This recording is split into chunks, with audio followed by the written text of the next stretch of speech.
I loved the scene, the parade of it all. Hello.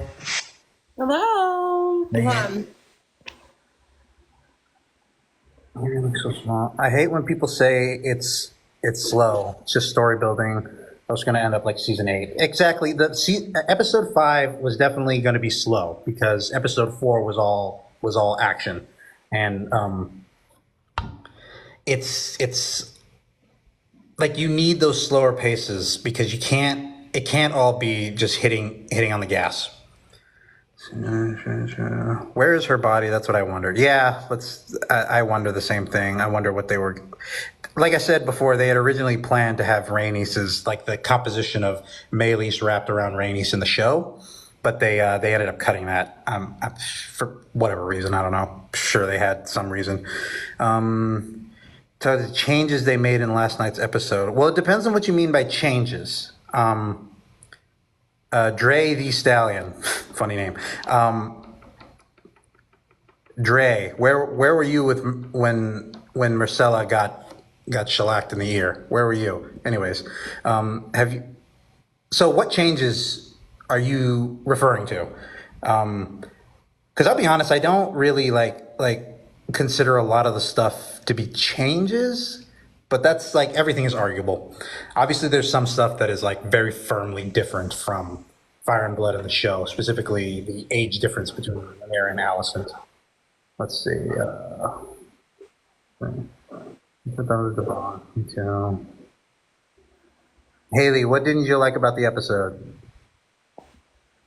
Small folk were not impressed, and Kristen was so mad because they weren't impressed. Yeah, Kristen doesn't understand. Like this is all brand new for everybody involved. So I don't think anybody's got the right idea of what to do here in Dragon War because it's like it's been 50 years since dragons have fought each other, so it's a new thing.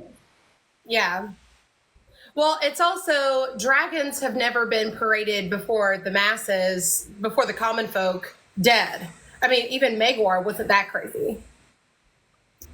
Yes, and it does show like it's a double-edged sword because it's like while it is a victory, you're also portraying the weakness that you have because what stands between their army and your army? It's Vagar, but now we know that they are not Invincible. invincible.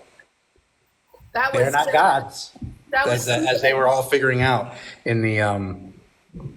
Hello, Andy. I do. I said not today. I miss longer seasons so much. I do too.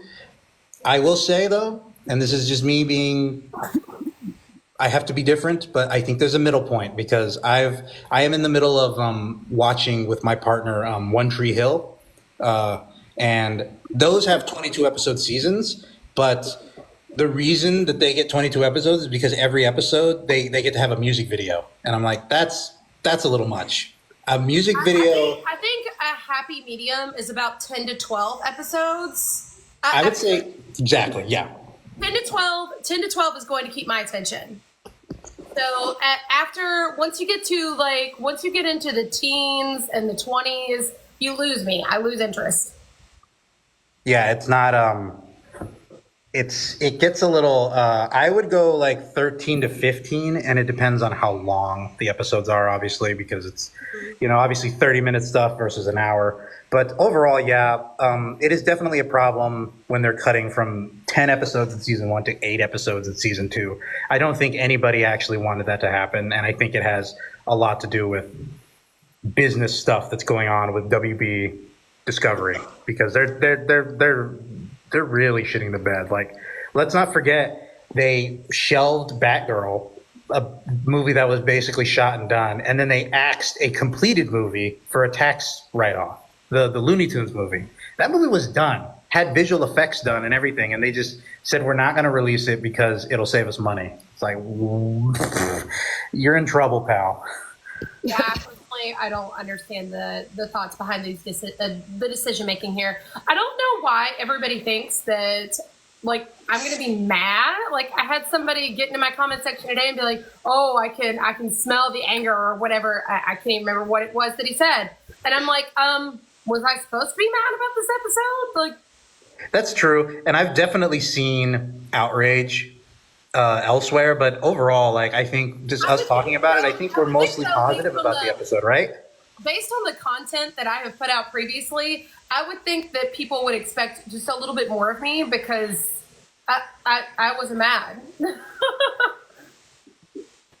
I mean, mad about what? I guess about Damon being with his mom. I mean, first of all, it wasn't real. It was When you didn't know. Yeah. You didn't know until the end. Also, he wouldn't have known that was his mother because it doesn't even look like his mother. So He didn't know what she looked like. She died. He didn't know it was her. The tragedy of it all. That's what makes it so sad is that he doesn't remember her. Yeah, I think people don't. It's a media literacy thing. People are like, "Oh no, Damon wants to fuck his mom." Like, no. No, he's so I've been interested to see if anybody has some developed ideas about this. I have not because there's been a lot going on with the episode. I haven't really delved into, and I want to see Damon's Harrenhal thing complete, but I see a little bit of the vision, but it's just like the main thing to me is like he's first off learning politics in the same way that like Rhaenyra and Daenerys have to learn politics, and then hi Taryn, and then the other thing is like I think he's grappling with what like love, trust, and acceptance are, because I think all that stuff is getting mixed around in his head, which is why he's doing things with his mother. Yeah, and the or why that's there for Alice to him wanting to be king. The whole thing about him wanting to be king, he's being messed with right now. I don't really. I'm missing the part where people are not getting that.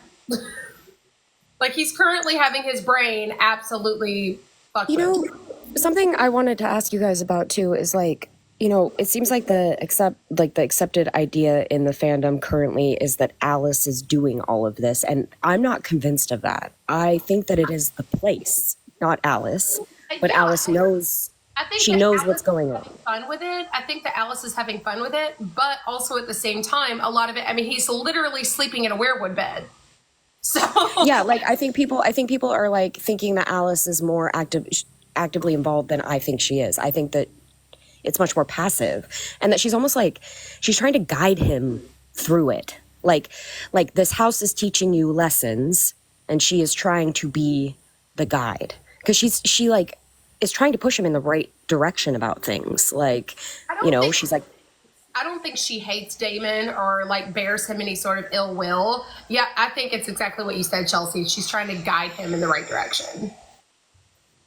And like he's either going to fail or he's going to live up to it. And she's curious. I think she's curious to see what happens because like remember that he hears like the crying and screaming of the Blackwoods doing whatever they were doing with the Brackens, and then Alice says that she can hear that in the wind. So it's like I think it's more that this is Harrenhal.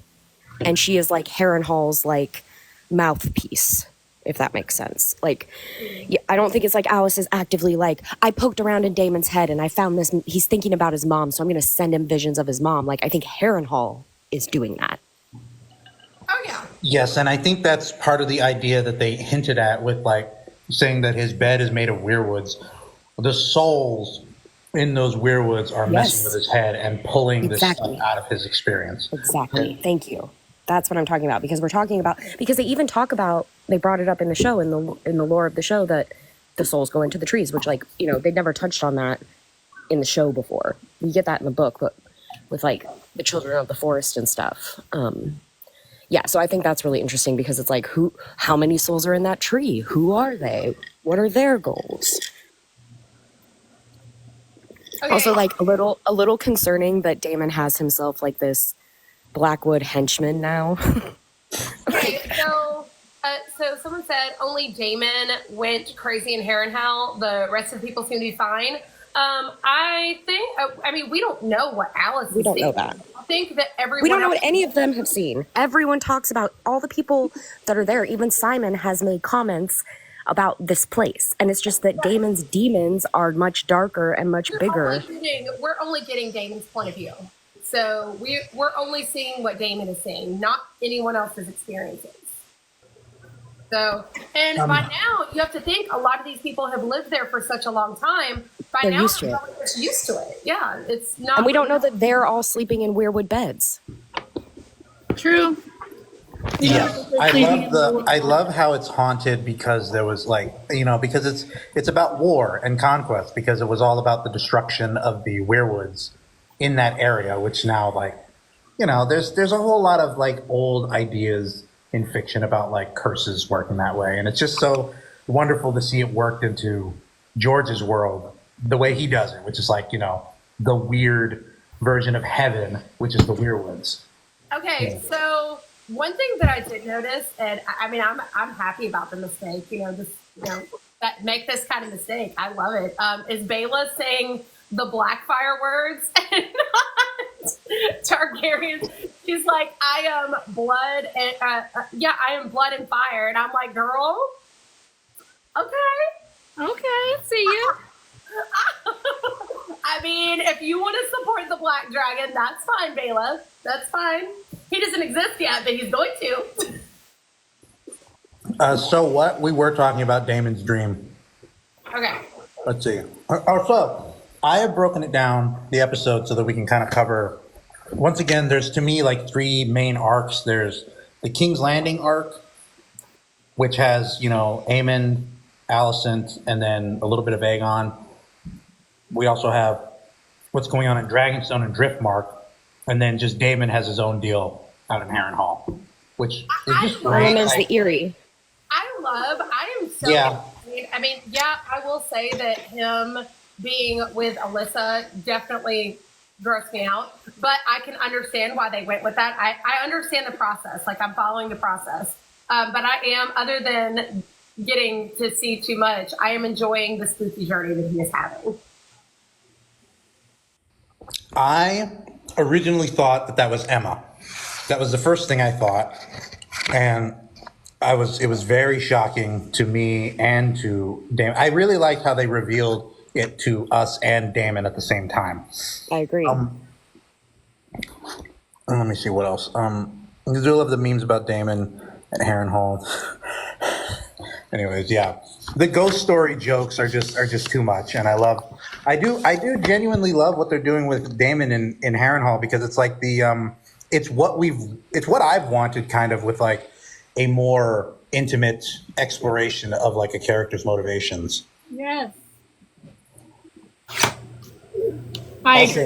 There's a part in here that I was not expecting, which is when it turned into a little bit of a sitcom with Simon and his sons, when he's trying to just like, up, get up. And I love it. I love that comedic relief. Simon's like my favorite side character. Yeah, me too. And that guy, that actor, I didn't realize I had seen him in other movies, and he's phenomenal. I love him. But yeah, I'm starting to notice in the fandom generally, in the chat, people are getting a little tired of the Harrenhal plot. So I'm wondering what everybody thinks of that. I like it. I'm personally having fun with it. I enjoy it. Having so much fun with it. I think it's confirming what I have always said about Alice, and I've been saying it to you guys for quite a while, was that her whole thing with Aemond is a plot to get rid of him. Yeah. Because, I mean, I never understand the people who romance these two people. That really confuses me, because I'm like, where exactly do you see romance in someone annihilating the other person's entire family? Like, I'm confused. Can you explain that to me? But it's not romantic at all. It's sick. So I think that the idea that she is glamoring him, seducing him, or maybe she didn't even need to seduce him. Maybe he was just already into that, because we already have seen that he likes older women. Yeah. And then I think that we're going to see her be his demise. So, and that's I don't think that's what she's trying to do with Daemon. I think it's that she's kind of guiding him on his spooky journey. But I think with Aemond, it's going to be the opposite. She's very much going to actively try to destroy him. I like the lessons that she's trying to, because we get a few of those in, I think, all the stories. We get mentions of how the war is affecting the small people. And so this leads into another question I had. Do we feel that Alice is a green seer? Because there was that moment where she like knew vaguely of something that was coming before it happened. I don't know. It's I see her. I see her more as like a witch of high heart. Well, she did say you will die here. Like she knows about. I mean, the witch of high heart is prophetic, also. Yeah. You can be prophetic without being a green seer. Let's see. Well, like with the Witch of High Heart, I may be alone in here, but I always sort of accepted that she was like a child of the forest, something like that. I don't know. It's one of those things. Because you've been around forever, right? Mm-hmm. I just feel like everyone wants everyone to be something in disguise, and that sometimes people are just the people that they are. Yeah, I think it's just Alice is a witch because she's very obviously a witch. Like it's out there. That's what's going on. Marissa, I don't think she's a red witch. She talks too much about the old gods, and she's far too associated with Westeros. They've also incorporated a lot of the weirwood stuff into her costume, so that's like definitely the show's intention, I think, there. I'm just sitting over here waiting to see Benji Blackwood because we've seen Blackwood and we haven't. Yeah, did he die? I wonder. The little henchman guy, because we didn't see him. I believe. Wait, which guy? The main Blackwood. That's like Damon's little henchman right now. Did he die in the whole That's sacking Willem. thing? That's Willem. Oh no! That should have been Willem, but they renamed him. Yeah, I'm confused. You mean the? He's the one who. Said I'm he talking fought about for the Regent. Blackwood That's that went to Damon and is the one who came up with the whole plan to do whatever they did with the Brackens. The main guy, the one that's in charge of the Blackwoods right now. He's older. He was the kid who fought for Rhaenyra's hand. I think he's alive, but I'm not. I'm not sure now. Now that you're asking. Benji's father. They said Benji's father died. Exactly. So that's what I'm asking. I'm asking, is he dead? And now they're going to introduce Benji. Are we going to get Benji now? Is what I'm getting at. Yeah, I mean, we should be getting Benji at some point because we're. I had guessed that. Yeah. Nothing of Benji yet. Yeah, I had guessed that because it was in episode. It was the Burning Mill episode where they. Okay, so originally it was supposed to be Willem should be Samwell Blackwood, but they renamed him for some reason into Willem, and then they had Samwell Blackwood, Benji's father, die. Uncle and Regent. Okay, he's still alive. Thank you. Someone answered my question in the comments.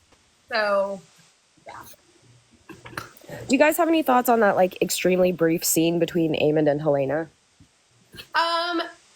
I heard some people are like, "Ooh, Halamond," and No, I felt the opposite. I felt the exact opposite. No, I don't know why people were saying that because it was not Halamond at all. No. Not even a little bit. She knows what he did. She knows what he did, and she's like, "Is it worth it? Is it worth losing your eye? Is it worth killing your kin? That's why she asked. Is it worth my child dying?" Like that's what she's asking him. Was it worth my child's life? I think the point that everybody is at now, the point that Helena is at, Allison, everybody, like they're all sitting here wondering, how long are you going to harbor the things that happened in your childhood? Like, when are you going to get the fuck over it? Because while I understand his frustrations with Aegon, like I fully understand that, the way he handles things and the way Aemon does things is stupid and reckless and just completely and totally ignorant. Well, and he's becoming cruel. You can watch it. With every action he takes, every person he kills, he's leaning more into this caricature and he's becoming cruel. Well, we see that Allison knows that Aemon did it because she doesn't believe that Rhaenys did it. That's why she asks Kristen, she's like, and Aemon's part in this? Because she knows that Rhaenys didn't do that. It was Aemon. That's what I think that look when she sees the dagger is about. It's like from that one look, it's like she knows what her son did. What he's always wanted. But yet, she's not like my problem with Alicent is that she's not willing to take the steps or do anything about what he's becoming. Like, you're not even trying to fix it. But like, what could she do? They just made him regent. What could she do? Kill him? It's all, yeah, it's too late. It's too late. It's too late. But I mean, at one point in time, even an ounce of motherly affection might have gone a long way with someone like Aemon. Like way before though. Yeah. Like there's nothing she can do now. It's done. Yes, this whole, And I she's love realizing that. And I love that this is the scene, this whole episode in King's Landing, a lot of it is about Alicent just seeing all the chickens come home to roost. Everything that she's been involved in, like being pulled What out. she thought she under her. wanted. Everything she thought she wanted. I loved everything that happened with Alicent in this episode. Absolutely. Everything. Her realization that literally what she put in place, the people that she put in place to ultimately get her son to the throne, want nothing to do with her. Yep. They want And like, what a nothing to do fucking with idiot. Like, your entire premise was to usurp Rhaenyra for being a woman, and you really thought that this table of men was going to give you control. Are you fucking kidding me, you idiot? But the fact, She thought she was the good one. This should really say something to her that they would rather have a sociopath Yep. in charge than her. Like, everybody at that table is aware that Aemon is psychotic. Yeah, and I love the shifting dynamic between her and Cole. How she was like, "Oh, so you're not going to be loyal to me anymore?" And he's like, "It's so far past that. Like, it's so far past loyalty." I kind of loved this like really vulnerable moment with him where he was like, "I've seen it. You haven't seen it. We've given this war to the dragons. Like, I watched men burn to death in their armor, you know, like walking around on fire, like, and that he just is like, it's so far past any feelings I may have for you as my queen or as Alicent. Like, it doesn't matter anymore. We've taken it too far. But We got what we wanted." At this point, it seems like Kristen is legitimately afraid of Aemon, as he should be. And I mean, this is just, like you said, it's gone so far beyond anything that he can control. I mean, this man was on his knees when he saw what Aemon was about to do, like finishing the job on his own brother. So he knows that Aemon is capable of anything at this point, anything at all.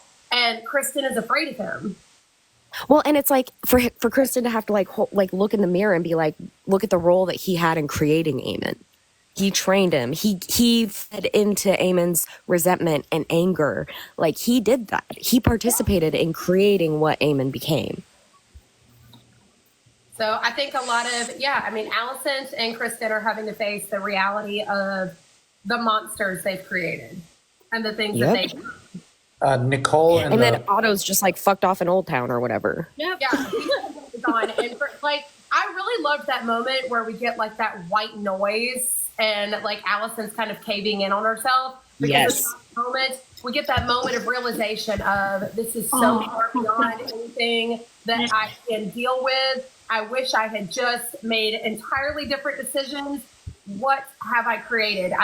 And she's legitimately sad about Aegon. But like, she's realizing she's losing people. She's lost her grandson. She's now losing her son. She's completely lost Aemon. Like, Aemon's not dead, but he's gone. Like, nobody's home. And it's this sad realization that she's having that nothing is within her control anymore. So I think I'm going to disagree on Alicent and Aegon, because I watched the last scene with them together, and it's just like kind of like striking that she's way more emotionally, she's reacting with way more emotion to her loss of power than she is to like her son being sick. And then there's like that moment when she leaves and then Aegon like wakes up at the very end. Yeah, and he says, "Mommy." It's so sad. She heard him. To be honest, I don't think she heard him. No, she didn't hear him, but it's because she's walking away. You know, it's mirroring the thing where he was like, you know, in distress and she left him. Well, I don't expect. I mean, she doesn't know how. I don't expect I don't expect maternal instincts from someone who's never been maternal and like never has. So we've seen that from the beginning with young Alicent, that she was never maternal. And she wasn't taught it. Her mom died. And then she had Otto, and he's, you know, Otto. So someone in the comments asked, do y'all think Aemon has family loyalty, or is he only self-serving? And he's 100% self-serving, in my opinion. He doesn't like his family anymore. If he ever did. Like, he he used to be a mama's boy, but now he thinks she's a fool and weak and doesn't want anything to do with her. And he hates his brother. And, you know, whatever. I think he's indifferent towards Helena at this point. Like, so no, I don't think he has any family loyalty. I think he was very sorry about what happened with Lucerys. Like, you can tell that there was a moment of registering, what have I done? And then after that, people just seeing that, you know, like hearing what he had did to Lucerys and what he probably let people believe, it kind of just morphed him into this person who's, like you said, very indifferent towards anything like that. I mean, the way he killed Rhaenys so quickly and so mercilessly, this woman who spared his life, and he had absolutely no problem killing her and her dragon the way that he did, and she marched that dragon's head before the masses that way. And it was What did you guys think about Hugh Hammer saying they're just meat? I don't know. It didn't really sit well with me as a female. It did not sit well with me. I did not like it. Yeah, I didn't like it at all. No. All right, I'm going to be contrarian. I liked it. I did Why? like the reaction, because I went back into Fire and Blood and I kind of listened to the scene with the head, and it plays the same in the book. People did not like seeing the dragon. It's a bad omen. It's bad. They did not like I loved that line. I loved that line where that guy was like, I thought the dragons were gods. Like, because it's just, you know, it's over explaining to the audience, but I think this audience needs it a little bit. Which but like, is what... you've poked a hole in your own like superiority, in your own illusion. You've undermined your own illusion. No, exactly. And I think that's going to play into how Ulf's character is going to go forward when he gets a dragon. So it's like I actually like that line because I think it sets in his mind like where their story is going to go. You mean that having that mindset will make him think I can do this. And they're not gods, they're just meat. Well, it's not necessarily that. It's more that like he doesn't see them as pure power anymore. And I think it's paired with that. I disagree. I disagree God. because now I think he sees them as a means to an end, which is about power. That's all they're good for now. They're just meat. They're just a weapon. As we know with Hugh's story, that's what he will eventually seek out, is his own power. So yeah, so I actually don't agree. And I don't like his character, obviously. I just keep seeing these little things that make me like, ew. Because neither him or Ulf are writers for very long. They have no respect for the dragons. Like, and you know where I'm at in my shit with the dragons. Like, the whole issue is the lack of respect and treating them like they're just meat. They're just weapons. No, they're not. They should have been treated like gods. They should have been revered and left alone. good morning. Because in a way, they are more godlike than anything else we see. They are the primordial embodiment of fire. They are gods. And when they disappear, what happens? Age of Darkness. So this is why this is why I guess I was kind of confused as to why anybody thought I would be angry about this episode. No, I'm not really angry about it. I don't really care what happens to most of these people because they destroyed the dragons. So Yeah, we're just here for the dragons. we're here for the plot. Yeah, what do you guys think? What do you guys think Otto's opinion would have been on parading Melees through the streets? Oh, he would have been against absolutely it. the fuck not. He just said this was the Yeah. dumbest thing you've ever fucking done. Absolutely. Stop. I mean, Yes, okay. Otto would In have the- most likely died of a heart attack by now. So he probably did the best possible thing of getting out of King's Landing because these people, he's not for these people. Yeah. In the comments, Jasmine said, every dragon should have been treated like Rhaenyra treated Syrax. Exactly. That is exactly what I'm saying. 1000%. And that is why what happens with Viserion in the end, her being a literal actual god in the Mother of Mountains among the Dothraki, like, it's there. Everything I'm telling is you, there for that to happen. what happens with Nettles and Sheepstealer is a foreshadowing of what we're going to get for Viserion because, I mean, it says that the Mountain Clans revered her as a witch queen and Sheepstealer as a god. So, and they were worshipped as such. I think that is kind of alluding to what happens in the future. I agree. And then I not only absolutely that, agree. but it's the organic bond that Nettles makes with Sheepstealer that's not based on blood or magic or anything else. It's just a mutual respect between two beings. Yeah, Stab Saucy Boy said, I don't like Otto, but the rest of Team Green makes him look like Einstein. It's so true. Like he's in the beginning when people would like compare him to Tywin, I was like, you know, and now I feel like you can make that comparison, but it's only by comparison. Do you know what I mean? To those around him. He's that figure in this story, I think. Like the way George like has his characters kind of repeat little things all over the place. Yeah. Also, yeah, lovely quote said, I wonder how Otto will react to what happened to Aegon. I think he's going to be freaked out because it means Aemon's up next. I wonder how much of Team Green is going to start, you know, plotting and undermining Aemond. And that's just the thing, is that they are literally tearing themselves apart. And I think Allison's realizing now, I could have just let Rhaenyra inherit, and none of this would have happened. And like thinking about the scene where they paraded Maylee's head, and then there's a shot where you see her head and the rat catchers, and it's just like such an embodiment of all of the failures of this reign politically, and like how, you know, Otto had this idea to use Jaehaerys's death politically, and then these two things just like wiped that away, basically, at least among the people of King's Landing. Also, did you guys, when Daemon was in Harrenhal and the River Lords came and like woke him up and the whole bit, did you have a moment where you thought it was a dream because they were so like direct and forward with him? Like for a second I was like, is that what they're really saying? Like they were just like really direct, like you're a tyrant. They were very direct with him. There was really no courtesies. They were like, dude, fucking stop. Yeah, see, I was super confused. Yeah, okay, that makes me feel better. I mean, by the end of it, I guess the implication is that it was a real conversation, but it definitely had me like, wait, what? Wait. It's really happening. Is this happening?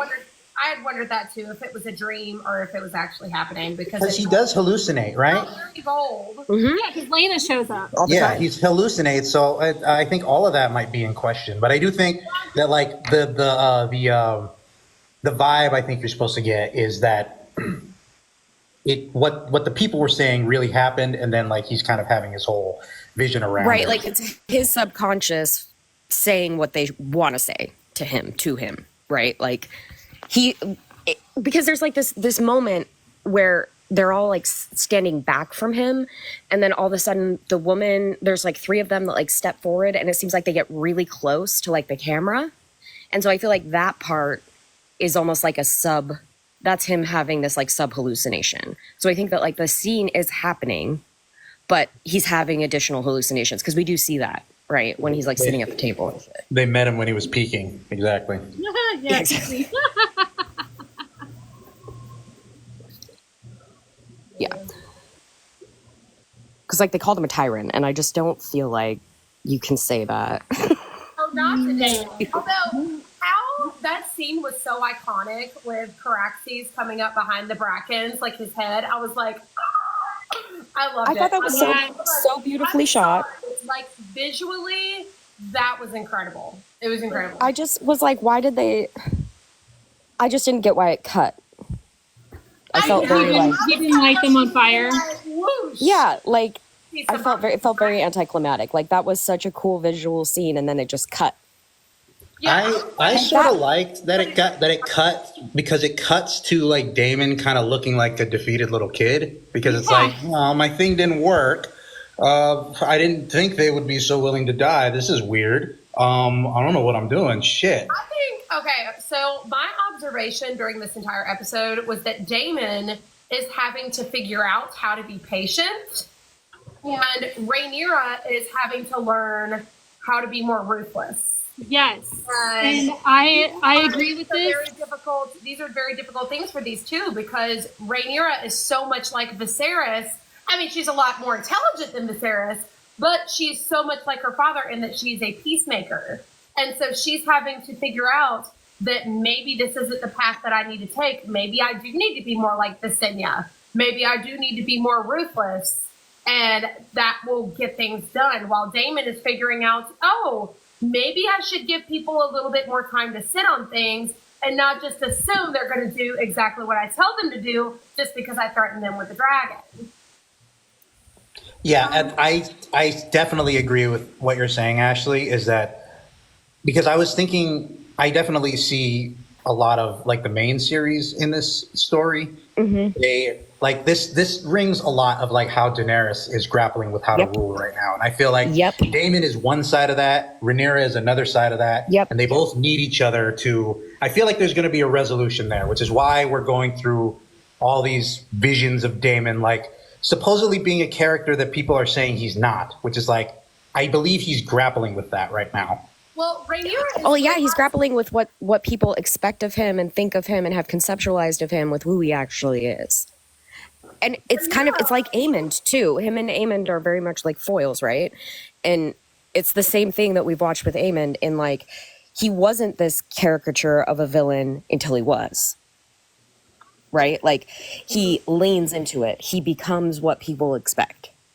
And so I think that that's where Daemon's at. It's like, is he going to become what everyone expects, a baby killing, you know, kinslaying, whatever, or is he going to learn from Rhaenyra and, you know, try and play the fucking long game? I also loved how it bit him in the ass because the Blackwoods were raising the Targaryen banner. Like he had told that guy, Willem, to do it in secret. It was just supposed to seem like it was another battle between the Blackwoods and the Brackens. But he was flying the Targaryen sigil to say, hey, I have King Daemon's authority here. Yeah. To slaughter and massacre these people. Yeah, I think it's just, I love watching Rhaenyra sort of slowly realize that it's like this is necessary. That perhaps no one respected Viserys because he was a little too peaceful, and she's like, well, people are treating me the same way that they treated Viserys, which is not with a whole lot of respect, and they're undermining me. So maybe I do need to be a lot more like Visenya in that way. And you see her get irritated with Jace because she's like, why not? Because maybe then someone will actually listen to what I have to say and do what I'm telling them to do. Yeah. So it very much reminds me, there are so many things that Rhaenyra does, adult Rhaenyra does in the show that I'm like, they're trying to introduce the show only audience to book Daenerys, and they're using Rhaenyra to do it. And her grappling with like, I have to sit here while people die for me. Dany literally says that to Barristan when she is sacking the slave cities in Yunkai. She's like, I need you to tell me a story because I can't sit here idly knowing men are dying for me and I'm not out there. And every time that there's a battle, she wants to lead the charge, and her advisors do exactly what Rhaenyra's advisors do and say, absolutely the fuck not. Absolutely not, you know? And so much of the restraint that I see in Rhaenyra is Dany. That's Dany. Actually, Erica, I think that for right now, Daemon and Rhaenyra don't really need each other in this moment. I think they have to figure this out without each other. Like, Daemon needs to figure out, like, who he really is and what he really wants on his own. And I think Rhaenyra needs to figure that out as well. I agree, and I think that when Daemon is around Rhaenyra, I think it's hard for him to think past anything else. Yeah. And he needs to be self-reflective, and I think that when he's around her, he can't do that. And I think that's where the story is headed. It's headed towards a resolution between them two, and I think they're going to be stronger together. Yeah. By the end of the season. But by then, it's like, you know, I feel like the war is going to be just so different at that point that it's going to be that the challenges are going to be different at that point. But it's like I'm really like I'm of two minds right now because there's like some things that the show does that kind of annoy me, but then there's just some stuff that like this Daemon thing, like if they pull it off, could be like one of the best additions they do to the source material because it like ties together all their stories really well. And it's something that's not in the book. Like the book is like there is like I don't know. People like the book a little too much. Like facts and I don't know. Yeah, I agree. You're not getting.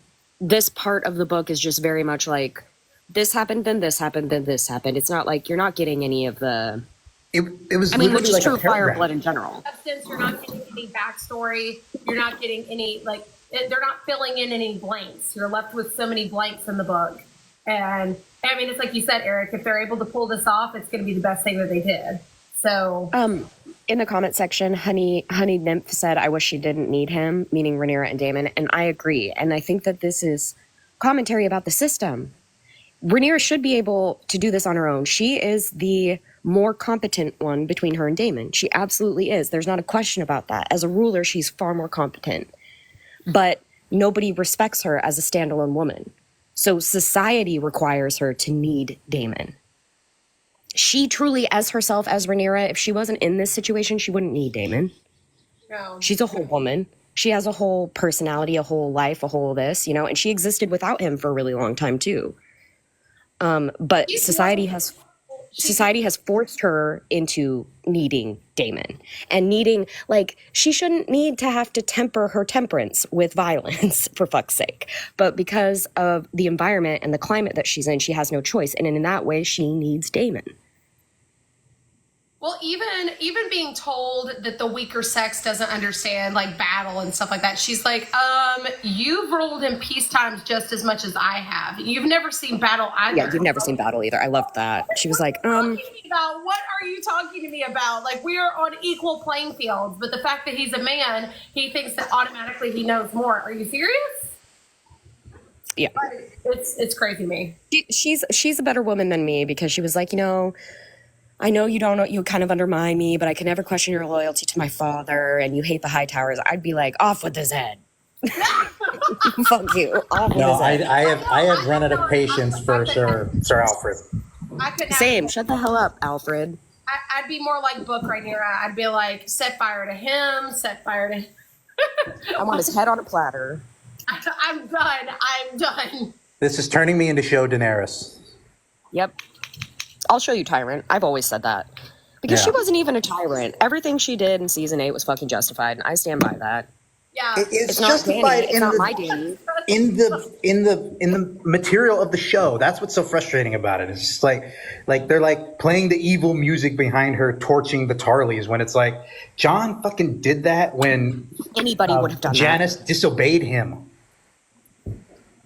Anybody So it's would have like, done what that. are we talking about here? And she's a girl. She's a girly pop. So it's evil. Or you know what kills me? What really kills me is that people like do this weird moral positioning that John using a sword and being the man who swings the sword, they always quote Ned at me, is different than Dany using her dragons as a means. Like, I'm like, it's He's an right execution. there. She made the order. What?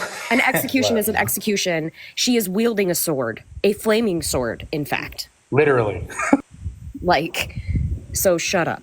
There's so much weird moral positioning when it comes to conversations about Dany and John. Right, and it's just not. It's not fun, and it's just like, go away, please. It's just like, I mean, those conversations. Well, I don't even Like- engage in conversations about show Danny and show John because they're not canon. Nope. Like none of that. John is so much less than in the show. Like all of the cool things that make, like all the great things that make John so cool in the books. I mean, he's so lame in the show. It's just, it's very Like, I've always said, if John, right, if Cersei had Arya up there and cut her fucking head off right there in front of John, well, his hand is trying to reason with her, trying to make peace with her. What do you think John would have done if it was Arya that got beheaded up there? Or Sansa? the Battle of the Bastards. We know what John would have done. He was literally about. Okay, Kendall, really quickly, when you get blasted with dragon fire, like right on the spot, like right directly in your face, you don't have time. You're dead. What you're seeing when there's battle is because those people have just caught fire by proxy. No, Dragonfire Like this idea is that like fantasy levels of hot. Like their eyeballs melt nearly instantly. So it's like, Yeah.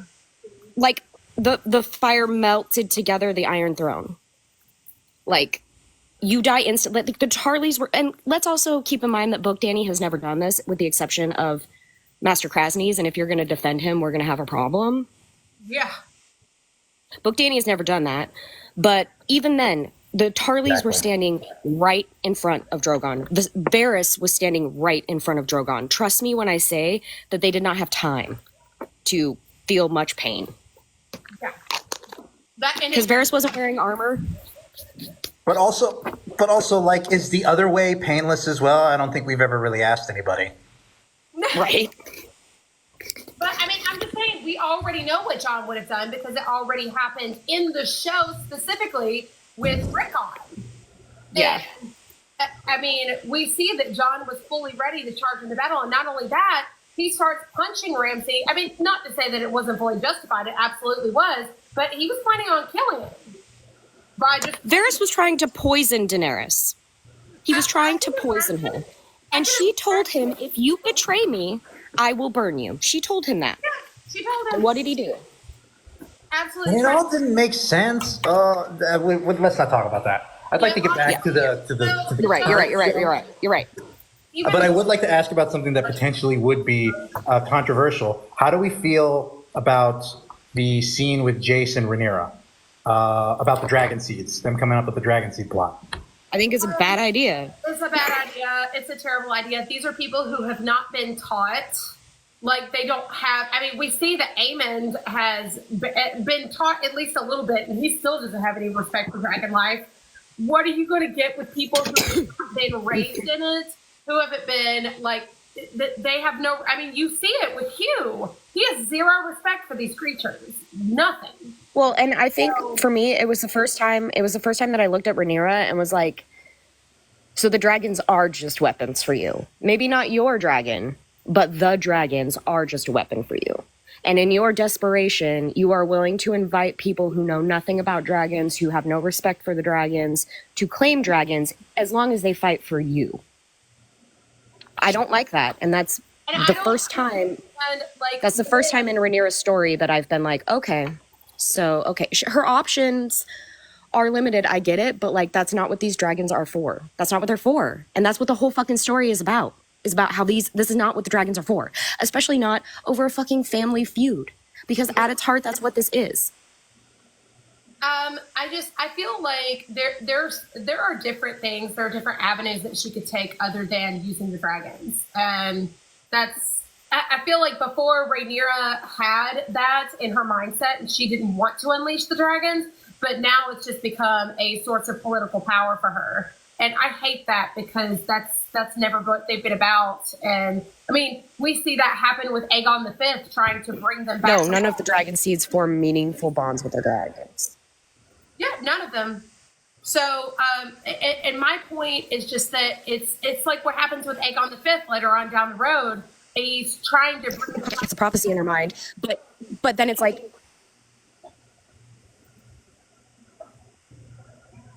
okay, so she has the prophecy in mind, yes.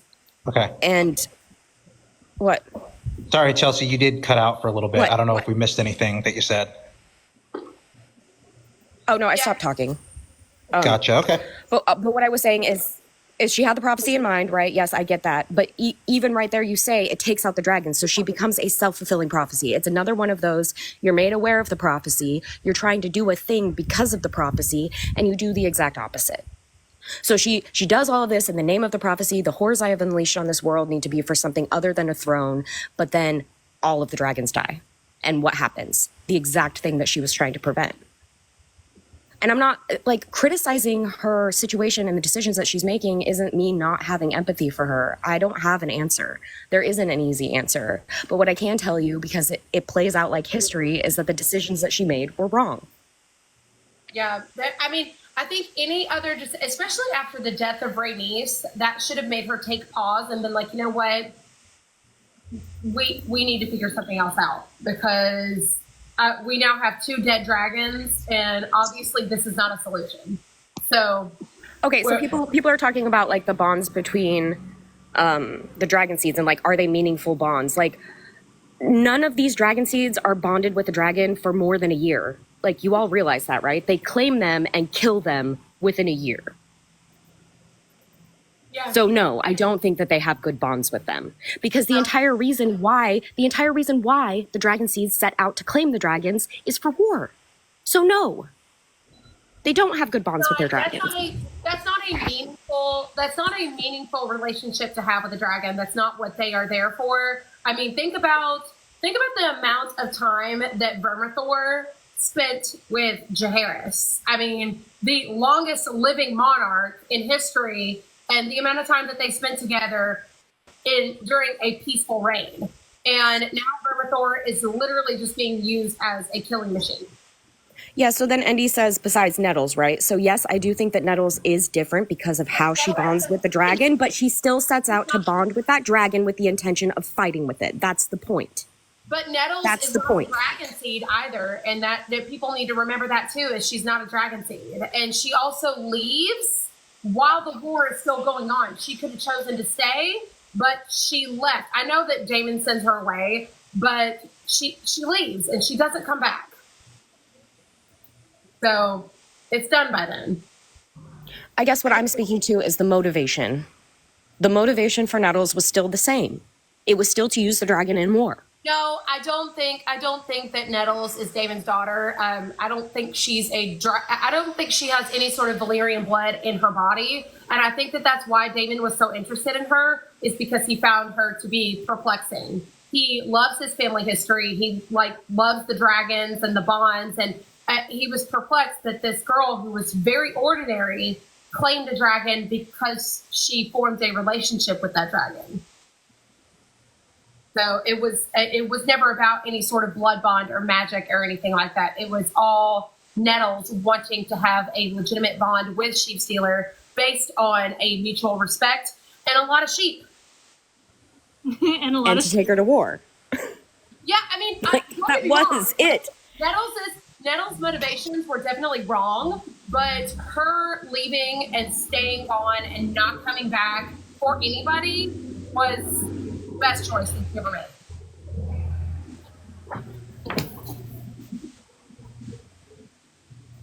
She could have come back. She could have helped Aegon III. She could have done something. No, she stayed gone. She was done. What do you mean? The same with young Griff, like Nettles. Young Griff, even if he's not who he says he is, he's probably a Blackfire, which means he does have the blood for the blood bond. He has Valyrian blood.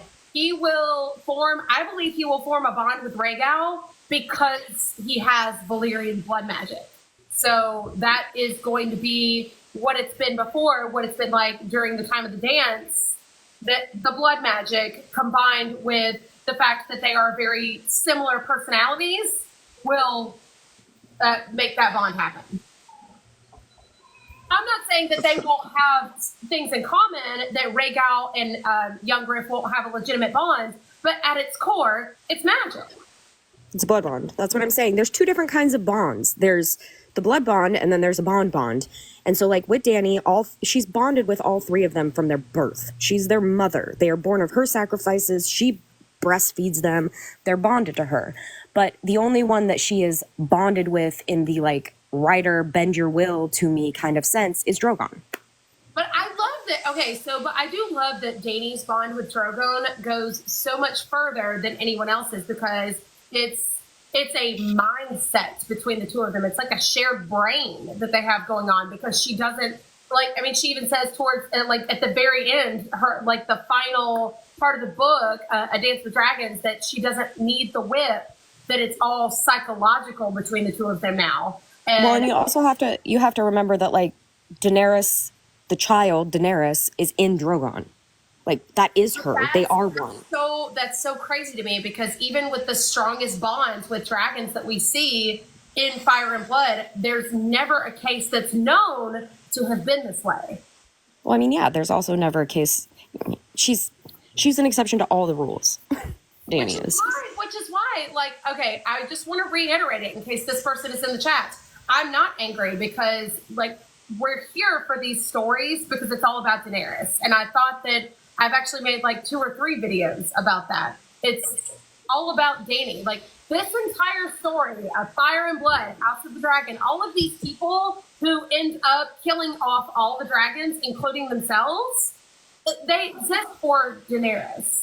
That's why we're here.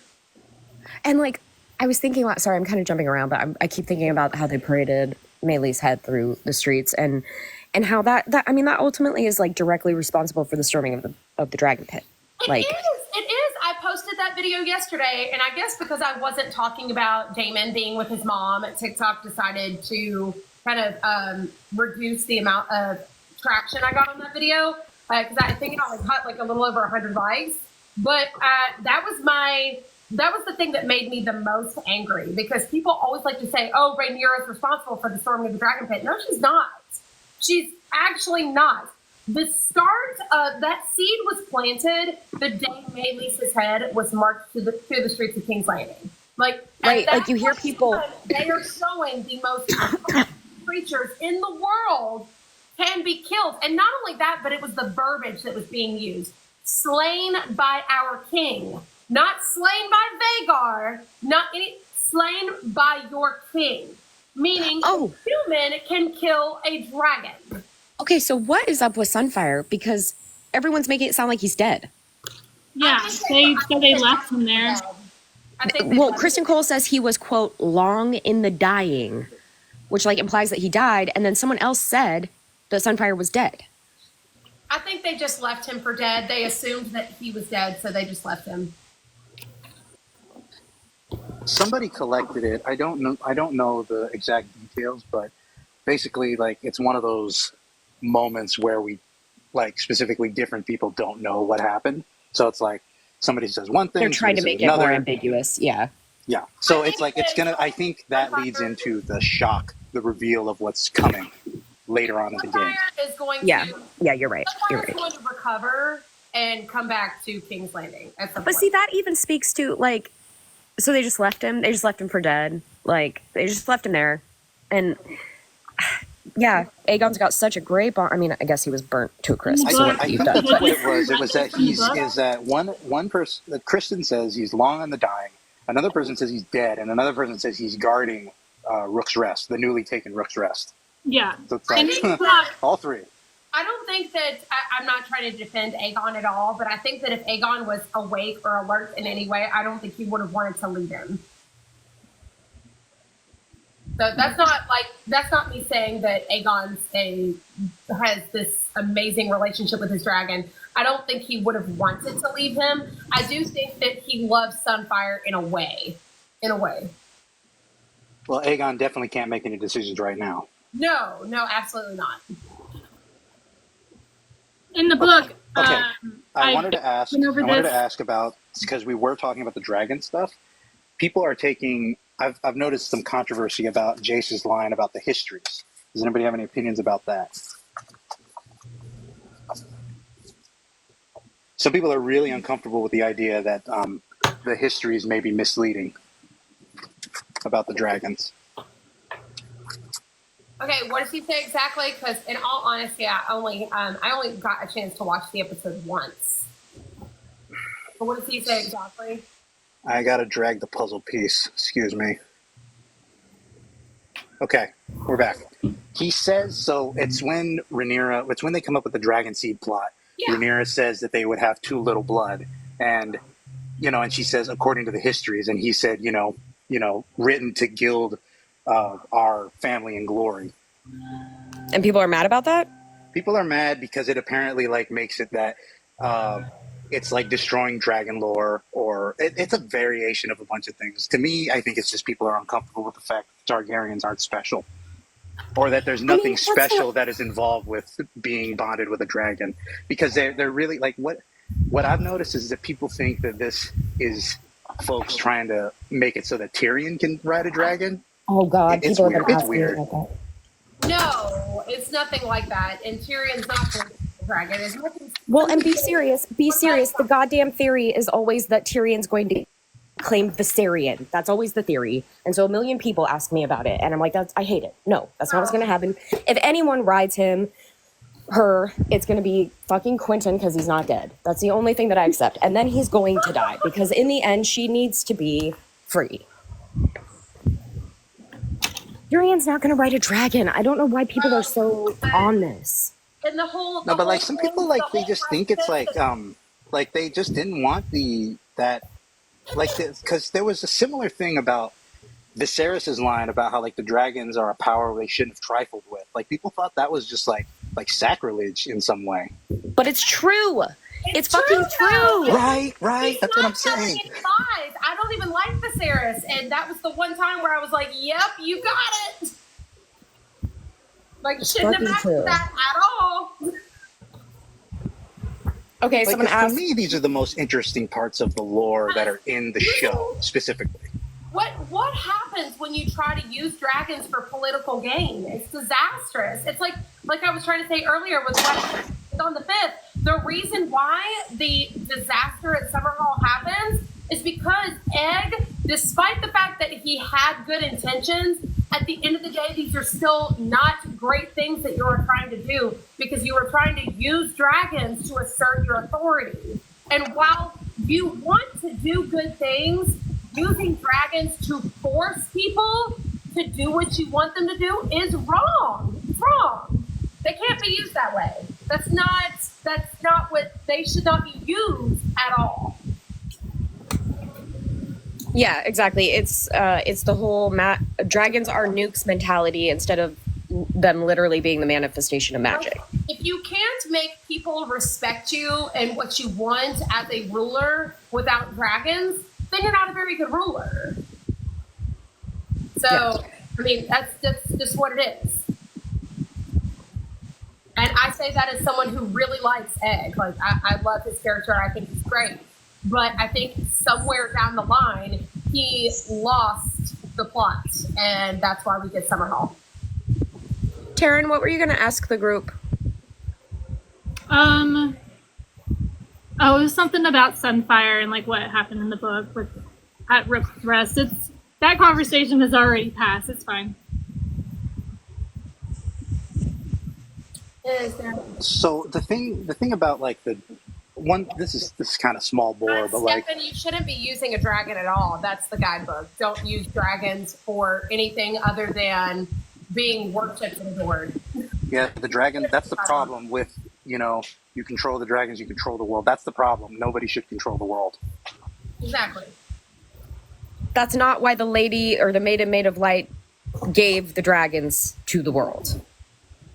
She did it to restore balance. She rewarded Nisa Nisa's self-sacrifice. And then they went on to form Old Valyria and do the exact same thing. As the Bloodstone Emperor. Lovely quote said, but they don't control the dragons. Look at Aemon. Well, I think that they do, and that's the point. They do control the dragons to an extent, and Vhagar is literally being forced to kill all of her descendants against her will because this is Aemon's will, not hers. And people don't really realize that she's not really doing all of this because she wants to. She's doing it because Aemon wants her to. Right, like, do you really think these dragons would be ripping each other apart of their own volition? No, because they would have done it by now. Vhagar wants to do. Vhagar literally wants to lay down on the ground and take a nap. All right, G-Wolf, we get it. You're pro-war, you're pro-conquering the world, and you'd use dragons in the wrong way. We got it. Check. Yeah, and then that's what would lose you all of them, because we see how that works with the Targaryens who think this, have that kind of mentality. They all die. They lose all of them, and all of their power is gone because they decided to use them for. Okay, wait. Lovely quote says, if we remember Daenerys, as if I'd forget, she had to lock her dragons away because they were out of her control. Yes, because as I said, the only one that she's formally bonded with now is Drogon. So she doesn't have a forcible blood bond yet with the other two dragons. And I don't think that she's meaning to lock them up because they are quote unquote out of her control. I think she's. What do we have blood on? For the safety of other people. But it's not. Well, I mean, because they're out of her control. She talks about that explicitly in the books. I think it's more of like she still has this great relationship with all three of them, but yeah, they're out here killing and doing what they want to do, and she can't really stop them. So she feels like she has to do something to get that under control. And then, okay, so didn't Granny Vhagar went and ate that little dragon? Yeah, after she was put in a situation where they were clearly antagonistic, and then that little dragon shot fire at her. So yeah, she chomped his ass. Yeah, I mean, this was really about her being extremely irritated and vulnerable and in a high-stress situation where Aemon is pushing and pushing and pushing her, and she can feel all of Aemon's erratic emotions in that moment, that anger, frustration, just this psychological battle he's having with himself because he wants to kill Lucerys, but at the same time, he really just wants to scare him. And by the end of it, it doesn't even matter that Aemon is saying stop, because she's like, oh, we've already gone too far. Like, I've been burned now. I'm pissed. I'm all the way up here. You led me down this wild goose chase. I'm finishing it. So, I mean, it was so far beyond. You don't get to say no in the final seconds before a dragon is doing what you ask them to do. If Aegon the Conqueror can take over the world, that's the guidelines for every other Targaryen. Well, he didn't take over the world. He took over Westeros. And the people who actually tried to take over the world with dragons were the Valyrians. And look at how that ended for them. Also, Aegon didn't get all the 7 kingdoms. Let's remember that, too. Yeah, he couldn't even get Dorne. What happens with Dorne? And not only that, the one Targaryen that ends up conquering Dorne ends up conquering it for like a year, and then he's dead.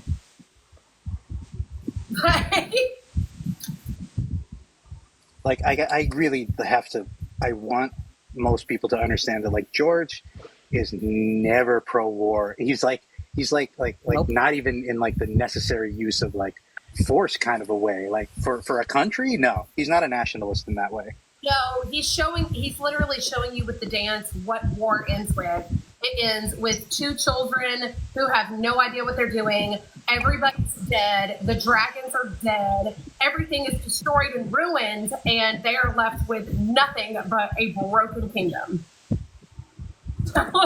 That's what war got the Targaryens. And it's the beginning of the end, because they just get weaker and weaker and weaker. It's like the Great Empire of the Dawn. After the God King ascends to the sky, every reign becomes shorter and more tumultuous. It's the same exact fucking thing.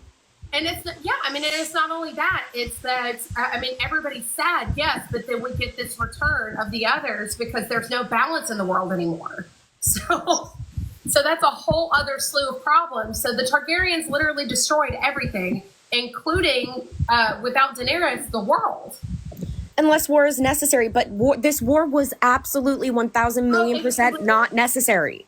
This war did not need to happen. That's the point, is that it was so avoidable. There were so many exits. They're on the fucking highway to this war, and there's like an exit every mile that they could have taken, and they don't. And it's built? Even now, and I know that this is going to kind of be controversial, but even now, someone on either side could say, you know what, I've had enough. And they're not going to. They're not going to, because they personally feel that it's past the point of no return. It's really not. It's really not. But they're just going to keep going anyway because, I don't know, they're out to destroy themselves. Well, it's the system, right? It's the system. Okay, but really quick. It's the monarchy that's got them incentivized in this way. That's why they feel like they need to, like, on the green side, they need to act because, hey, Rhaenyra's going to kill their kids. And then on the other side, it's like, well, this is my birthright. So, I need to sit the Iron Throne. And ultimately, like, both of those things don't have very directly to do with making anybody's lives actually better. Right. Now, I do think it's hinted at that, like, progress happens quicker with Rhaenyra, but it's still a feudal monarchy. So right. It's like, they're incentivized to do this, and that's why it's so tragic, because there's so many. If they just talked it out, it could be fine. So in the comments, Lovely Quote said, "I like to think of the dragons like Arya's direwolf, connected to Arya but ultimately free, but they're literally not free. It's called a blood bond. That is like antithetical to freedom. You can't be free if there's a blood bond. You can't. And specifically with Arya with great intention frees Nymeria. She sends her away. Like that's a whole different thing. Which is also, I believe, foreshadowing of Viserion's future being sent away. I think she'll be sent away after what happens with Rhaegal. So. Yeah, I agree. I've talked about that before. I think that Arya is a really good precedent for how that could work between Dany and Viserion. And everything, like the whole thing with the dragons is that, like I said, I think that Nettles and Sheepstealer is the only organic bond, and everyone else is bound by magic. I'm not saying that they don't have legitimate bonds. Like some of them definitely do, but it's still at the end of the day, it's magic. Like I think this is a really interesting, good question. If dragons reflect the personality of their writers, does that mean we never see their real self? I think one thing we can talk about here is George's recent blog post where he talks about like a dragon won't like gems unless their writer likes gems, and even then. So it's like, even though they are bonded, there can be tensions between the personality of the dragon and what the dragon wants, and the personality and what wants of the writer. And we see that with Dany and Drogon, right? Like, but ultimately, Drogon ends up doing what Dany wants. Ultimately, all of these dragons go into war, which is what their writers want. Yeah, I don't think that there is, and I've said this before. I think that the relationship between Aemond and Vhagar is purely transactional, and I don't think that Vhagar likes him very much. She might have liked him when he was a kid, but she doesn't like him now. And also, there are examples of like dragons who hatch and are riderless for many, many, many years. Like Caraxes was riderless for a long time before Alyssa claimed him. So he would have had a very established personality of his own that had nothing to do with his writer.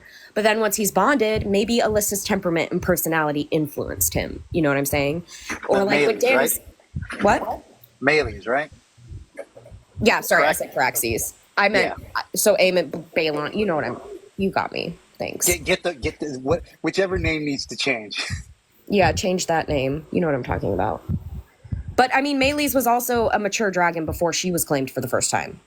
So what I said stands. Both of them were mature dragons. And then you see with like Dany's dragons, each of them has a very distinct personality from the beginning. Although I do think that their personalities are influenced by who was sacrificed for them. Because that's something that it factors into Dany's dragons that doesn't factor into anybody else. Is because those dragons had to be brought forth with sacrifice because they were fucking stone. They're miracle babies. So there's like a whole different thing happening with them. Yeah, although Rhaegal and Young Griff do have a lot in common. So the tree people are right, humans are bad. Yes, humans are bad. This story is about how humans subjugate everything and everyone around them and the consequences of that. Well, it's not even just the humans, it's the monarchy itself. Like the Which monarchy is made by humans. Bad. And George uses repeat examples. It's not that just the Targaryens, and I love how everybody thinks, oh, the Targaryens suck. Everybody sucks. Literally everyone sucks. Even when you look at House Blackfire, yes, Daemon the First was good. Yes, Daemon the Second was also good. But who are the people who come after them? How do we get to Meleys the Monstrous? Like, come on. Eventually, there's always going to be someone in the monarchy who later on down the line is horrible. You're always going to get a Joffrey somewhere in there. And that is the problem with the monarchy. You can have one leader who's good. You can have the next one after them who is great. And then the following person is evil. It's the system. The system is flawed. It's wrong. That's why the line has to end with Dany. That's why Dany can't have a living child. Like, that's why Dany's story is not about restoring the Targaryen dynasty, about reestablishing. It's the Lannisters as well. It's the Lannisters. It's the Baratheons. It's the monarchy itself. Like, none of the Baratheon brothers were capable rulers in any way. And Stannis is the only one who's living left, and he's the least capable. So, I mean, it's all of them. No one is capable of being in this position because the monarchy is a flawed system. Someone asked, do the Starks and their wolves count as a bond, or is the warging categorized differently? And I would definitely say it's categorized differently. And the reason for that is the blood bond with dragons is specific to dragons. You're not going to be able to then have a blood bond with a fucking eagle or a dog.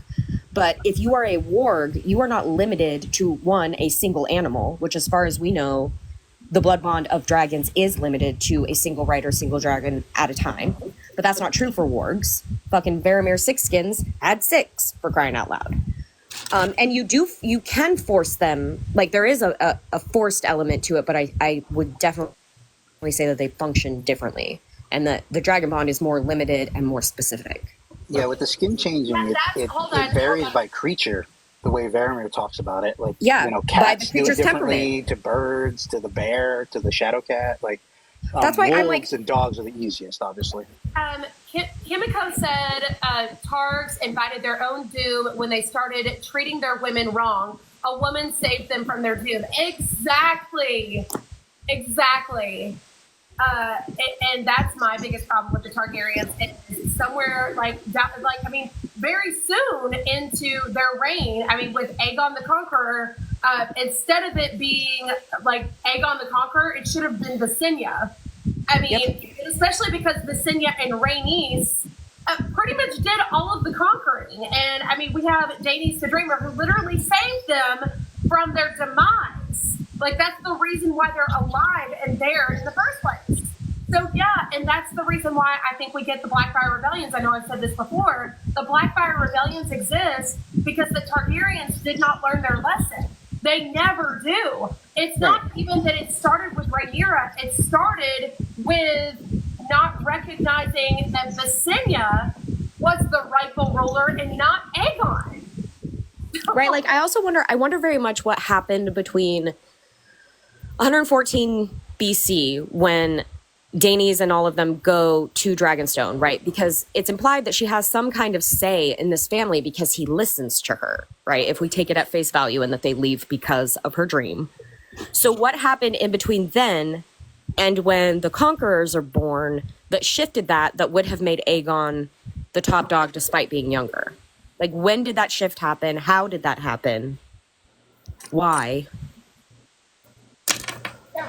And I also just want to point out something that Viserion is ultimately the root of that is Visenya. That's the first name like that we have of the Targaryens. So you have Visenya, then you get Viserys and all these like variations of that.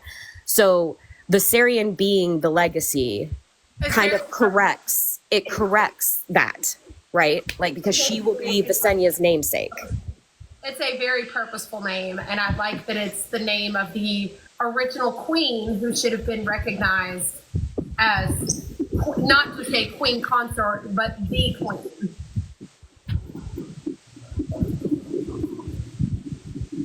I mean, we don't know.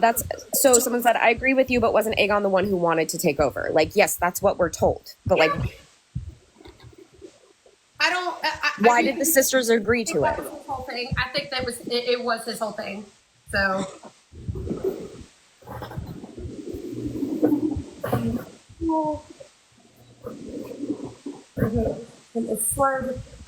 No, I don't think that there's too much talking going on here. I think that there's just the right amount of talking, and I think that that's a part of how we're seeing these things develop. I do think that we're going to eventually see a lot less talking, but there had to be an attempt to do some talking before just going into killing each other. I'm not sure why people just wanted automatic, just ruthless.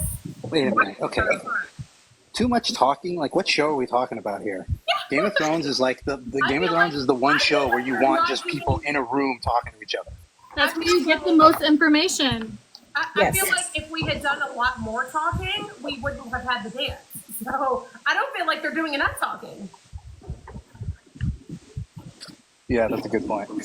I agree. I like this season too a lot, Lovely Clerks. I think that it's a lot better than season one, and I can see where they're working out a lot of the kinks that they had in season one. I'm seeing a lot of great improvement to season two. I'm engaged. Oh, I like Nicole said the difference between female and male dragon dreamers is violence and survival, and that's really good. I have to think about that for a little while. Oh gosh, I didn't even think about that really, but now like violence for survival. Like Dany's are purely out of survival. I mean, her dragon dreams, her dragon eggs. That's what pulls her back from suicide. And then like Helena, what we know of her in the show, like her visions are related to survival. So yeah, thank you for that. That's a really thought-provoking. That's really interesting. Whereas like Daemon Blackfire II, his whole thing was having a dream and he was trying to start another war because of the dreams he had. Yeah, and then like Summerhall and Rhaegar. I also, this comment, Brittany says, what if there were different rules about Valyrian succession, like Aegon claiming a dragon first? I think that's a really good point. I think that absolutely could have played into traditional Valyrian succession. And it's just that we don't know. We don't know who bonded with the dragon first. That's not information that we're given. So okay, I heard this is kind of has to do with that about the why Aegon was first. The thinking about the prehistory, because you were thinking about like what happened between when they left Valyria to when they conquered Westeros. One of the things is we see that I forget their names, but certain Targaryens became Lord and then died like close afterwards. So maybe being Lord of Dragonstone had something to do with being bonded to a dragon, and all of them failed. Oh, so that's like Aegon may have been the first. That would, maybe the rules are like, or because he did it first, that's why. I mean, I think there are a couple. Yeah, because then he supposedly is the one who had the dream. Like, so I think that there are some reasons that would make sense aside from just like who was born first. There is a comment. This is kind of unrelated, but I do want to address it. What do Jon's dreams mean? I think he's a dreamer too. So I don't think that Jon is a dragon dreamer. Those are very specific kinds of dreams. And that is very unique to Dany. I think that what Jon is experiencing has much more to do with the North and that kind of magic and being a warg and being connected to the Weirwoods and maybe even Bloodraven. Like, those are what Jon's dreams are about. Because, like, there are a lot of dreams happening in the main series. Jaime has dreams. Theon has dreams. Like, just because someone dreams something prophetic doesn't make that a dragon dream. Yeah, right, there's a lot of variables. Like Jaime, for instance, there's a full moon that night, so it could be a glass candle. He's also sleeping on a weirwood stump. So it's there could be a bunch of things. People think that Jon's so much more Targaryen than he is, and if he is even a Targaryen at all, which we do not know, more than likely he is, but we don't know that for sure just yet. But even if he is, it's purely in DNA.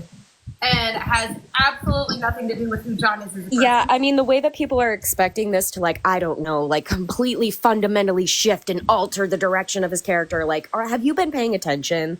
Jon's arc has nothing to do with that.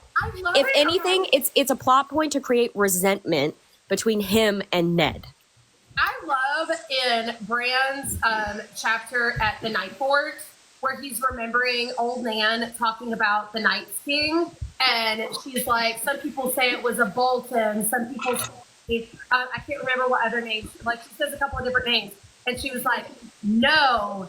It was a Stark. And old Nan tells no lies. Nope, not one. She tells you no.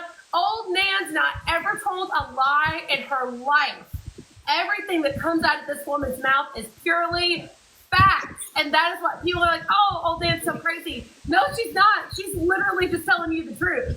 So for her to say that, it right there just goes ahead and tells you that that's what's going to happen with Jon's character. Jon is a Stark. He is not a Targaryen. He is so Jon Stark that it almost hurts. He is more Stark. He is Lyanna's son. That's why Catelyn doesn't that's a part of the reason why Catelyn doesn't like him. Catelyn doesn't like him because he's around her all the time, living in her house, amongst her children, and she has no answers about that. So that's a huge problem and a valid problem to have. But to add insult to injury, he's more Stark than any of her children. Yeah, and I feel like all of a sudden Lyanna gets like, oh, because he's Rhaegar's son, like, fuck him being Lyanna's son? Like, that is the profound connection, is that he is Lyanna's son. Like, and it's misogyny, right? Because it's more important who his father was, and that he's the lost Targaryen prince than that his mother was the fucking, like, Knight of the Laughing Tree, that she went against all of these, like, societal norms. Like, Rhaegar didn't. She did. Oh, Kimiko, there is no Night King in the books. There is the Night's King who was alive and looked eerily a lot like Jon. But there's no leader of the others. That doesn't happen. The Night's King was a member of the Night's Watch. He was a Lord Commander who fell in love with a girl who was described as kind of like an other, but also like you kind of are led to believe that she's a wildling, and falls in love with her, goes beyond the wall, comes back, and declares the two of them king and queen. So he's alive and not dead. Or like, But I do think that John is being positioned to take on a role similar to that. That you can conceptualize it as the Night King, as like inverse Azor Ahai, like perverse Azor Ahai. Like that is the arc that I think he is on. He's got Val, he's got his wildling woman, and he's got, I mean, there's just so much alluding to John coming back. And I mean, I know that we don't have the Night King being killed and then brought back to life, or we don't know what happened with his story because all it is now is a fable. So I think it'll be very interesting to see how it all plays out. But I do think that John is going to be, regardless of anything else, he's going to be the human personification of an ice dragon. So the silent death. And I think this all has to wind up with John being a part of fixing what's going on with the others. Because exactly. like in the same way with the dragons, the fire magic, the ice magic is out of balance, and that has to do with it all has to do agency, with reproduction. because they can't reproduce by themselves. It all has to do with reproduction because the reproduction of the dragons and the reproduction of the others is dependent on humans, and that is the system that needs to be broken. Exactly. And so it's John who's going to be figuring out how to do that with the others, and you can call that the Night King, you can call that whatever the fuck you want to call it, and it's Dany who's doing that. So yes, John is a part of the Song of Ice and Fire, but he is not the song. The song is him and Dany together. And it's not about one defeating the other. It's not about ice defeating fire or fire defeating ice. It is about them living in balance without human interference, without human dependence. And I think that's I blame George Lucas for that, because his form of balance in Star Wars is the elimination of the dark side. With the dark side, that's not how magic complete works. Light side, and it's just like people get this idea that it's about fire defeating ice or ice defeating fire, and it's like that's boring. No, like you're falling for the trap. Like that's how they have ended up in this repeated cycle of fire on top, ice on top, fire on top, ice on top. And these systems of destruction is because they never fucking learned this lesson. They think it's something that they as human beings are supposed to control. Exactly, I completely agree.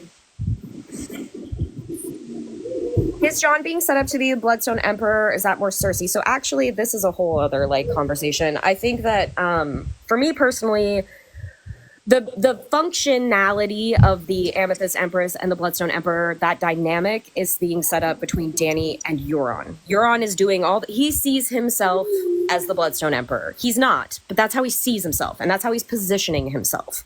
He's doing the fucking and the slavery and the blood magic and all the things that the Bloodstone Emperor does. He covets everything that Dany, the Amethyst Empress, has. But like, he's not going to win, and he's a fraud. Which is why I think that it's so important that the actual Bloodstone Emperor, the one where we're going to get the ending of this cycle that keeps repeating itself, is going to be young Griff. Because he is actually related to Dany in some way or another, and he wants what is rightfully hers, he's going to take it.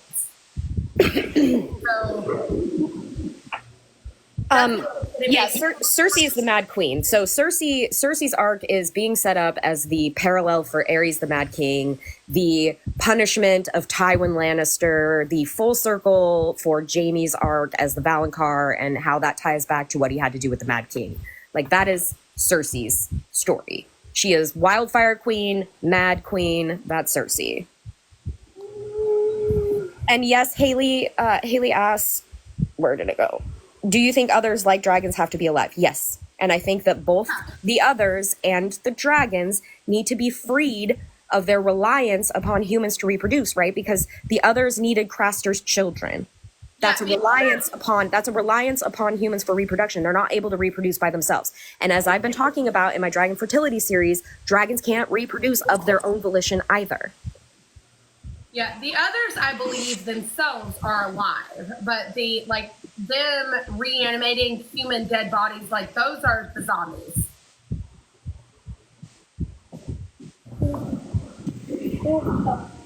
Yeah, so yes, the Amethyst Empress and the Bloodstone Emperor are a very, very direct parallel to Rhaenyra and Aegon, as in like a direct retelling. But what we are going to see in the main series is a subversion of that, in which the Amethyst Empress defeats the Bloodstone Emperor as it was meant to be. Suzette said, hold on. I'm sorry, no, it was AJ who said, who will become the new Dragon Riders? Nobody. Or at least I hope it's not anybody. If there were any other dragon bonds after Daenerys is gone, it would be an organic dragon bond, the way it is with Nettles, where there's no Valyrian blood. It's a relationship that's built on mutual respect and the person paying homage to the dragon. But then again, like I hope for no dragon riders at all. I don't think that humans and dragons mix well bonded together. I just don't think it works out. Because even with Nettles' character, even though the bond is very organic, I mean, at the end of the day, she still takes Sheep Stealer into battle. So we're still seeing problems. Suzette said, do you think Cersei being set up as the Mad Queen to show that anyone can be Mad Queen? Yes, exactly. So it's meant to undermine this idea that like only Targaryens are mad and only Targaryens are corrupt. And the irony that she comes from one of the men who overthrew the Mad King for being mad, for him to only create a mini female version of the Mad King. Like, that is irony. Well, we have, okay, so I think the most, like, prophetic, like, thing with that whole thing is Aerys telling a young Jaime that his enemies are in the walls and to burn them all. And then Cersei turning around and saying the same thing with Tyrion's in the walls and thinking that he's literally everywhere surrounding her, hiding, to the point where she has to burn down the Tower of the Hand because she... So we have a question that's actually about House of the Dragon. Any thoughts on Elinda and Diana? Yeah, when Diana opened the door, I was like, Diana. Yeah, where are we going here? What are we doing now? I'm interested. Riots. Like, that's clearly, they're going to start the riots. Yeah. Also, okay, what do you think they are setting up with Hugh Hammer? Because I feel like they're setting it up that because he's in King's Landing, he's going to start with Aegon and defect to Rhaenyra, but in the books, it's the opposite. I kind of feel that too. And then, or do you think he's going to, but like, after everything he's seen with Aegon, I don't understand why he would go to Rhaenyra and then switch back. You know what I mean? Well, I think we've already seen him on the side of Aegon. This is him like wanting, like sticking to them. Like I think that got broken from him in the scene with him and his wife and his dying daughter. You know, it's like the king's going to pay us, and it's like the king lied to you. Why don't you get that? Right. So that's what I'm saying. Like, are they setting it up that instead he defects to Rhaenyra versus defecting from Rhaenyra? Yes, I think I guess he's just going to go to Rhaenyra. I don't know if he's ever going to be a dragon rider on Aegon's side, if that's what you mean. Yeah, that's what I'm asking. I was going to say, I don't think he's ever going to go to Aegon's side. I think that he's going to go to his side and just switch it, like go from Rhaenyra to, oh, I can use Vermithor to become the next king myself. And that's where we get a whole other slew of problems. Well, I'll be curious too, though, because I feel like that's definitely one of those things that Fire and Blood could have just completely fucking not told the truth about. That he, like, in those last moments was like, I'm going to claim this for myself. Like, I'll be very curious to see how that actually plays out. Right, because I see from both him and Ulf that they're talking about, like, they're bringing up, like, the pressures of power. So it's like, I feel like them, when they get that power, are going to have very different ideas than somebody like Rhaenyra or Aegon are going to have. Right. I agree. Also, do you think his daughter looked not well, like maybe dead? Somebody brought that up in the chat. She looked blue. She was like gray. She was gray. Yeah, she looked on her way out the door, if not already. It didn't look good. It didn't. How do they get? Okay, so say that he does defect. How does he get out, though? I'm going to guess he sneaks out. My guess is that his wife dies, too. Yeah, I think that might be the final straw for him. or she leaves, or I don't know, like something's gonna happen between him and his wife. She might hold resentment for them not leaving earlier because now the city's locked. That's a very good point, Taryn. Yeah, because now I'm wondering, because the next time the city is opened is, I think, when Rhaenyra gets there. Oh, so maybe, okay, yeah. I'm really curious what they're doing with him. I'm really, really curious. And I'm ready to see someone claim a dragon. Please give us. I just want to see it. I'm like, ready to see people fail at claiming a dragon. They show a setup at the sneak peek. They go down to the dragon moot or the dragon mont, and they're like they're like their dragon taxi service that they have set up down there, and there's a hint that they're going to start the dragon selection process. And and that's when Rhaenyra says, this is no short task. I mean, people die. Either you live or you die. And she says that in the book too, where, the dragon's probably going to eat you or it's going to pick you. It's either or. So is Rhaena never getting a dragon? Are we still holding out hope for morning? I don't think morning's happening. I don't think morning's happening. I don't think they've laid any groundwork for that. I also wonder what's going to happen, because I'm not going to be convinced about the rumors of what she's going to do in the Vale until I see it. I mean, I have my complaints about not including morning and not including that whole arc that a dragon hatches. It's a big deal.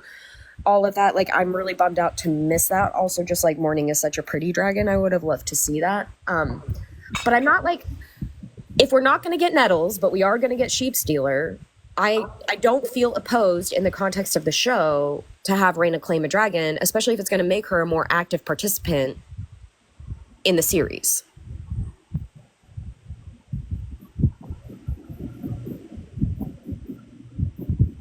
Yes, definitely from that angle, I agree. As far as giving the characters something to do in the show, of all the canon changes to make in the show, I would be most disappointed about Nettles.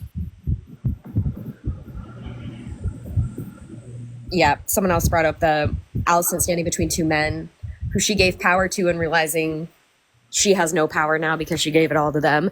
I think that was honestly my favorite scene of the episode, is her dissociating there at the council table as she reflects on what she's done. Yep. That's great. It was Game of Thrones does some of the best work when it's just the character reacting. They don't even need to say lines. She did great in that scene. What do you guys think of how they're doing Jane in the Vale? I was a little underwhelmed. I need to watch it again. I was underwhelmed with the Eerie, just in general. Yes, I did mention that at the top of the hour. Eric's like, yes. I wasn't here because my husband knocked over a full bottle of olive oil, Oh God. So that was all over. As soon as I pressed join, I hear the glass break. I'm like, shit. So that's why I was gone for a good chunk in the beginning. But the Eerie, we got even more with Game of Thrones. It's they even suppressed it a little bit with House of the Dragon. Please give me this big fortress at the very top of the damn mountain. Yeah. And then put the damn moon door on the wall, not the floor.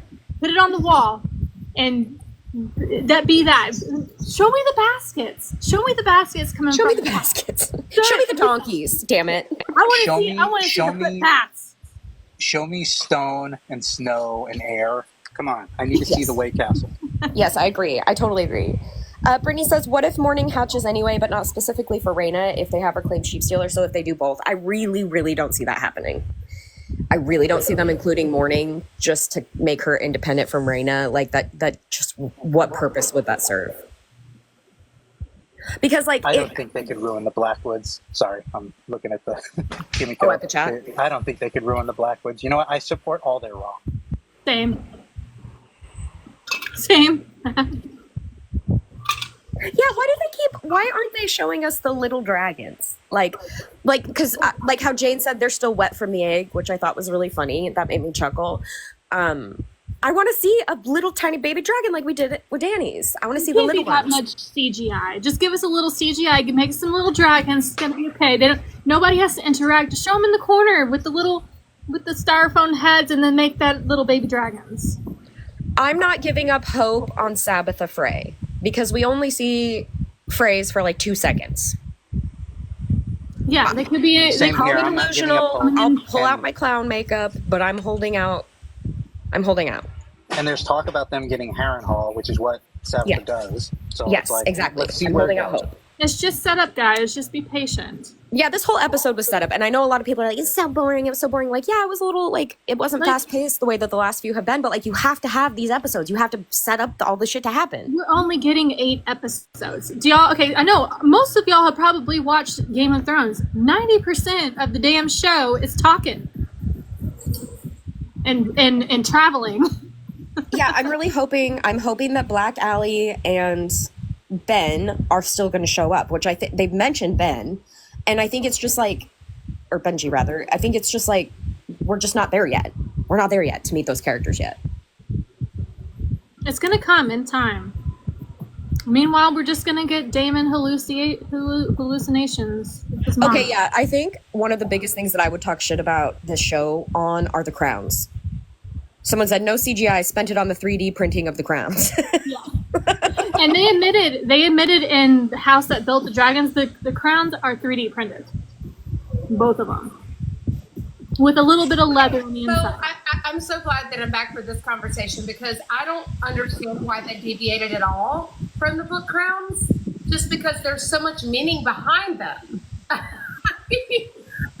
don't like. I can understand why you might maybe have your own little interpretation of it, but you took out all the gemstones from the Viserys' crown. All of them are gone. And the Conqueror's crown has this one little rinky-dink tiny ruby in the middle. It's so ugly and clunky. I hate it. Both of the crowns, I'm going to be honest, both of the crowns don't look good. Ooh, Yeah, I want to know. Josiah, I literally said, I prefaced this conversation with, Just broke my I'm damn going to be a hater. I'm just going to be totally honest. Like, they're both terrible. And then all of the houses being on Jaehaerys' crown, the whole thing just looks freaking goofy. All you had to do was make a little gold circlet with the gemstones around it. All you had to do was have the Valyrian steel crown with all the rubies. Please just give us the crowns. All you had to do was make. As they were. That looks so goofy. This is not necessary. These little parts just make it a band. Stick rubies around it. It was simple.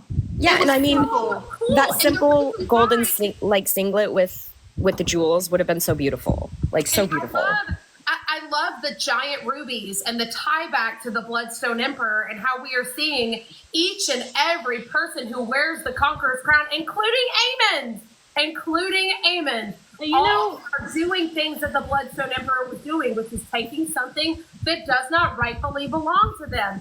And it is so poetic and so meaningful. And we are also seeing with Jaehaerys' crown, with all of the gemstones around that crown, symbolizing the gemstone emperors themselves and the fall of these emperors who were at the height of their power.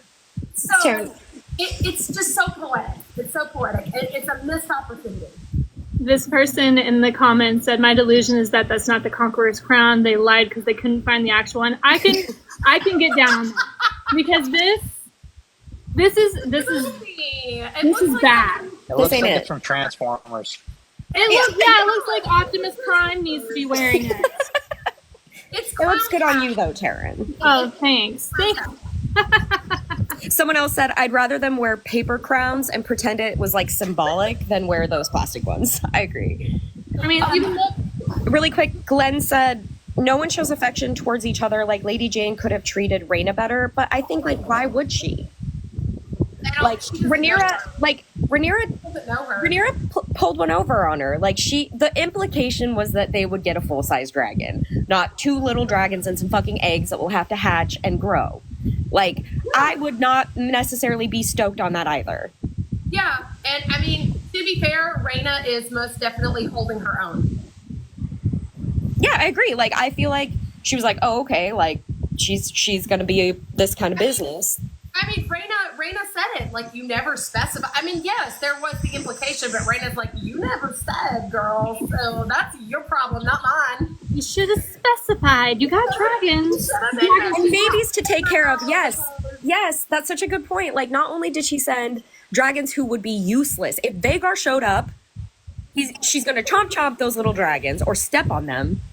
Like, they're useless. And like, you know, in fighting, like, I'd love to have little dragons, to just have little dragons, but this is war. Like, they're useless. And then she sends her children, babies. And it's like, here are my babies and some baby dragons. Yeah, and you're asking her to commit her forces, which are going to take them away from the Vale. So it's like, yeah, it's not a fair trade. She wouldn't be too thrilled about that. Yeah, and that's definitely I wouldn't happening in be. the books. I would be a big mad if that's what I got from 15,000 troops.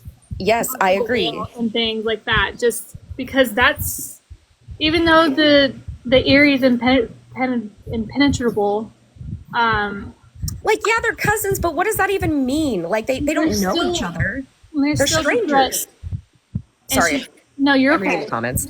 She's still a threat from freaking Vhagar, even though Vhagar is what helped get the Vale in the first place, isn't it? Right. It was Visenya. It was Visenya. Yeah. Okay. It was Visenya and Vhagar who took the Vale with just a simple dragon ride. Took him on a little spin. Just spin on the dragon. So what would be funny is like that parallel, like Vhagar is the one that comes and gets the Vale again. But she's right. The only danger would be from the sky, aka Vhagar. So I don't blame her for being a little big mad for just getting some babies. And and human babies too. Yeah, right. Someone asked, do you guys like the change that Syrax is Dany's dragon's mother? I know Dreamfire was never confirmed.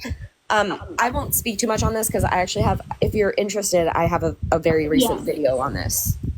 I think that in my headcanon, it's always going to be Dreamfire. But I think that in the context of the show, Syrax makes sense. And I'm not mad at the show for taking that approach. The way I see it is like I take like Dreamfire, Rhaenyra, and Daenerys are all like connected as far as like bringing dragons back. So it's like if you're gonna skip Rhaena, if you're not gonna tell that story in the show, it still thematically fits the same, right? And because from Syrax. Absolutely, because Syrax descends from Dreamfire anyway. So we're getting this. It's the same fucking line of dragons. It's just different generations of that line. Yeah, true. So they're not. But in the books, of course, it is. Sorry. Go ahead. In the books, it is very, very clear because 3 eggs walk off the page with Alyssa Farman, and then 3 eggs walk back into Game of Thrones. Well, no, what it was for me is Jaehaerys having that conversation with Rhaena and being like, they're going to end up in the hands of some spice monger. Yeah, like, very okay, George, thank you for telling us very clearly. Who could that be? Who could that be? And because for me too, like with the Dreamfire thing, the bond at the time that those eggs would have been laid would have been between Dreamfire and Rhaena. And the connection then is Rhaena and Dany. And right now, all we know of Dreamfire is Helaena. And that connection isn't as important to me. Helaena having a connection with Dany isn't as important to me as Rhaena. So I would prefer in the show for the connection to be Syrax and Rhaenyra to Dany. I think that makes more sense. I agreed. Yeah, we're gonna probably miss out on a pink dragon, and for someone who likes the color pink, I don't know if they'll get that from me at all. I'm a little upset that I don't think we're gonna get mourning. What, you and the color pink? What do you mean? What? What'd you say, Eric? Are you on silent? What's happening? Hello? What do you mean the color pink? What No, I about? was talking about my favorite color is pink, and so I'm a little upset that we haven't seen or heard of mourning yet in the show. Right, exactly. It's very disappointing. Keep breaking my chair. Glenn says, it makes it hard as a viewer to develop the same passion for these characters that I did in Game of Thrones. I understand. I completely understand. But you also have to kind of look at the source material and how different they are. Like, the characters from the source material of the main series are already so fleshed out and so believable. Like, they were handed to the writers of the show on a platter, and somehow they still fucked it up. But the characters that the writers for House of the Dragon are given are not, they're very one-dimensional. They're just words on paper. Yeah. So it doesn't really surprise me that I don't have the same connection with these characters. I didn't expect to have the same connection with these characters. You don't get any inner monologues. You don't get any point of views. You just get like someone's reading a history book to you. That's what you get. And you have no emotional connection. Yeah, we have favoritism and favorite characters, but you don't know the nitty gritty of what's going, the inner workings of their minds like we do with A Song of Ice and Fire. Exactly. Someone asked, who was the last dragon in the trailer? It's either Vermithor or Silverwing, but it kind of didn't look like Vermithor from last season. It kind of looked like Dreamfire. If I'm gonna throw that out there, it looked because they made Dreamfire and that like 3-second clip in the first season looked like Drogon. Right. And that dragon looks like a gray Drogon, but I think they're leaning towards Vermithor. Or maybe Silverwing, because Silverwing is kind of that same gray silver color. True. I thought it was Sneak Smoke is very white. It's a very white dragon. And I think at least it's a trailer, so they can cut it and make it look different. Yeah. But it did definitely look like it was Dragonstone, not King's Landing, and Dreamfire is in King's Landing. Unless she comes, I mean, maybe Helena's going to come. I don't know. Like, that seems unlikely, but... Let's take a looky look. I'm going to bring it up. In the chat, who are your hot new random faves? Mine is Sir Byron Swan. If you know, you know. Mine is Simon. And then also, I haven't seen my other guy in a while, Westerling. Yeah. I'm a Westerling girly. Yes, Where when did is he he going go? to become Barristan finally? Yeah, for real. Give me my Barristan. Show back up already.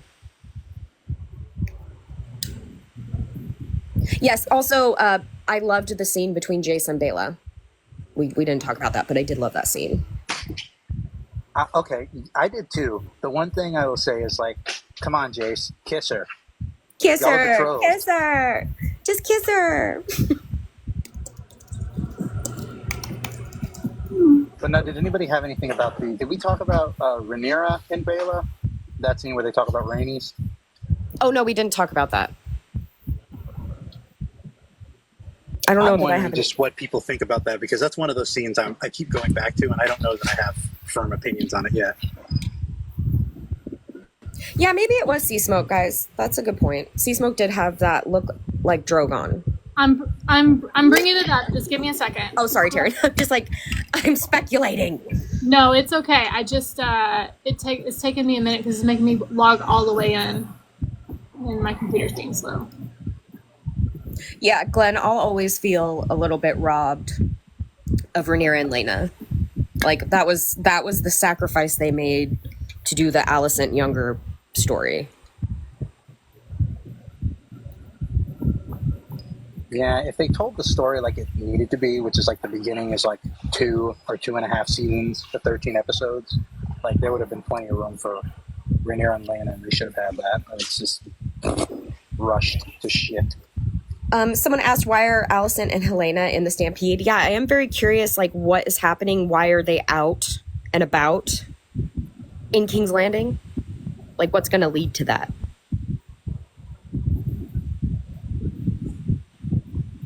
I was thinking about that too. I don't know what it could be. Here we Like are. something to do with Aegon being missing.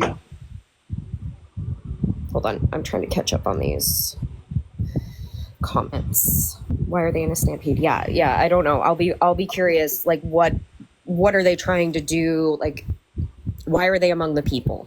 Is what I want to know. Oh my gosh, Penny Dreadful.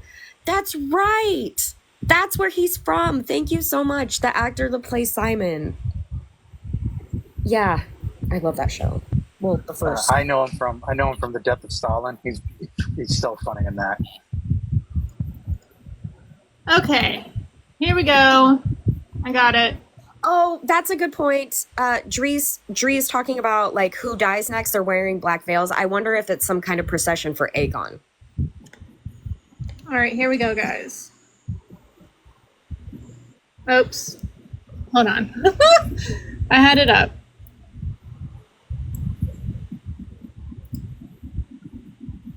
Yeah, I liked the Bela and Corlys scene a lot. I agree. All right. To be honest, I thought the fandom was going to be so upset about that scene because it was like Bela turning down Driftmark, and it's like everyone is like, why doesn't Bela take Driftmark? Yeah, who is that? That's not Sea Smoke. Sea Smoke has like pink yeah. ridges. This looks like Drogon. That's Silverwing, I think.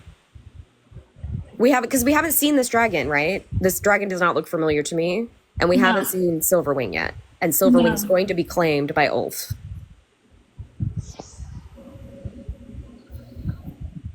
Let's see if we get a little bit more. I like the name Ulf. It sounds like we're all saying oof. Oof. He's kind of an oof. You know what I mean? Oof.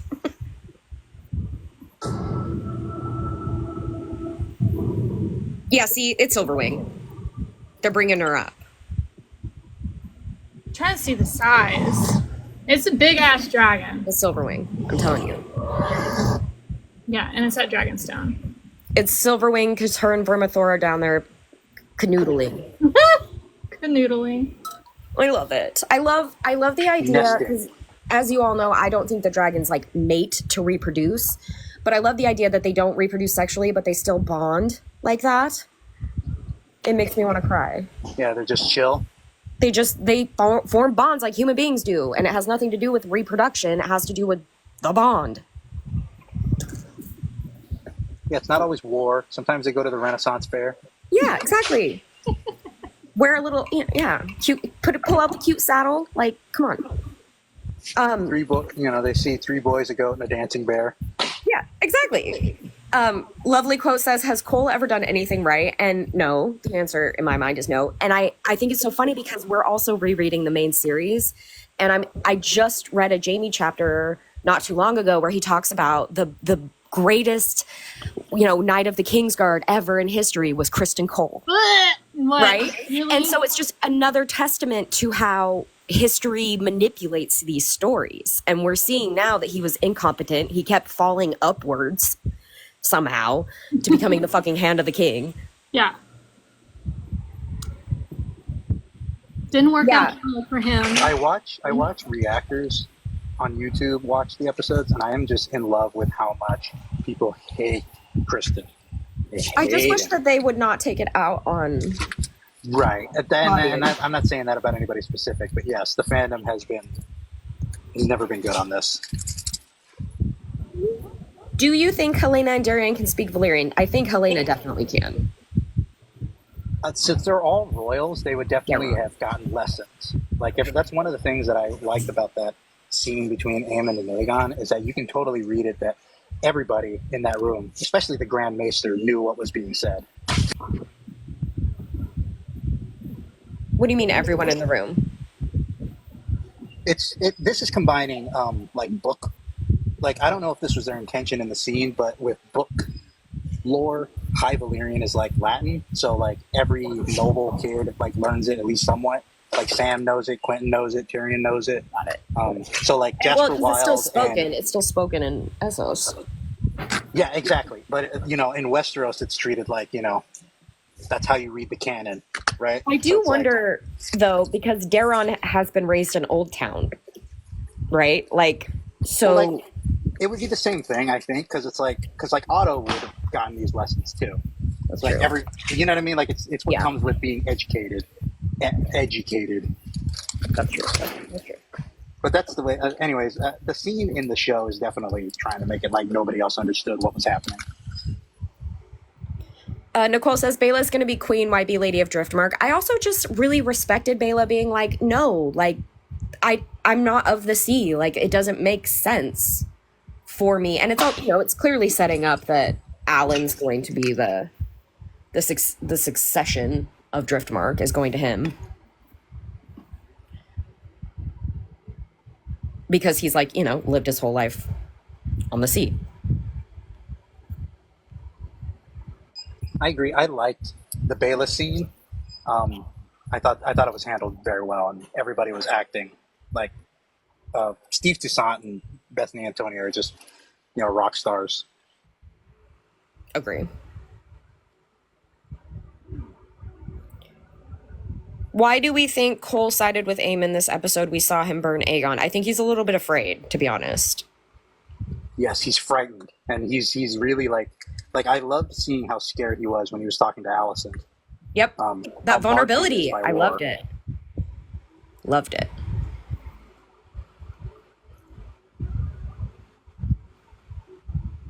I'm just reading through the comments real quick. Do y'all not have jobs? I'm off today. It's called a vacation, bud. I'm at work, so, be jealous about it. And I also work from home. Joke's on you. I can do whatever I want. Yeah, I love what they're doing with Christian Cole's character. It's just very interesting to watch this season. It was a little rough in season 1, but I think we're hitting our stride now. Yes, the whole cast is gorgeous, which is a little bit of a problem with literacy as far as understanding the medium. Accurately interpreting a character, but their daddy.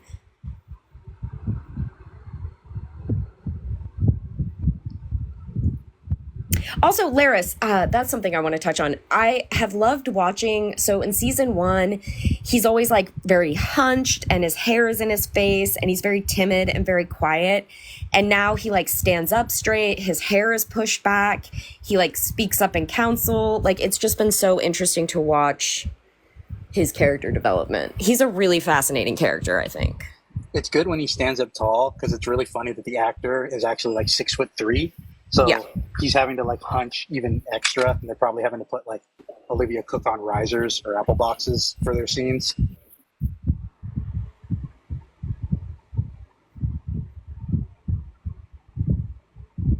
Hello, Pharaoh. Hi, Sumali. Oh yes, hi Sumali. I didn't even see you showed up. The chat was moving too fast. I hate Aemon with a burning passion, but Ewan is gorgeous and I can't stand it. Sure. I mean, I will never have an opinion on that.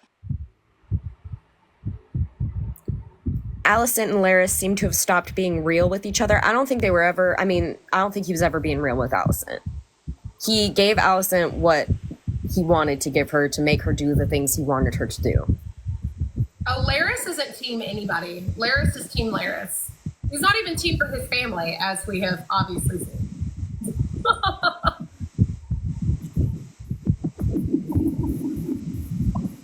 Love how everyone turned on Alicent. Yeah, I do too. And I think we've already touched on this quite a bit, is Alicent kind of having that moment of realization where she's kind of disassociating from everybody is my favorite part of the episode, because I'm like, yeah, she's realizing that the walls have finally caved in around her, and that everything that she did to put these people in power, they've left her behind. She's nothing. So the whole reason why she usurped Rhaenyra is now the reason why she's not being heard. So there are a couple questions that are things that we've already talked about that I think we could probably answer real quickly, just to summarize. Do you think Mysaria is team herself or team small folk? I think team small folk, personally. Oh, yeah. I agree. She's got that perspective. I think that right now she's aligned herself with Rhaenyra because she feels Rhaenyra views things the same way. But eventually Rhaenyra is going to stop seeing things that way. And I think we're already seeing the beginnings of that now. So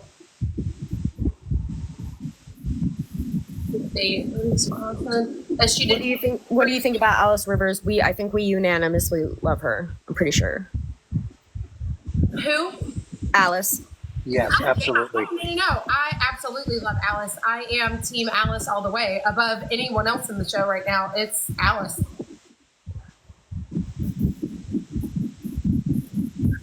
Oh my God. I've been really interested to see the Alice and Aemon dynamic, because since I read Fire and Blood, I always thought that the God's Eye only happens and Aemon dies because Alice ultimately sends him to his death. I think that she sees it and she knows it's coming and she orchestrates it. There's something in the chat here. Hold on. A person who annihilated your entire family, it only makes sense to want them dead. Did Simon really see Alice or something else? Yeah, That's someone earlier brought up like that no one else has directly interacted with Alice except for Damon. So is she like a figment of his imagination? Ooh.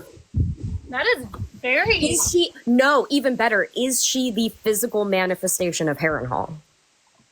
Oh, see, I feel Yeah, like she's the ghost in Harrenhal. More, 'cause Oh my god, nobody- okay, I'm gonna have to make a video on that. I'm gonna have to do a video on that one. Great question. That is fantastic because nobody is seeing or speaking to her.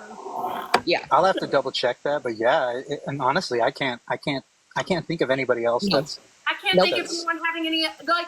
Okay, so that could be two things. It could be that she is a bastard. And also a woman. Let's not forget that she is female. So her opinion matters for very little. Well, but I'm like into this. This is my new headcanon is that she is Harrenhal. Yeah. Alice is Harrenhal. I love that. I love that actually.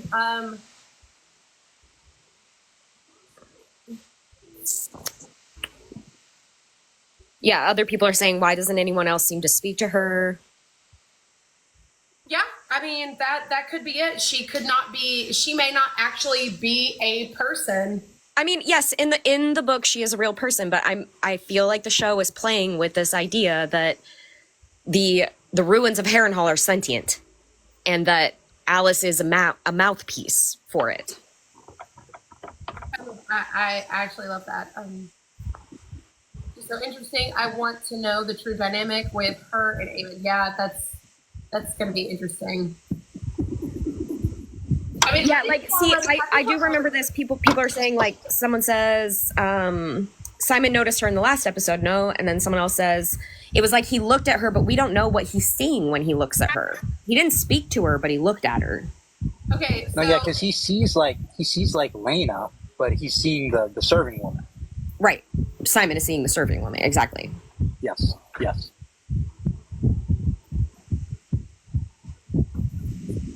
It Do is we- no.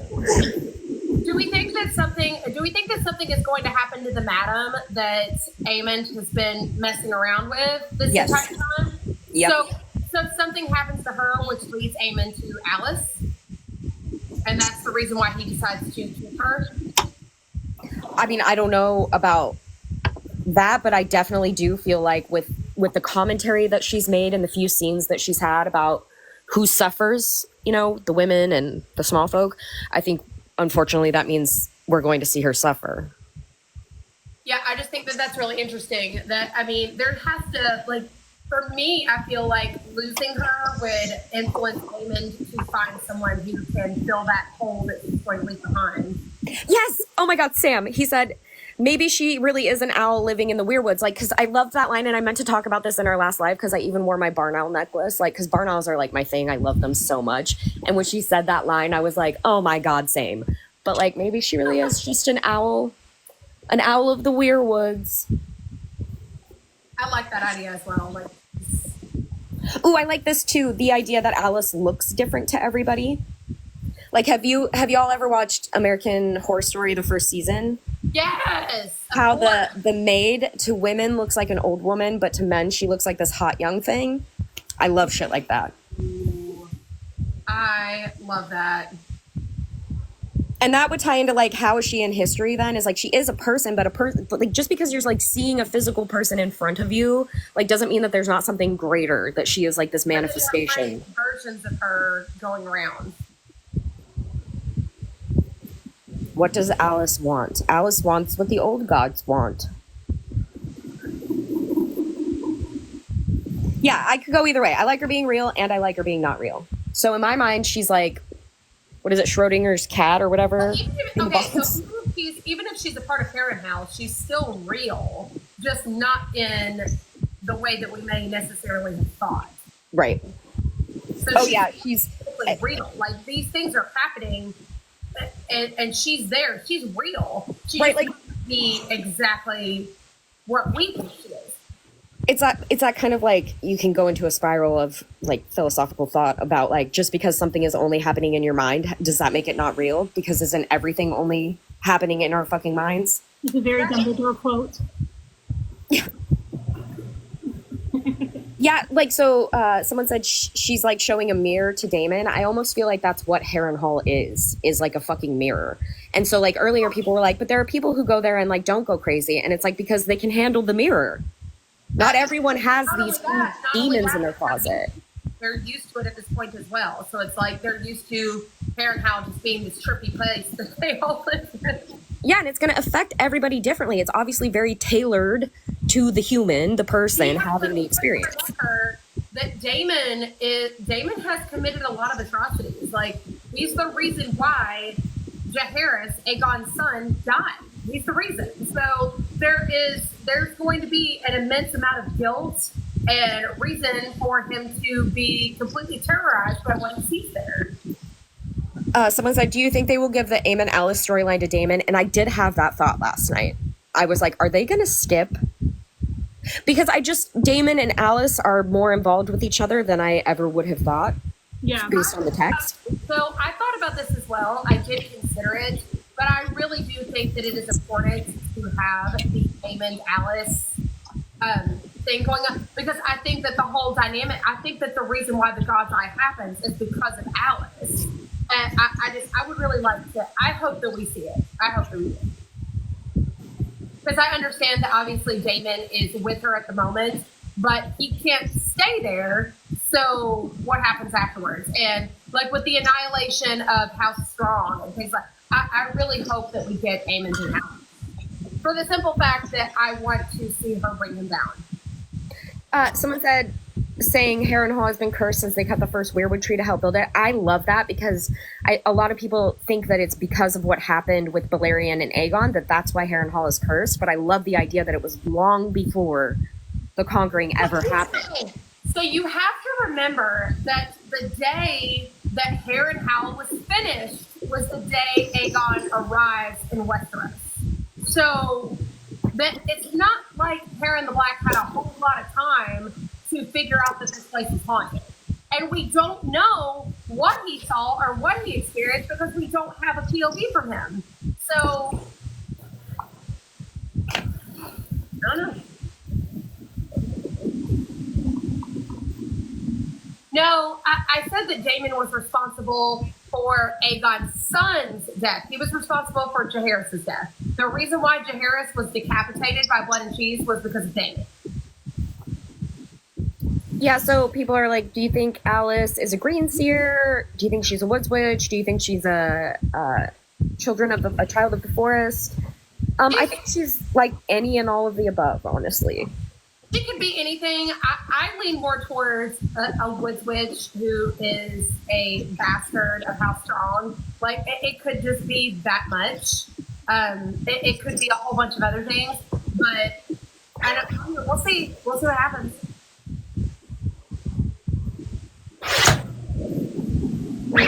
Okay, but people say like Lionel Strong isn't being tormented. Like, we don't know that. No. We don't know his experience. And again, as I said, not everyone has as deep-seated of demons as Daemon does. Like, not everyone is going to look in the mirror that Harrenhal is holding up and see horrible things. Like, it depends on the person. And Simon seems like a pretty solid dude. So the mirror that he sees is probably not anything close to the mirror that Daemon sees.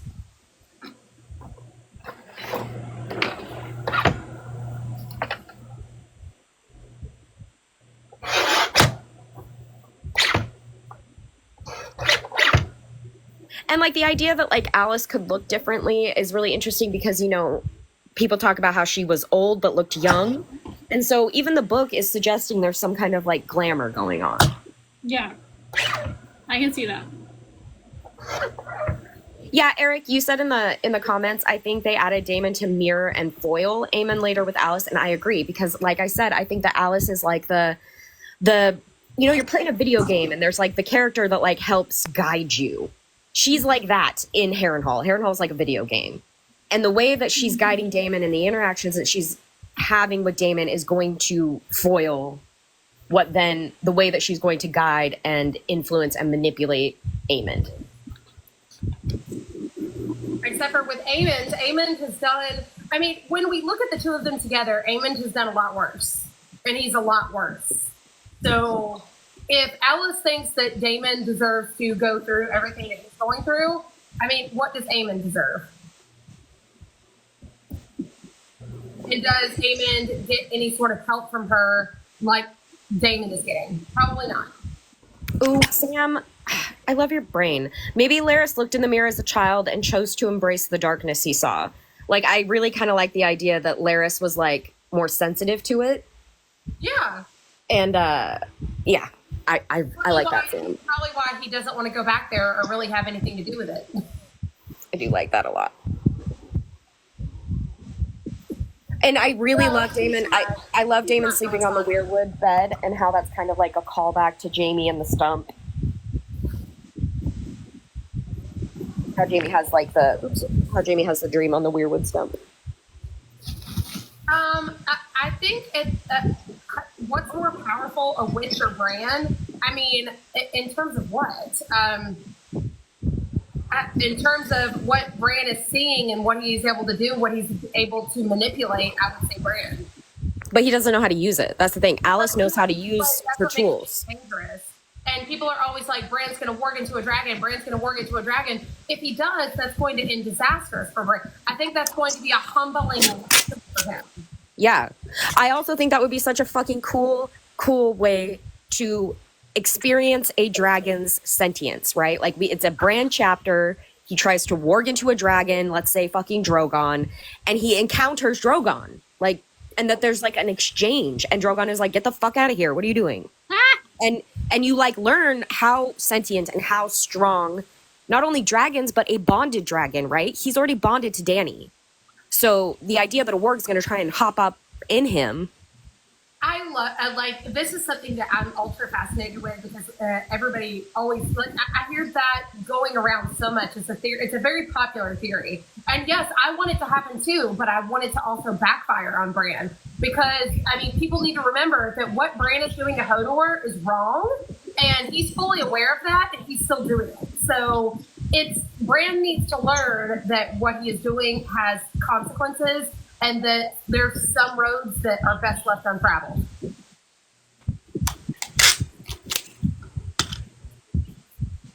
I would also, like Chelsea, I really just want to know how intelligent dragons really are. I'm so as far as, sorry, I was away for a bit. As far as like who's more powerful, I mean, I would think that at a baseline, probably Bran, but Bran's definitely more powerful. Yeah, because of what we see he's doing, he's not even trying.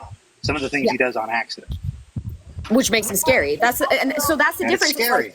It's like he has a higher threshold. He has greater capabilities, but Alice is practiced and knows how to use her tools. While they may not be as powerful because she knows how to use them more effectively, she's more powerful in that way.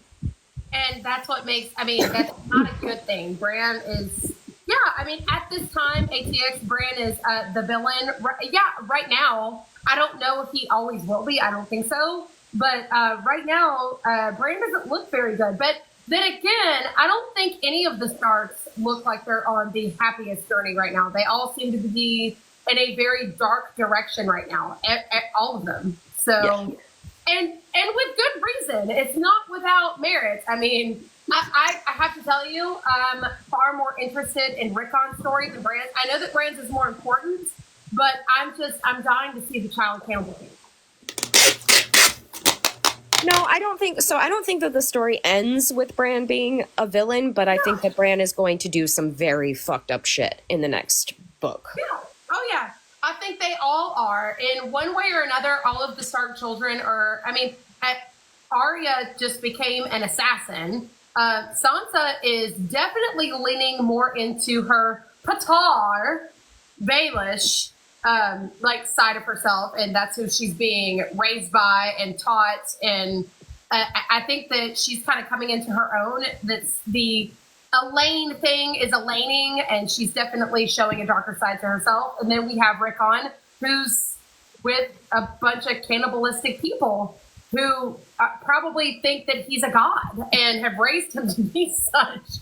So, and he's so young, and he was warging so young. And we see the chaos in Shaggy Dog is coming from Rickon. So I am very interested to see how chaotic and how wild Rickon has become, because he was already wild before. Like, what has he become now? Right. Someone asked, what's your theory on Bloodraven using Bran as a body vessel? So actually, I think that what's going to happen is Bran's going to become stronger than Bloodraven, and I wouldn't be surprised if he kills Bloodraven. Oh, I think he will. Yeah, that's one thing that's like central to like the time traveling Bran. Time traveling Bran. Like, yep. Is that Bloodraven says you can't time travel because I tried it. You can't affect the past, but it's like we just saw Bran probably do that. So it's like I think Bloodraven is not in control here, and it's gonna go bad. It reminds me very much of Varamir Sixskins, and what is the name of the guy who like taught him about the abominations and stuff? Hagen. Hagen. Yeah. It's something like that. It's like that same kind of dynamic when the student becomes stronger than the teacher, and then thus has to overthrow the teacher. He ate him, right? Yeah, as a wolf, as one of the wolves, he ate him. So I think that is my favorite prologue chapter out of the whole fucking series.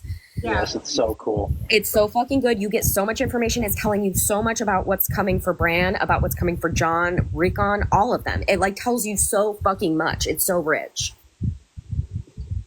Yeah, I love that. I mean, I'm finding that I love like Bran's chapters themselves so much more now than I have in the past. Theory on There's just Bloodraven. not enough. We need more, but it's like I think his story is about to accelerate. Take off. That's Oh why we yeah. don't have it. Sure. Yep, agree.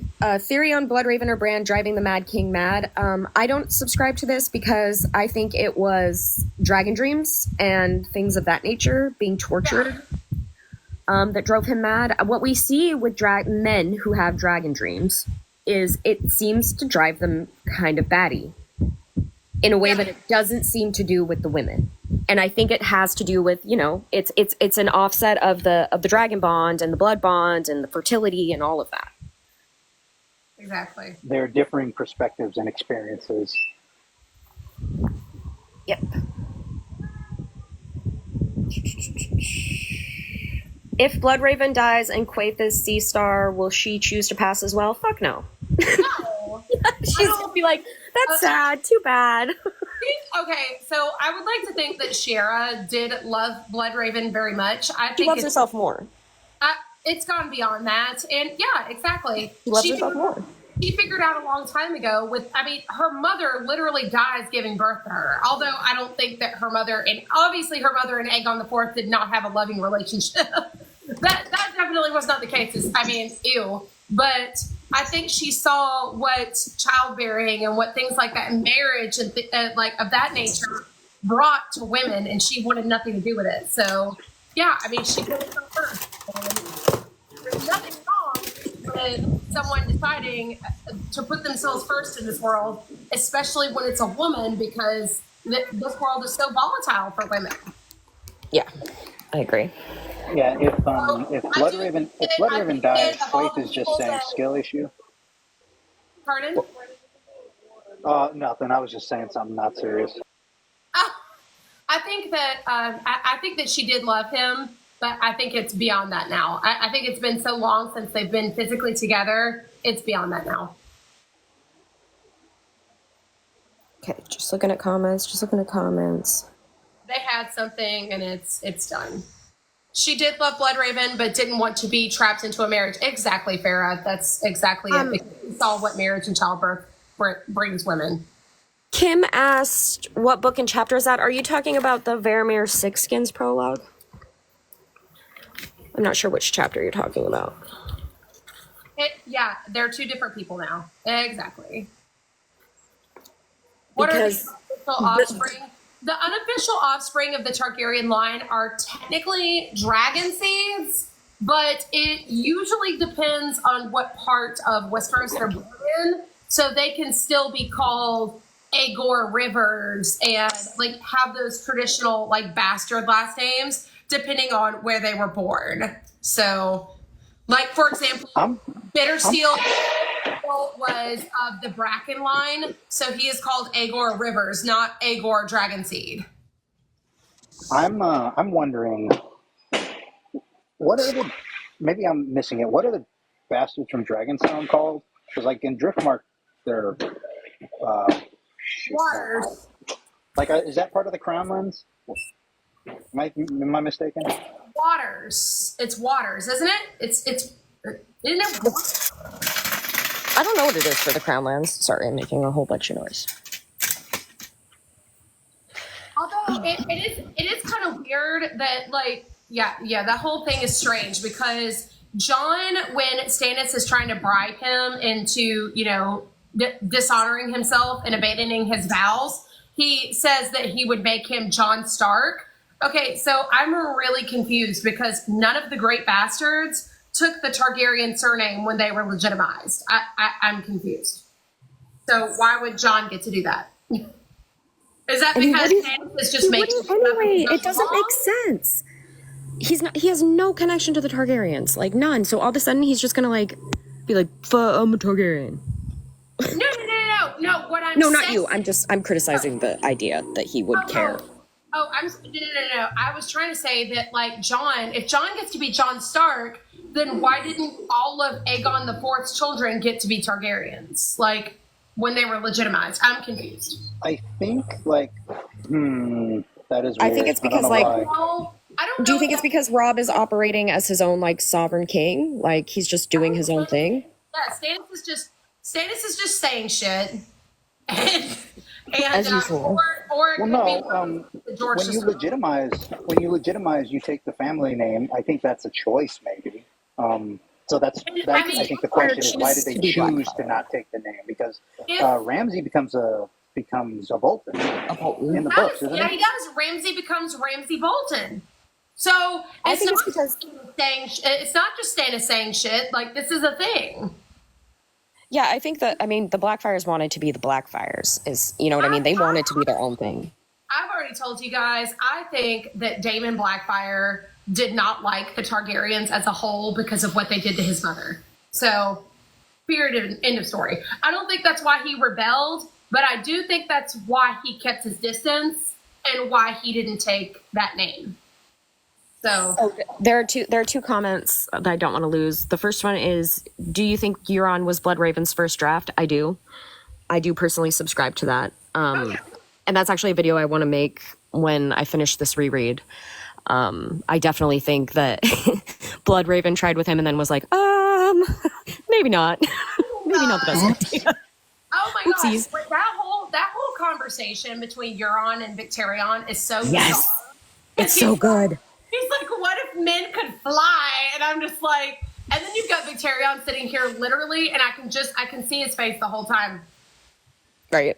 Well, and I love too, because he's like, Euron says, how would one know unless you jump from some high tower? And Dany has the vision of the great stone beast taking wing from a tower. Like, and and he says, take wing. It's like George, he does this thing where like he uses, it's the phrase is the clue. And that's how you know to tie the two things together. It's like this very specific phrase. It's like wreathed in fire, and how that tied Bran and Summer to Dany's vision in the tent, right? Yeah. And then the other comment was Arya seeing the Lion of the Night when she first enters the House of Black and White. I do not have any thoughts about that beyond I went, oh, fuck, like that. Because it's one of the very few mentions or references you get to the Lion of the Night. And I think that framework is pretty important to the dynamic that we're going to see between Dany and Jon. Yeah, Farrah, if you're talking about Euron's wordplay, Euron/Dario's wordplay, yes, I do think that everything that comes out of Euron Dario's mouth it's something. It's very interesting, and I like putting the pieces together based on everything that he says. Do you think House Dane and House Reed will play vital roles for the end of A Song of Ice and Fire? House Reed, yes. House Dane, no, for me personally. Do you guys want to answer that? I think that George, okay, so a couple of possibilities. George had a vision of where he was going with the Danes and decided to abandon it. So now it's like, or the Danes are just not as good as people think they are. And I have to assume that they're not, because Arthur Dane is one of the Kingsguard who allowed Aerys to sit there and beat the shit out of Rhaella and told Jamie, a young Jamie, hey, shut up and don't say anything or do anything about it because we can't protect her from him. Like that. While I understand that that's technically true, it's really not. Like you could storm in there and say, no, you're not going to beat her.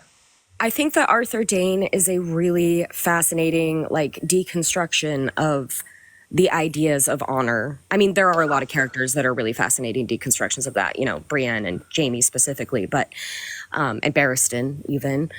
So I think that, yeah, you know, Arthur Dane he's got this name that follows him, that he was just like the best of the best and a good person and all of these things.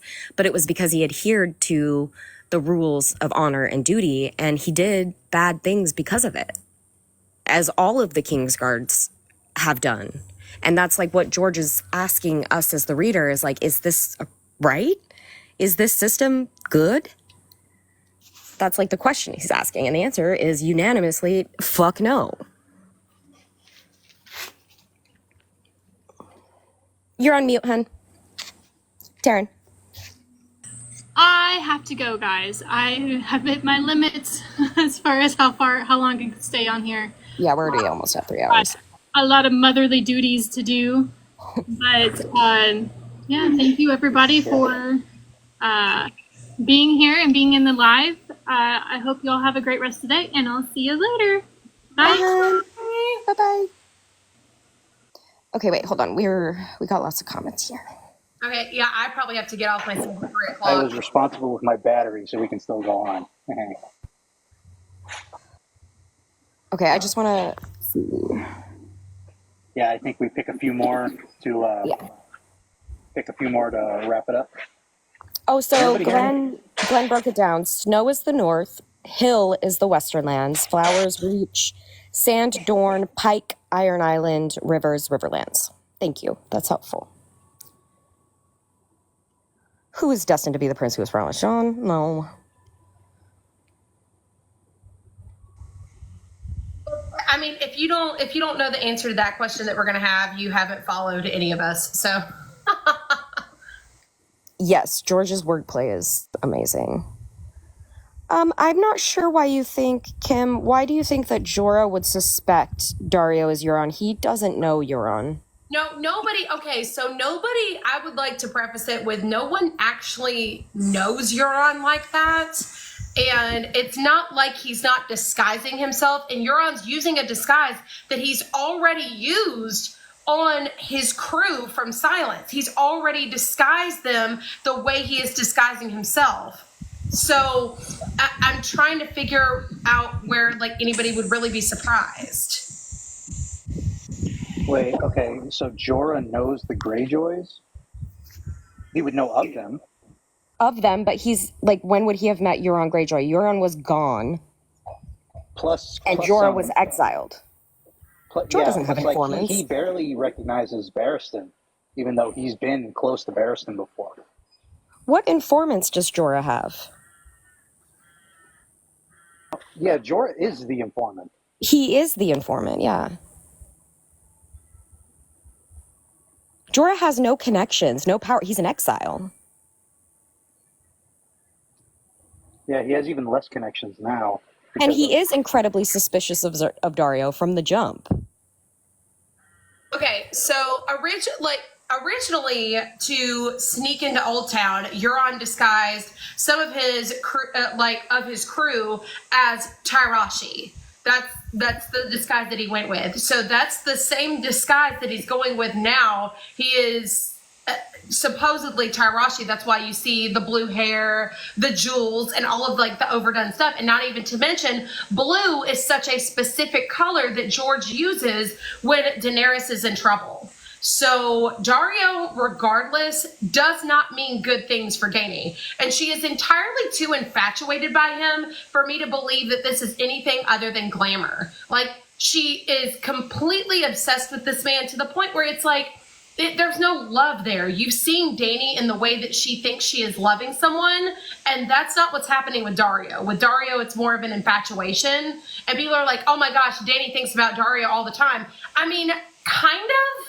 but not in a normal type way that you would think. Like that you see her think about Drogo, or like someone that she felt that she actually loved. So she's also a fucking child who has been traumatized and sexually abused her entire life. Like, of course she is drawn to men like that. yeah, she is a teenage girl, but I think that a part of it is too that Euron is manipulating her with glamour and he's messing with her. He has her entranced by him because he feels that that's the only way that she would ever like do that. So, well, the thing for me that like really lines up timeline wise for the Dario and Euron thing is him getting the warlocks, because the warlocks would have the magic to produce the glamour that would be needed. What you have to, like, when you're reading the tandem read, this is why I did a tandem read to begin with, was with Feast and Dance, is because the timelines do add up. And the reason why Dany is thinking about Dario a lot is because he's going missing for long periods of time and she wants to know where he is. So I guess, sorry, I'm reading the comments, and I'm not convinced that Jorah would peg Dario A as someone in hiding and B specifically as a Greyjoy. I don't see what about Dario would have exposed to that. Okay, so even if he knew exactly what Euron looked like, this man Dario has a blonde mustache, blue hair, and 2 eyeballs. Like, I mean, I don't think it's glamours work in a certain context. So if like Jorah's really people see what they want to see. He's going to see what he wants to see. You see what you want to see. He talks about, when we talk about glamours, when Melisandre talks about glamour, she says the best glamours have like truth to them, that you wear these things. So the blue hair and the coloring of the beard and dressing so flamboyantly, that's all part of the glamour, because it forces people to see what they want to see in front of them, is this flamboyant Tyroshi. Like, it's part of the guys, it's part of the bit. It's so overdone too. Like, it feels very overdone with Dario. So I'm sorry, but it's written all over this that he's not who he says he is. George has said that he's not who he says he is. So, I mean, this isn't even coming from me. You guys keep saying that Bear Island knows Greyjoy as well, and like no one is disagreeing with that, but Euron also hasn't been around. And Euron like is not like a Greyjoy. Like, he's trying to change everything about being a Greyjoy. Like, he doesn't adhere to these Greyjoy traditions. So I'm not getting what would expose Euron as a Greyjoy to Jorah. I don't see it. Not only that, if Jorah knew Euron, he's still not going to know Dario because there's so much to this disguise. Barristan grew out a beard. He grew out a fucking beard. And Jorah didn't know who he was. He was not. Like, people need to throw what they think they know right out the window. Because I'm sorry, you're just not. I mean, at the end of the day, Euron has 1 eye and Dario has 2. So and then you've got the yellow mustache, the blue hair, the blue beard. Like, how are you not seeing that this is a really good disguise? I mean, for me, okay. So for me, it's like I see the legs on Euron as Dario. But for me, it's like, no matter what, the thing that I absolutely know for certain is that they're working together. I know that for sure. I will die on the hill that it's the same person. And when it's confirmed for me, I've told you guys, they're going to have to call the police because I'll be out in the streets screaming that I was right. It's absolutely hysterical. And the police are going to be called because they're going to be like, what is going on with this crazy woman screaming in the streets about, like, Euron is Dario. But, I mean, regardless, it's like you said, there is a plot. And Dario cannot be trusted. Like, the color blue is just a horrible omen for Daenerys. And he's blue. Blue eyes, blue hair. Like, that's why I say that young Griff is also a bad omen for Daenerys. And I'm convinced that he is the true Bloodstone Emperor and that Euron is he's the false one. He's a fake. Okay, Kim says, how did Euron rank, like, high rank of the Second Sons? Because what do you think he was doing in exile the whole time? Mm-hmm. He was getting his army. That's what he was doing. Like, not only that, All Not these stories where he's like saying like he's circle jerking himself that he went to Valyria and he threw a dragon egg in the water. Like, you cannot take that at face value. You should not just believe what Euron is telling you.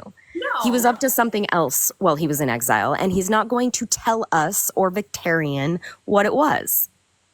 Exactly. Like He's got Victarion on a fool's errand. He sent him to Dany damn well knowing he's screwed. He's gonna die. yeah. That was the point. He wanted to get rid of him. You can disagree, Kim. No one's saying that. I'm defending my position and why I think what I think. And it's not only that, but it's right now Dario is the leader of a mercenary group called the Storm Crows. I am the storm, my lord, the first and the last. And the last. Euron Crow's eye. Where And like, George, Storm I mean, Crows- George I has mean, specifically said I don't know that there's if something George- else going on with Dario. if So George just yell at people. I don't know if George has to just spell it out for everybody and just like give it to you on a silver platter, because I feel like he already is. I mean, I don't know. I don't quite understand this idea that I keep seeing in the comments that Euron is legendary and known by many, but he's in a glamour, y'all. He's in a glamour. He's in a glamour. Sometimes he's in a glamour and sometimes he's not. Not only that, he's using a disguise that he has used before. He disguised the men on Silence as Tyrashi. This is a very, like, that's a choice. That's a specific choice. And he's making it again with Dario. Like, I'm sorry, but for George to say the same things about Dario, that he's not who he appears to be, that there's more to Dario than what you are seeing, I feel like, how much more does he need to give you? Like, these two characters are never, and I do mean never, in two different places at once. They never are. In the same place at once. Kim, I don't agree that she's being insulting. I think that maybe it's being taken more personally. We're talking about the idea and the theory in and of itself. We're not talking about you or anyone specifically. Like, I'm being insulted? Huh? See, okay, I want to answer this. There's somebody in the question asking what glamour is. Yeah, somebody already said it's like it's a magical like item that allows people to take on the visual form of someone else. In the story, So, I think we've seen everyone always asks, what was his name? Sorry, Lord of Bones, Rattleshirt. Rattleshirt was glamour to look like Yes. Mance, and they switched spots. And like Even Mance then- doesn't even want to wear when- Mance. Even okay, when so, the well, Lord of why Bones don't doesn't we trust, hold on, want somebody to be asked- glamored, he's still seen that way. So it's like it's that powerful that even if he doesn't want to look like Mance, he still looks like Mance to everybody. Okay, so someone asked, wait, why don't we trust Dario? Okay, so like, where do I even begin? So first of all, everything that Dario does, including seducing Daenerys, feels really suspicious. I mean, and that's like, I mean, I'm suspicious of Jorah for that reason, because that's fucking weird. And Dario is kind of like, you don't really know what his motivations are. Like, for example, when he took 93 ships from the Myronese fleet, no one told him to do that. He just did it because he wanted to. And it's just, it feels like Dario is very much like out for his own mission and not for Daenerys's. And he's just with Daenerys for now because, I mean, he's got some motivations for that. Like, for some reason, what he wants aligns him with her, which is that's exactly what Euron says he wants. Euron is so confident that he can make Daenerys his wife, that he's going to take her dragons, and that they are going to be this powerful couple lording over this apocalyptic world. Like, that's Euron's goal. But why is he so confident that he's going to get Daenerys? I believe it's because he already has her, or at least he believes that he does. I think one of the weirdest Dario things that I just found like such a red flag was when he brings the head and the dragons are like eating the head, and Dany thinks they could be kittens for all the attention that Dario paid to them. Yeah. Like, that's very odd to me because the dragons are such a spectacle to everyone else. And that always just was such a red flag to me when it came to Dario. Like, He's why are you also, so... like, it's he's giving It's you also the hints he's at got. what matters. I mean, this could be from anywhere, but he does have salt stains on his boots as well. Like George puts these details in there. Or okay, so before the King's Moot, when they take over Yunkai, and he's like, the gemstones, don't forget the gemstones, and he ends up taking so much of this treasure from the And he takes it to the King's Moot, where he's supposed to exchange it for alliances, and yet he's gone for a significant matter of time. And Daenerys remarks on this several times, that every time Dario is gone, he's gone for so much longer than he should be, which could be months, like a period of months at a time. We don't well, know. and after the gemstone comment, and after they sack and get what they were after, is the King's Moot, and he has all that, exactly, all the jewels and all that shit and for even the King's Moot.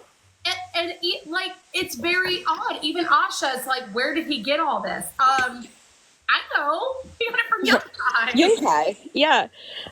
Also, Farah says, wait, isn't Dario the Bloodstone Emperor in disguise? And I kind of love that you said that, because I think that Euron sees himself as the Bloodstone Emperor. He's trying to do everything. He's doing forcing the warlocks to eat each other. So we got some cannibalism, enslaving them. We got some slavery. It's all the things that the Bloodstone Emperor did. Blood sacrifice, all these things. And so, yes and no would be my answer. Like, not in a literal sense. I don't think he's the actual literal original Bloodstone Emperor, no. But I think that he sees himself that way. I think for things to play out the way that they're supposed to, for the dance 2.0 to play out the way I hope that it does, for things to make sense, for Dany to end that cycle, it just makes more sense for it to be young Griff to be the actual Bloodstone Emperor, because we have him claiming a dragon, which is something that I don't think Euron can do. And I mean, he's going to try. Oh yeah, he's for sure going to try, but I think it's going to backfire on him, like, in the worst possible way, and I can't wait for it. But I think that when you look at Rhaegal and young Griff, that is where I see the things that are in common. Like, Rhaegal and Euron have nothing in common. Rhaegal and young Griff, like young Griff turning on Tyrion at the drop of a hat over the loss of a game, whereas Rhaegal turns on Daenerys for absolutely no reason at all and snaps at her. And that youthful adolescence, that anger, that quick to anger and irritation, and just not fully in control of their emotions, these are like these two mimicking each other. Like, they have so much in common. And the fact that the final battle would be between a green dragon and the black, it's honestly, it's a little too perfect for me. It's a little too perfect. I love the way George's mind works, if that's how it all works out. So speaking of that, this was one thing that I did not like about the show. I was just thinking about this today, so the story has to go in the direction of the dragons getting split up so that they can fight each other. But the show gave them to the others, which I think was just the most boring thing to do, because it's like, it would be just so much more interesting if they had to actually deal with another side who had a dragon, who had wants and needs, and wasn't just blanket I evil. want to also point out that George said specifically that, like when he's talking about like dragons not being in Winterfell, he's talking about Valyrian dragons, and ice dragons are not Valyrian. So I'm just saying. Okay, go ahead. There was a comment. Where'd it go? Is Dario another Dany betrayal? So I am of the mind that the 3 betrayals that she will know are 3 betrayals she will commit. And that is because the other things, the mounts she will ride, the fire she will light, they're actions that she herself is taking. And so I think it makes more sense for the 3rd bit of that prophecy to also be an action she is taking. I think it's weird to have it be something that happens against her. And I think that the wording is intentionally ambiguous. You'll know the betrayals doesn't necessarily mean they'll be committed against you. And I think the blood betrayal has to do with her son, with Rhaego, and sacrificing him for Drogo. And I think that the betrayal for gold is what she does in Astapor. And I think that her betrayal for love is going to be her probably betraying someone for the greater good of humanity, for her love of humanity. So that's my take on that. Glenn Rose said, do I think that Jon will be a dragon rider? Not of a Valyrian dragon, because Jon is a Stark. In my fantasy world where I get everything that I want, Jon rides an ice dragon. And if you know about George's ice dragon lore, they are not tied to old Valyria. They have nothing to do with that. They are associated with the Shivering Sea, the Great White Waste. They're definitely a part of the ice magic. They're not a part of the others, but they're deep in the ice magic, the winter magic, which is what Jon is a part of. More likely what will happen is that Jon will be the human personification of an ice dragon, in that he will be the silent death. So ice dragons don't roar. They don't make a sound. Even when they are flapping their wings, it is remarked in the book, The Ice Dragon, that they are completely silent. They are known as the silent death, which is what I think Jon will be, because Jon most likely won't be able to speak when he comes back. So he'll kind of embody Ghost in that way, as well as an ice dragon, where he's just mercilessly out here slaughtering people and doing it so very quietly. But in my fantasy world, he rides one. What are y'all thoughts on people saying Dany is kind of white savory? That can really only be applied to the show, because the slavery system in the books is not racial. No. Like, so by definition, she does not fit. You can make a critique of the chosen one trope and the savior trope, but it has nothing to do with race in these books. No, that was a show blind insert. spots. That was the blind spots of the show, because Where they filmed. Yeah, it was because of where they filmed, and they just did not think of the image Having a white that they were blonde making. girl surfing on top of a bunch of brown bodies. Yeah, not great. Mm-hmm. Yeah, it's not the. Yeah, and that's not a how show it functions thing, in the book. because in the books, and indeed in our history, like race, the way we think about it is a very recent thing, like Construct. relatively. So yeah. I mean, Dany remarks several times in the books, especially when she's in Astapor looking at all the Unsullied, she's like, they even enslave their own. Like, she's talking about how different they all look. There's Carthene, there's, Lysine, there's all of them. Dothraki. Yeah, Dothraki, Lazarine, if you don't know, I think Dany even talks about that. Like, at a certain point, she didn't know the difference, but now she does, because she's been around it. And it's like, that's because those groups are like similar to like racial groups, but it's way more about culture, not about skin color. Sorry. Glenn had a follow-up question. Do I not believe that Jon is a Targaryen? I think that R plus L equals J. I think that George gave us that much. I think that I'm about 99% sure that's the case. But that doesn't mean that he's a Targaryen. He's been raised by Starks. He looks like a Stark, acts like a Stark, quacks like a Stark. Yeah. He's a fucking Stark. He's not a Targaryen. And when he comes back, when he is resurrected, Ghost is coming with him. They are one now. So he's going to be like a wolfy warg on top of all of his Stark context. I don't know why people think that all of the sudden, because he is told something or learns something that is actually like irrelevant, cool, you're a bastard, but a different kind.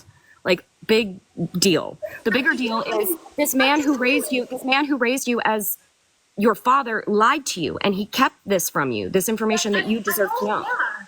I don't know why people are not making a bigger deal out of that. Like, Jon is going to be so angry, and rightfully so. He's been lied to his entire life, and Ned had the audacity to die before even telling him the truth.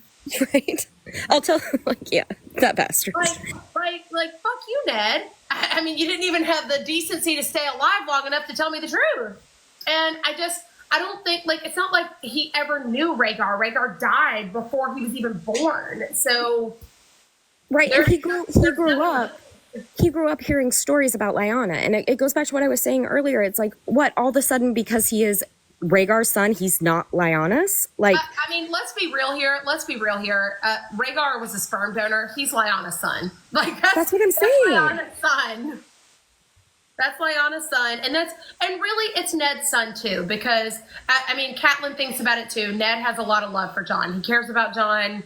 He loved Jon. Do you think water dragons will appear? Oh, sorry, Eric. What? Will we ever see Benjen again? We have. Benjen is Penny, actually.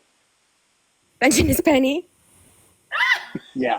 That's my new headcanon. Now that's a glamour. Yes, that is the most talented glamour ever because I mean that's crazy. Committed to the bit.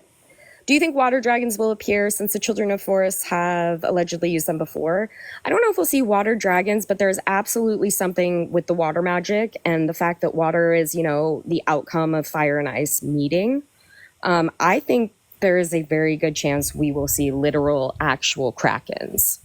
And I'm going to make a video on that too. I want to see, honestly, all the dragons. I want to see the Valyrian dragons, the water dragons, and the ice dragons. So give me all. Insane. Give me I want all that. of them. I want to see all of them in their glory. So, I don't think. Why did John push Maester Aemon to go on his journey and die? Did he not like it? G-Pot. John really thought he was doing the right thing. Yeah, He really did. I mean, that's the tragedy. That's the tragedy of the whole thing, of the baby swap, of sending Maester Aemon away. Like, that's the great tragedy of it all, is that John really thought he was doing the right thing. He thought he was saving these people who, have king's blood.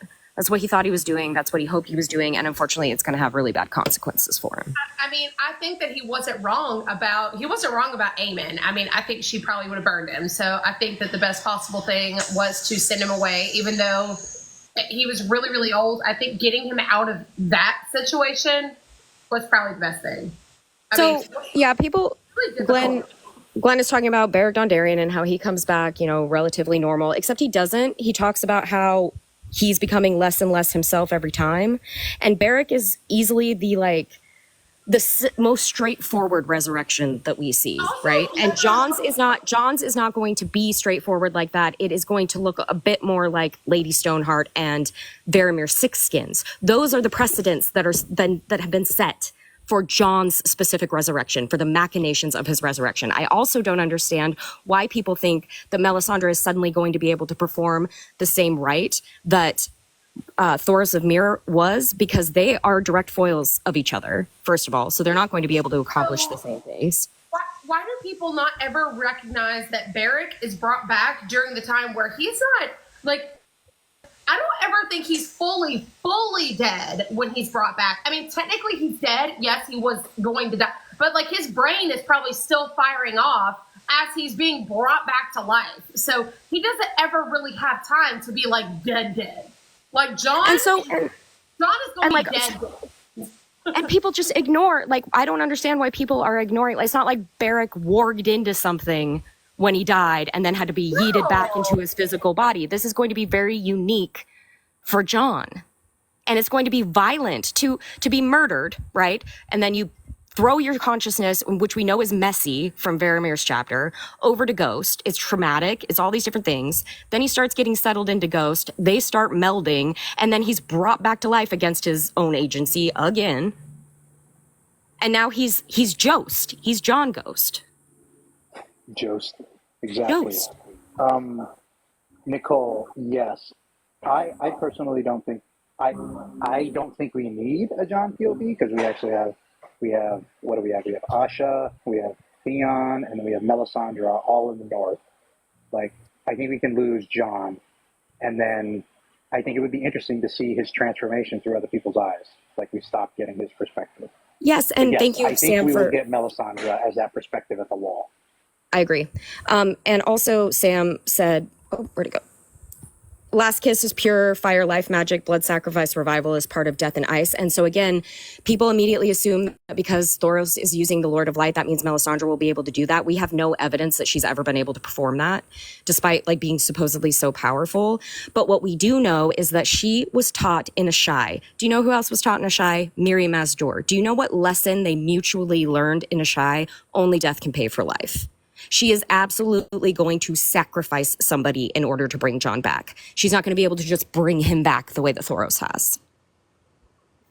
Farah, yeah, I agree with that theory because Ghost is going to, John being, we already know all skin changers are affected by the time that they spend in their animals. So John is definitely going to be affected by Ghost, and probably have some of that in there. He's going to start snarling at everyone. Or no, he's not. He's going to be silent. He's going to be silent because Ghost is silent. The silent death. I'm telling you. I really want things to play out the way I want them to, but reality is probably that he's a ice dragon himself. Which still, by the way, has nothing to do with the Targaryens. I want to reiterate that. Ice dragons are a part of ice magic. So there's literally nothing to do with Valyria, Yeah, they're nothing to not do with undead. Targaryens. They do not embody fire magic. Like, one is completely separated from the other. Not the same. Yes, I agree. John being silent would be a good mirror to Kat, as would losing the POV. I think that's a good mirror for Kat because I do love the idea that they are thematic parallels. That's been established. And we have to think about the way they both died. They died because of a betrayal. Murder. They were murdered. Yeah. And it was brutal and awful. And yes, Kat's situation is worse, but it does not dumb down what John is going through. He's murdered by his own men. Yeah. That's horrible. Yeah, I really will. I'll say this too. Like, I know it's probably not going to happen, but I do want a Darth John, Lady Stoneheart reunification. Like, I would like to see it. Yes, Kat's throat was cut and John was stabbed how many times? Oh gosh. Yeah, he was stabbed in the lungs as well. Yeah. Yeah. So he's not talking. And no one here is saying that it's going to be exactly like Lady Stoneheart. We're saying it's going to be a unique resurrection, and that the precedents that most likely apply to John's resurrection are established by Varamir Sixskins and Lady Stoneheart. I also That don't would be think creepy like if we just John. hear him rasp like through the holes in Through his his like chest. punctured lungs. John is not going to just stay evil either. Like, I think that the tragedy of Kat's story is that she's never coming back. Like, this is done. But I don't think that John is just going to remain evil. I think that Dany is going to save him. And I think too I don't think it's as extreme as it was with Kat, but there's the added element of him being a warg. So it's like, that's the give and take of it. Like, yes, it wasn't as extreme. He was still fucking brutally murdered by his own men. Let's not. People. Okay, okay, yes, Kat's situation is awful because she has to watch Robb die before she dies. It does not negate the fact that John was trying to do the right thing and they killed him for it. Like, that's bad. I mean, Glenn, that's fine. You don't have to buy that he won't be able to talk, but there is, John's chapters are riddled with allusions to silence, muteness, being in the shadows, being unheard. Like, it has the foreshadowing. And he's also the only character who thinks about ice dragons a total of 8 times that I have found in this reread. By the way, guys, I've found more. 8 times that John mentions ice dragons, and he is the only character that is compared to the cold pool in the Godswood of Winterfell, which is where I believe an ice dragon melted and went dormant, because of all of these hot springs in Winterfell, and that's the only one that stays cold all year long, and all of these characters are talking about it. Even Theon talks about this weird cold ass pool in the Godswood. I think that's where an ice dragon has died and melted into a pool, and Jon's face is literally compared to it by Arya. So I don't think we're getting all of these little drops from George for no reason. I think that is what Jon is supposed to be, a silent death. He who walks unseen. I like that. Yeah. Oh, exactly. I love that. I love that, Sarah. That's awesome. As a first-time reader, would you recommend the tandem read? I think that as a first-time reader, I'd probably do it in the published order. Do it in order. Yeah. I would second that. Absolutely. The first time through, read it in publication order. I would even say wrap in dunk and egg for the publication order, because that's a great experience. I wish I did that firsthand. But if it's just the main series, publication order first. Don't do the tandem read. It's not going to be useful for a first time. Yeah, I don't think you can read it without having read it first. Absolutely. I think obviously, read them in order your first time. I think a tandem read is really good after you've already read the series, because it gives you a better look at the timeline between Feast and Dance, because they're happening at the same time. Yeah, because like Feast and Dance, like Dance goes back in time, but advances in plot. So it's like there's stuff that happens at a certain point in Feast that isn't revealed until after all of Feast is complete. Right. That needs to be resolved, I think. Yeah, you want to I maintain the do think integrity of that. I do think it is very important, though, at some point in time while you're reading this series, to do a tandem read. And there's so many recommendations online for how you can go about, like, in terms of going in order of chapters between these two books. And it's amazing, all of the interesting things that you find. Like, I was able to confirm that Dario and Euron are never in the same, like, in different places at once. So that confirms my timeline that they may very well be the same person.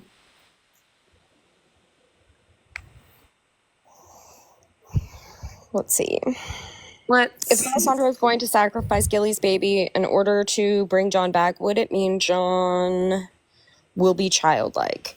So I think that this ties into I did a video about, you know, Rhaego and Drogo, and how you see like this very even exchange in which we're told that Rhaego was blind, and then Dany recognizes that Drogo is blind, and so it kind of implies that there's this like equal input output thing happening.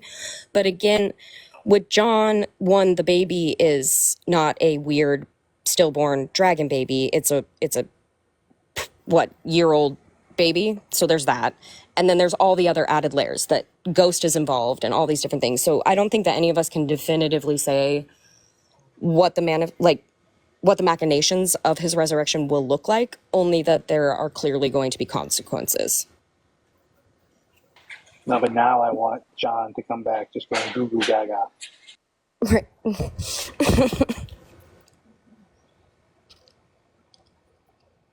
Lilith, it goes against like everything that's established within the world building and the lore for John to be legitimate, for there to have been a secret, like legitimate marriage between Rhaegar and Lyanna. Like, it's one thing if they got fucking eloped, but like an actual, like, in the eyes of the Seven, in the eyes of the law of the kingdom or whatever, it goes against everything we know.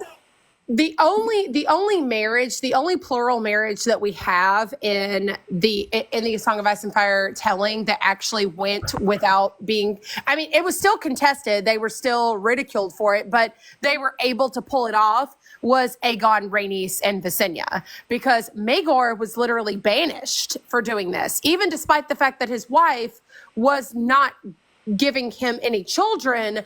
He still, like, when he went off and married a second wife, he was banished by Aenys because he was being pressured by the faith. Hey, you cannot allow him to do this. So they had whole ass dragons, and they weren't getting away with it. So the idea that Rhaegar had two heirs, not one, but two heirs with Elia Martell, and the faith would just sign off on him taking another wife, and he's got no dragon.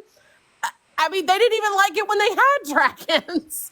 So yeah, Lilith, it didn't make any sense. Even in the context of the show, it didn't make sense. I mean, and that's honestly, it's no fault of anyone's really, but the show, because and I get show brain sometimes. It totally happens. But I think that, the show kind of messed that up, because in the books, that's not even remotely possible. And I just think it was one of those things that D&D were so freaking goofy for that. They were so goofy for a lot of stuff. And it's not even goofy. It's that they had a literal actual agenda to malign Dany and uphold John. Like, they gave John Dany's story is what they did. Yeah. The show was really leaning into this John is the prince that was promised. And so I will give that to show only viewers. The show did try to make that the implication, but that is not the case in the books. What even happened. Except that is not the case in the books. I mean, John didn't even end up being there, or the prince that was promised didn't end up mattering at all. So I know that was so. It's like, yes, John's the one. Also, John isn't doing anything, and he's just gonna yell at an undead dragon. Sorry, I have to go on this little rant about because I get a little annoyed when people bring up the annulment thing, because that thing doesn't make sense, because nobody in the world would actually, like, the only reason for that to actually come about is for somebody to make a claim out of it, and there would be conflict between John and Dany. But the show didn't do that. They decided to have Dany just go nuts. And it's like, it was so forced that they wanted it to be, because it really doesn't matter. Because if people want Jon to be in charge, they will accept whatever. That's where I think the story is going to go. Is that they're going to accept whatever they're told to put Jon up as king. Yeah, so Glenn, but wait, what I think maybe is not connecting here is Rhaegar is the cautionary tale. Yes, he believed that the dragon had 3 heads and that they would be his children, and he probably saw Dany, thought she was his future daughter Visenya, and that was why he set out to have a 3rd child, but it was all for naught, because it was always going to be Dany. That's the tragedy and the dramatic irony and the cautionary tale being told by Rhaegar's character. Jon is doomed because Rhaegar was trying to force a prophecy with him. Dany fulfills the prophecy organically, having never heard of it. No one was forcing her to do it. No one was trying to turn her into Azor Ahai. She just is. But Jon's he's like Paul Atreides. His entire existence is about this prophecy. But how do I know what? Yeah, Dany is the 3 heads of the dragon. Like it's a red herring. Like everyone's looking for 3 people. Everyone's looking for a boy. And it was one girl with 3 dragons. One girl willing to, like Nisa, sacrifice herself. Yeah. Like Jon was murdered. Jon did not sacrifice himself. He was murdered. Yep. Like everything about Jon's story is lack of agency. Every time he turns around, he's being robbed of agency. You want some 261? I'm sorry, we're not taking guests right now. We're just having. If you have a question, feel free to drop it in the chat. We are going to answer everything. I don't like Targaryens. That's why I don't want Dany to succeed. Yeah, that's such show. She's anti-Targ. literally. That's such a show way of thinking, because Daenerys is literally the antithesis of Targaryens. So to associate her with everyone that came before her is wild and just fucking crazy. Like the entire point to Daenerys is to break everything that they ruined, or I'm sorry, to fix everything that they ruined. No, Dany and Rhaegar never met. Dany had a vision of Rhaegar, and I believe that at the same time, Rhaegar had that same vision of Dany, but they never. Oh, I think we lost her. Yeah, but yeah, it's, No, too bad. it was in the House of the Undying.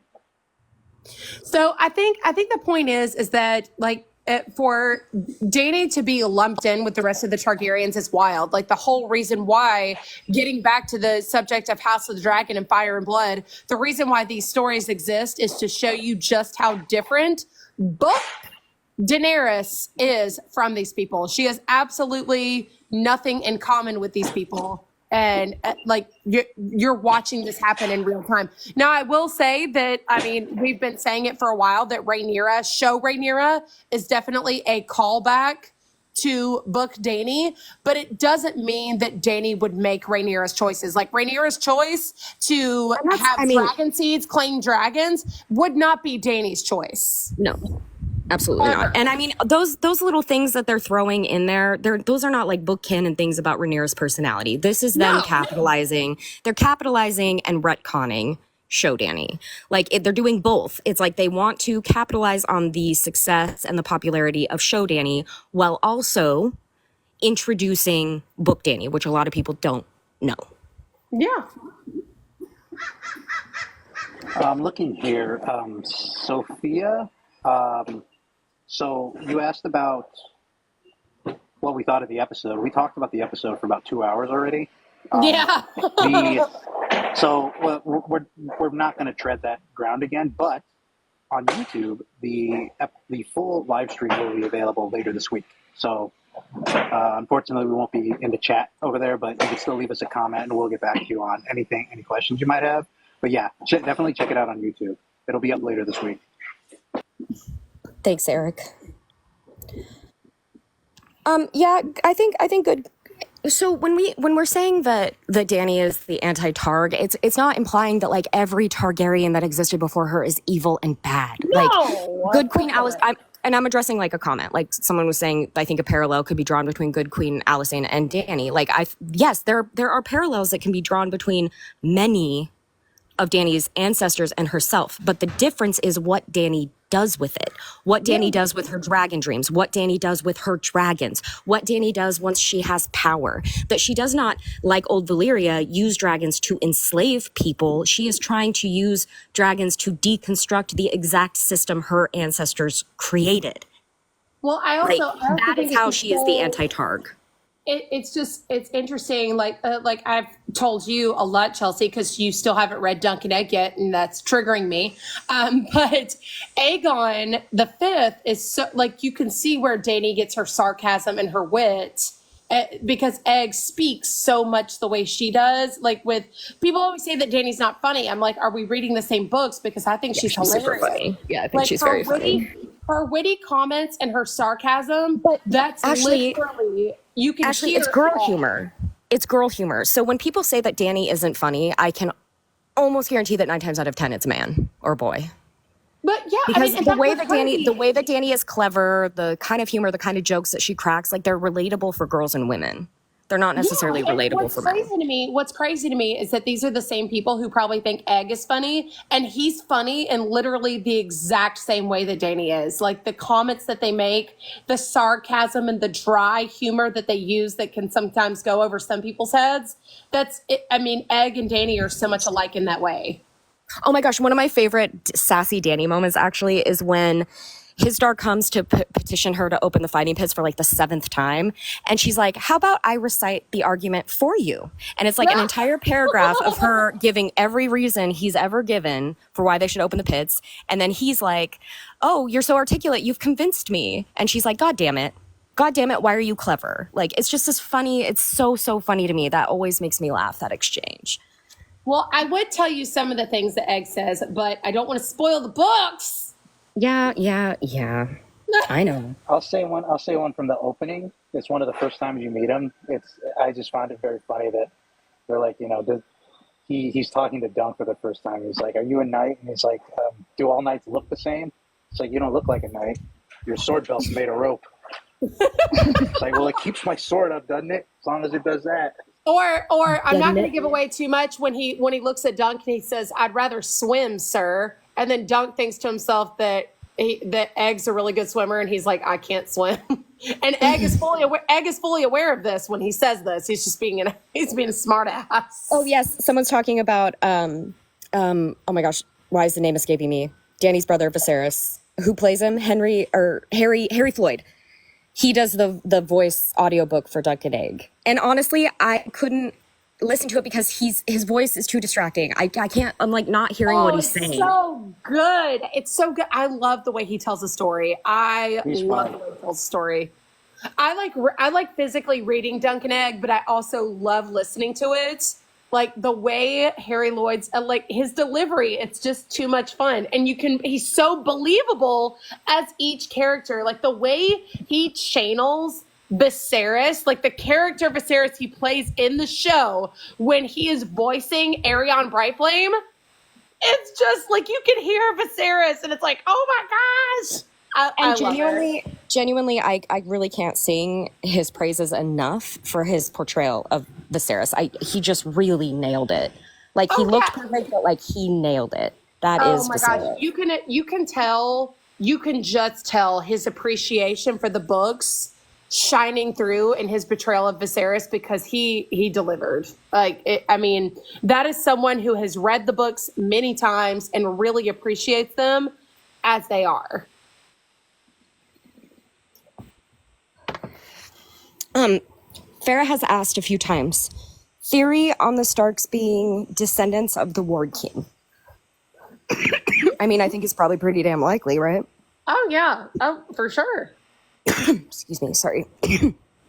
So the interesting thing about where the Starks come from when it comes to like wargame, the thing I'm always thinking about is like it's similar to dragon fertility stuff, which is that I think the Starks' magic has way more to do with the women that they're marrying. So like we got to look at the Norries and the Flints and stuff, which we get a ton of references to those in like Bran's chapter, which I don't think are wrong or random. I mean, and I love the idea that, like with the dragons, it's all tied to the women. But like And that's that's the my biggest. headcanon about like why Rhaegar and Lyanna got together. Rather than her being like kidnapped, I think they like both had the same idea about Collaborated. prophecy I that think so they heard too. about. Yes, I agree. And I kind of feel like, yeah, no, I definitely in my head canon, while I obviously there's the dynamic of her age and all of those things to talk about and consider, I do think as much as she had the capacity to be a collaborator in the situation, she was. Yes, definitely considering all that stuff you're talking about. True. Yeah. And just like, she was the goddamn Knight of the Laughing Tree. Like, she was that girl. I feel like people, again, it makes me so angry when the whole conversation about Jon's true identity becomes, about Rhaegar and being a Targaryen, because it's about Lyanna, goddammit. It's always been about her. When Ned thinks about Jon, it's Lyanna. Promise me, Ned, promise me. The promise was to her, not to fucking Rhaegar. Exactly. Rhaegar was just a guy. Hit him with your car. You know what I'm saying? No. Oh, Farah, she totally, Sumali knows. She's directly referencing me. She's saying, ding, ding, ding. We have a winner, Chelsea. Yes, Yep. he's the blue Yes. rose in the wall. Exactly. Exactly. Exactly, He's the Sam. blue rose. He's the blue rose in the wall, and it's that chink that's being created in the wall because Jon is, bringing it down. Well, and just like that, the connection, the symbol of Jon is the symbol of Lyanna. like the big reveal of his identity is the crux of it is her, not Rhaegar. But it's just people just default like to men. It's like this whole story, the whole story is about women and what happens when women are sidelined and what happens when marginalized people are sidelined. And yet people still think that the outcome is going to be eradication of these primordial elements by some dude because he has a dick and a flaming sword. Like that's so reductive, so boring. Like I can't handle that shit. So I'll step off my soapbox now.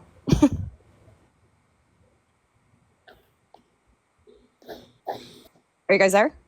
Yeah, I'm still here. Sorry, I was adjusting this for just a second. But yeah, Sorry, yeah, it's not. okay. I was gonna say, there's no ruby in the wall or anything. Like it's a blue rose for a reason because Jon is his mother's son, and really doesn't. Okay. He doesn't Sorry. have anything to. He doesn't have anything to do with Rhaegar. I mean, Rhaegar, like I said, is literally a sperm donor. There's nothing. There's no other substance there coming from Rhaegar. Otherwise, there'd be a big ass ruby in the wall. Not a freaking blue rose. It's Lyanna. Jon is a Stark. And like, okay, so Rhaegar being Jon's father gives him a claim to the Iron Throne, which feels significant. It's not significant because the Iron Throne isn't significant. It's a red herring. Like it's the red herring that everybody is falling for that is distracting them from the real And this is the reason, issue. I mean, I say it all the time. I probably say it in every single fucking live we do, is why I'm so excited for Cersei to burn down King's Landing. Because when King's Landing is gone, the throne is gone, everything is obliterated, then none of that stuff matters anymore. And people can get off that subject. Because when it's gone, it's gone. So. I will diss Rhaegar until my dying breath, and you cannot stop me.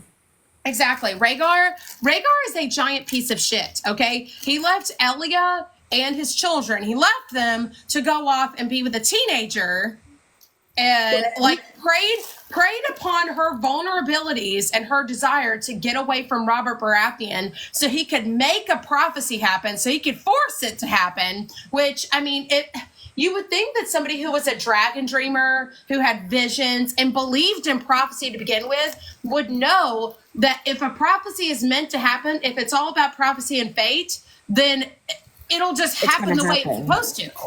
But Rhaegar but also, do that. really quickly, Glenn, it's called the Game of Thrones. It's not. It's called The Song of Ice and Fire. The first book is called Game of Thrones. We are talking about the books, not the show.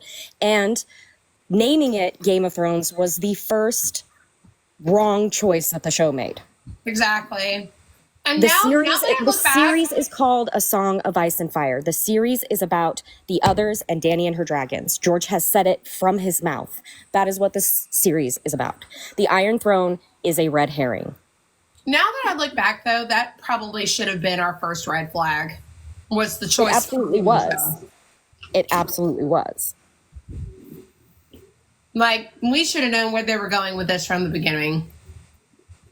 Yeah, exactly, Sam. John also isn't what Rhaegar wanted. Rhaegar wanted Dany. He wanted a silver-haired He little wanted- girl, he wanted his silver-haired Visenya. little girl with a dragon on her shoulder, because that's what he saw. He saw Dany and Drogon in the House of the Undying, and he told himself, "There's my magical third child." And it's like, joke's on you. It was your little sister, you egotistical asshole. This is what happens when you think you're the main character and you're not. Exactly.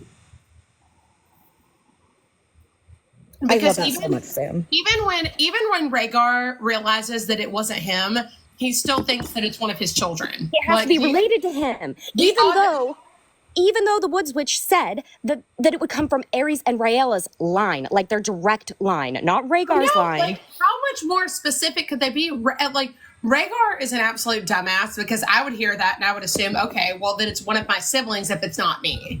Well, I mean, okay, but here's the defense of him, though, is that with Rhaella's condition, like, he reasonably could have assumed that she was never going to be able to have another child. Like, that was a reasonable assumption for him to have made after how hard it was for her to have Viserys and everything. True, but at the same time, if you believe in fate and prophecy, then you know it's going to play out regardless. I know. He had major main character energy in a story that was not his. Will there never be another empire in Westeros? I mean, I think that how the series ends, personally, is that Westeros isn't Westeros. In my mind, there won't be many people or much of the like civilization structure shit that they have. Like, they're going to be starting from ground zero, in my mind. So maybe, but I think that Dream of Spring is going to leave it very, very open-ended, with George being like, I think he'll leave it optimistic. It's called A Dream of Spring, so I think it will be left open-ended in an optimistic direction. But this is humanity. Like he says, okay, so George is humanity doomed? I'm sorry, go ahead. Is humanity doomed cyclically? Will they ever get out of this cycle? Will Daenerys's great sacrifice, Jon's great sacrifice, be for naught? And I think George is going to make us sit with that. You know, like, that's the question at the end of the series. Obviously, that's the heart of the series. Yeah, I mean, he says that Bran will be a ruler by the end of it, but a ruler of what? He never says specifically, or how. Yeah, I think people take the fact that, like, they say Bran will sit on the Iron Throne. I think they take that a little too literally. I think there's something. I don't think George is heading that way. Like, the throne has to be destroyed, right? Yes, and this ties into what Glenn just said. What about everything that Dany is doing has to do with her claiming the throne? Nothing. That's the point. That's what she has to come to realize. Like, she's on a hero's journey of realization. She's already realizing it. She's already realizing it because she's had the opportunity already to go to King's Landing to take over. And she said, no, I'm going to deal with what's happening in Marine. She's already said no. What Dany His daughter just offered her a fleet, ships, money, everything that she needed to go over there and take over. And everybody's like, let's go. And she's like, no, I'm not leaving. It's because she knows that she is mother. She is. But that's the thing. She has already set aside what she believes is her birthright. She's already set it aside for something that she believes and knows is more important. I don't understand how people think that she's so power hungry in the books. I mean, are we reading the same books? Because this girl had the opportunity to go over there and get it done with everything that she needed, and she said no. They literally try to kill her for it. Yeah. Glenn, I think A Dream of Spring will have Jon and Dany having children together. No, I definitely don't think. Dany has her children. She has her legacy. It is Viserion, and that will be what's left of Dany, is a free dragon. Viserion will have children. She will have the babies. She's the mother of dragons. Viserion.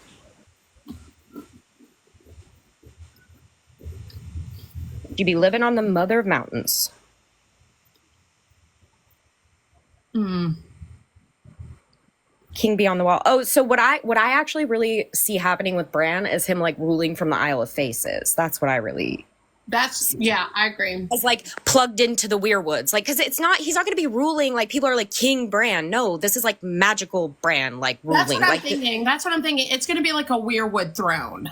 that Yes, he's exactly. been Like on. literally, like he'll be in it similar to how Bloodraven is. Like this could be just me writing my own thing, but to me, it seems like George has the same idea that I like, which is that heroes themselves are sacrificial. There is no world in which the individual hero fixes the Lives. world without giving up all of themselves, because collective Yes. action is actually what saves us in the end. Us Yes. banding together is what actually fixes all the problems, not one So- specific hero. So, like, Oh my with God, Eric, Bran, yes. he's going to have to give himself up to the Weirwoods, and it's going to be, like, a way to stop him from, like, time traveling, but also, like, for him to stop abusing the magic he has. You won't be able to anymore. And then you put that in the context of the Weirwoods themselves. They are the collective because they absorb these souls. Like they are the collective. So it's not like this single human ruling. It's a collective. It truly is. Yeah, I have an idea, and if everybody has magic somewhat, we don't need lords and ladies to rule anymore. Like, we Exactly. can just work with ourselves. Yeah, because people mistake this. Okay, there are two kinds of fantasy series. There are fantasy series where the magic comes back, and there are fantasy series where the magic leaves. And this is a fantasy series with this magic coming back. That's the point of this story. And so when people are like, oh, it's about eradicating fire and ice or one over the other, it's like, how is that your conclusion? I don't understand. I genuinely, my brain just like cannot fathom that being the conclusion. Is Bran good or evil? I mean, we'll find out. He's doing some bad things, but he doesn't He's realize doing bad it. things. He's got a lot to learn. I think that Bran And is also, going I to would like to point out that the best part about George's series is that no one's really inherently good or evil. I would like to say that, I mean, Dany is probably inherently good, and she's probably the only one who's actually like that. But she's still going to have to make some difficult decisions, like that involve Well, she's harming other people because they'll just be casualties of what she has to do. So I'm telling you, she is a good Volantis- person. She's a good person who's going to have to make some difficult decisions. But Well, it's everyone else is flawed. I love Jaime. Jaime's a better example of someone who is a very, very flawed individual who is at his heart, at his core, I believe a decent person, but he's done a lot of bad things. Like, Well, okay, I do want to say, I think it's a stretch to say that Dany is without flaws. Like she Yeah. has flaws. She's Absolutely. a child. But what it is with Daenerys is if Dany was never put in the environments that she was put in, if she just got to be a little girl, her predisposition is gentle, kind, compassionate, these things. But in order to survive, she has to surrender parts of these things. And her entire arc is about her finding balance. And what we're going to see when she comes back from Theas Dothrak and she comes to Slaver's Bay, she comes to fucking Volantis, she's going to make some decisions, fire and blood, which is what has to happen. Let's be fucking serious here. To eradicate slavery, you have to kill all the slavers. Jorah says it himself. It's like the smartest thing he ever says. Because if there are still people to profit off of slavery, you're going to have what Dany has, which is all these fucking flies in her ear who are still trying to make slavery work. And the only way for her to stop that is to go to Volantis, the heart of it, and destroy that walled area where all the fucking rich slavers live. But in that process, she's going to hurt a lot of the people she's trying to help. And she's going to have to grapple with that by the time she gets to Westeros. But I And also think that is such a valuable moment of learning for her because she's going to see the results of Fire and Blood. Even though it's necessary, having the results thrown in your face like that, it's probably going to be a humbling experience. Absolutely. And I mean, we see how Dany has responded to one burnt child. How is she going to cope with thousands? You know what I'm saying? Like, because of the way that Volantis is built, and they did this on purpose. It's very Cersei. So this is where I see the show taking parts of Young Griff and Jon Con's story and combining them with Dany's arc in Volantis. Because the way that Volantis is set up, the slavers live in the heart of the city, behind a big, huge wall. And the only way to get to that place is to go through everybody else first, which is what Cersei does in King's Landing. She pulls all the people in so that they have to die in order for Dany to get to her. And so that's inherently the setup in Volantis because of the way that the city is structured. And that is also where Dany, after she sacks that city, that's where she's going to get her fleet that's large enough to take her Dothraki, her Unsullied, her Stormcrows, whatever the fuck. We already know that Dario Euron has taken 93 of her ships over to somewhere else. The Shields. Who do you think will win the Game of Thrones? The Nobody. Nobody's winning. Nobody's winning because there's no throne, and there's no throne. I keep telling you guys, I'm so excited. I am so excited for Cersei to burn it. Please, please, please go crazy.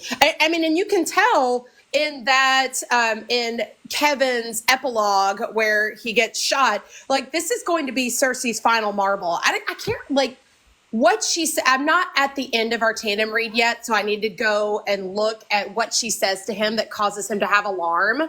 But it's something about a woman's place. And he looks over at her, and there's this moment of recognition of maybe she's finally fully lost it. And then he kind of like shakes his head and goes to meet who he thinks he's supposed to be like, and it doesn't end up being them. It ends up being Varys. But I think it's just so interesting that she says that, and he has this moment of realization of maybe she's finally losing it, and he doesn't get a chance to really investigate that further before dying. And that is going to be very interesting because it's the way that Varys kills him, specifically with the crossbow, to imply that Tyrion has done it. So you have Tyrion, who is now confirmed to be in her walls. You have young Griff and Jon Con coming from her throne. This is her throne. I just love that it's like Battle of the Rhaegar fangirls between her and John Cunnington. Like, excuse me, John Cuntington, because let's be honest, that man is serving cunt. All the time, 24/7. So and that's my point is that like, there's definitely going to be a lot of emotionally fueled things going on here. But at the end of the day, it's Cersei saying, okay, you can take this. You can be king of the ashes and bones. Like, screw you. You're not taking, like, this is a child. Young Griff is a child and he's trying to take her throne. How dare he? Like, burn him. Pride Month is over. Sorry, John Con. Yeah, exactly. Not your time to shine anymore, brother. Exactly. Like bullshit. A kid's gonna take what's mine. So absolutely not. No, I am team Cersei in all of this. She is the narcissist. She is the crazy queen, and I can't wait for her to burn down what's no longer important, what hasn't been important this entire time, but the show brain in people has made it so important. So when Cersei burns it down, that takes that away. And then I'm like, yes, now we can focus on what actually matters and what George is trying to tell in the story. Can someone explain? Go Cersei. Go Cersei. Yes, exactly. Get him. Get him. Jamie's just looking on in horror, like, oh god. They're trying to take Not your again. throne. Not again. Cersei, I've seen this.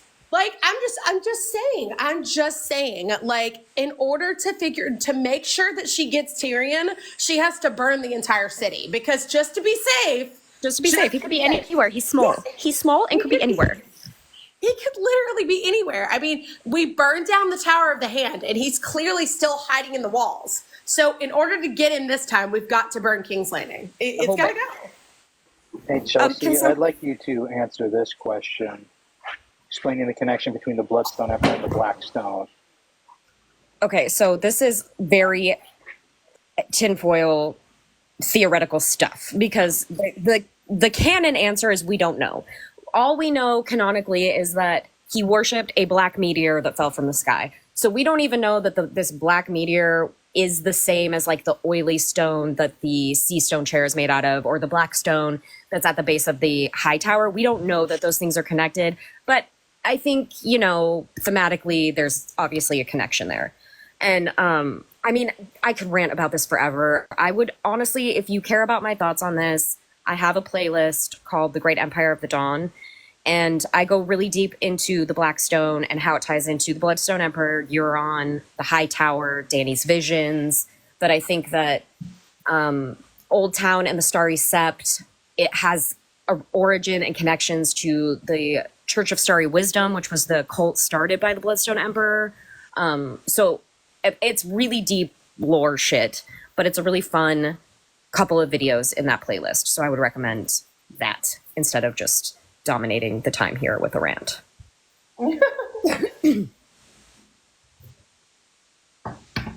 Let's see. I mean, I want an anime about the Great Empire of the Dawn. That is what I want more than anything. Absolutely.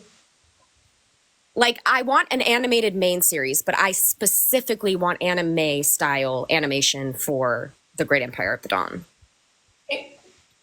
Yeah, especially because, I mean, Yi is like, I'm not sure. I would need to do a check that, but I believe Yi is a callback to like Chinese royalty, is it not? Absolutely. It's definitely Eastern Asia inspired. In the same way, I believe that is what that is what George said specifically, but I could be wrong. No, Eric, George took it in the same way that he took the War of the Roses for the War of the Five Kings. Five Kings. He took this book called The Three Kingdoms, which is like a Chinese historical novel from a long time ago, and basically took that as Yi history, basically. In the same way. I love it. Oh, I love it because, like, you know, obviously, I feel like that to me is further confirmation that the original Lightbringer was a fucking dragon because of how intimately tied dragons are to Eastern Asian culture. Like, Lightbringer was always a dragon. Say it with me. Lightbringer was always a dragon, you know? It just makes way more sense. It's fantasy, for fuck's sake. It's fantasy. Well, the fact that the book says that the moon cracked when Nisa screams. and like, then come on. the story that Dany is told about the moon cracking open and then dragons came out of the moon. Like, these are deliberate. These are deliberate. They're deliberate.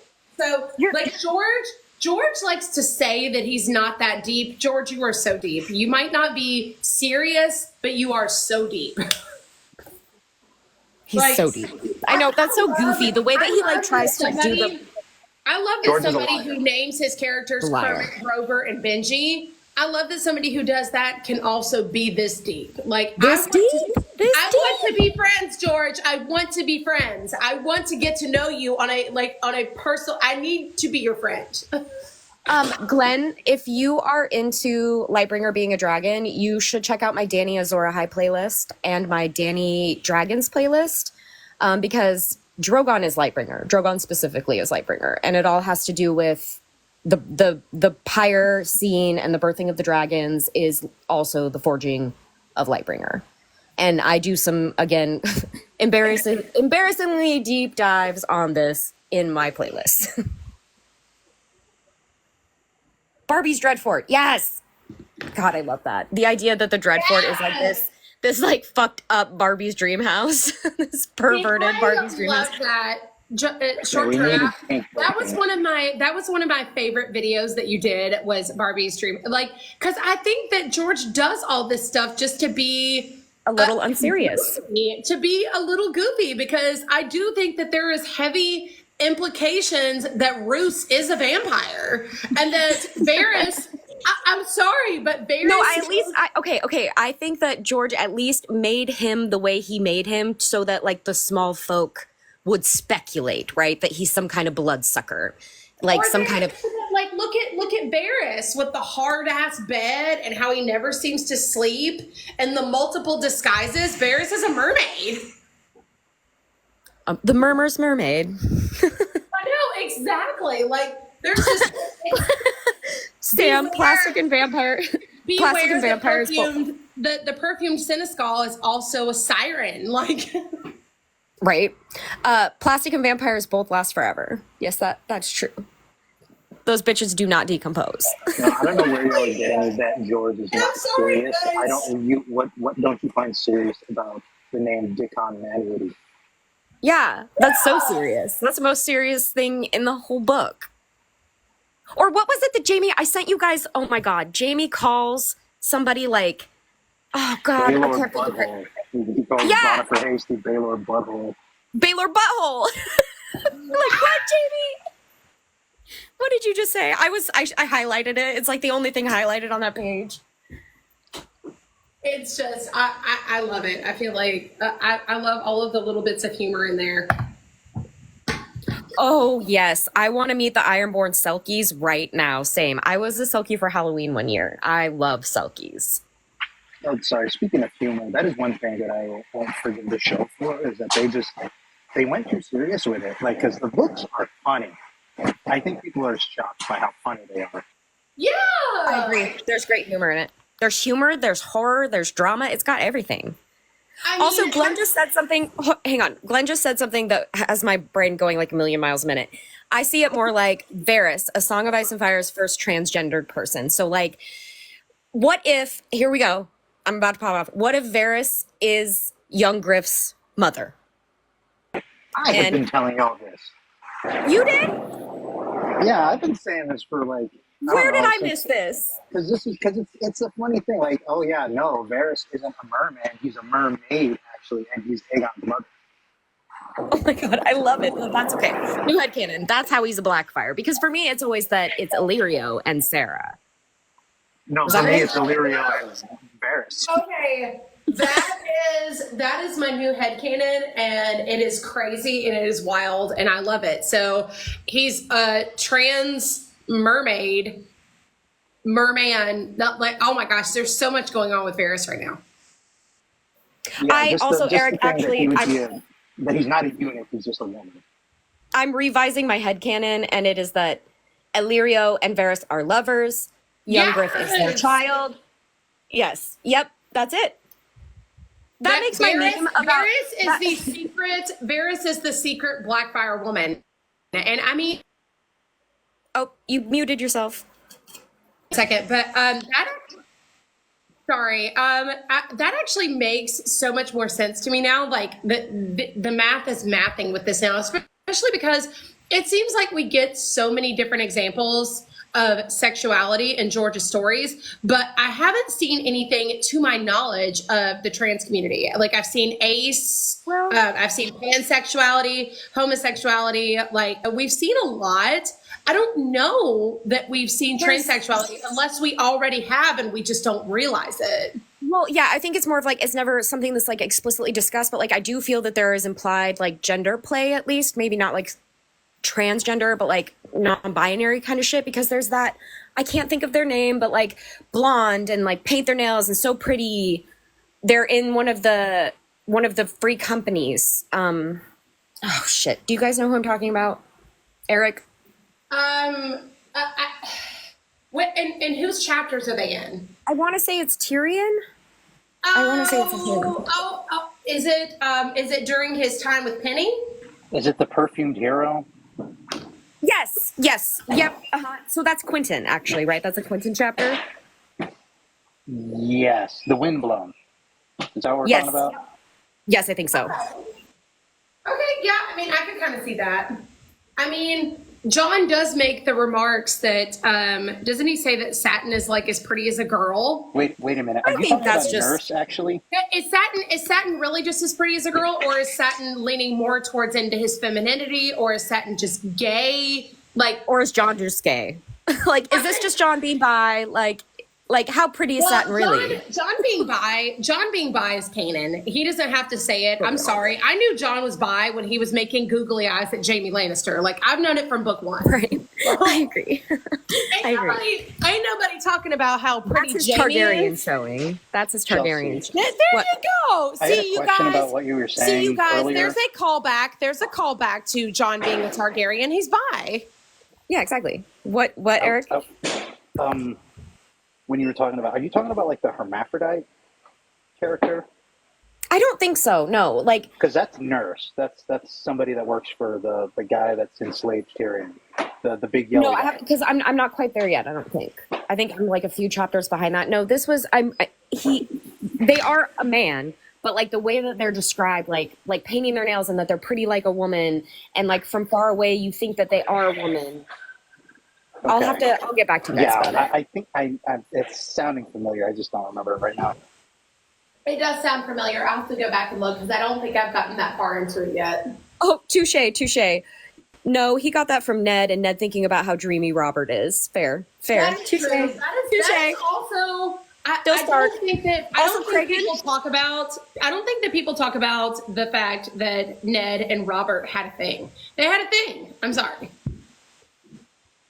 There was definitely a thing going on there. The thing was thinking, and Robert's obsession with Lyanna was because he was very sad that his only tie to Ned was gone. Right? His socially acceptable Tie to Ned lady version of Ned was gone. I mean, guys, he didn't even know Lyanna. He knew Ned intimately. Very. It reminds me of in the show when Olenna asked Tywin, "Oh, what? You never had a little buggering between the sheets with your cousins or whatever?" And she's like, "That's normal." Whatever. Yeah. And I love his repressed just no. No, because it's like yes. Whatever. Get out of here, Tywin. Who were you messing around with, buddy? He's definitely had a dick in his mouth. He's so for real. God! Like so much. Like Tywin is way too uptight to admit it, but like we know, babes. It's okay. Well, we know he gets down. He gets down because like he has his own special hallway to a special brothel. Well, like what makes me really mad about the whole thing with the show House of the Dragon is that we got less time with Jason Cregan in the show than we even had in Fire and Blood. Like we got nothing. So I'm sad that we didn't get to see how that relationship panned out. Like that breaks my heart.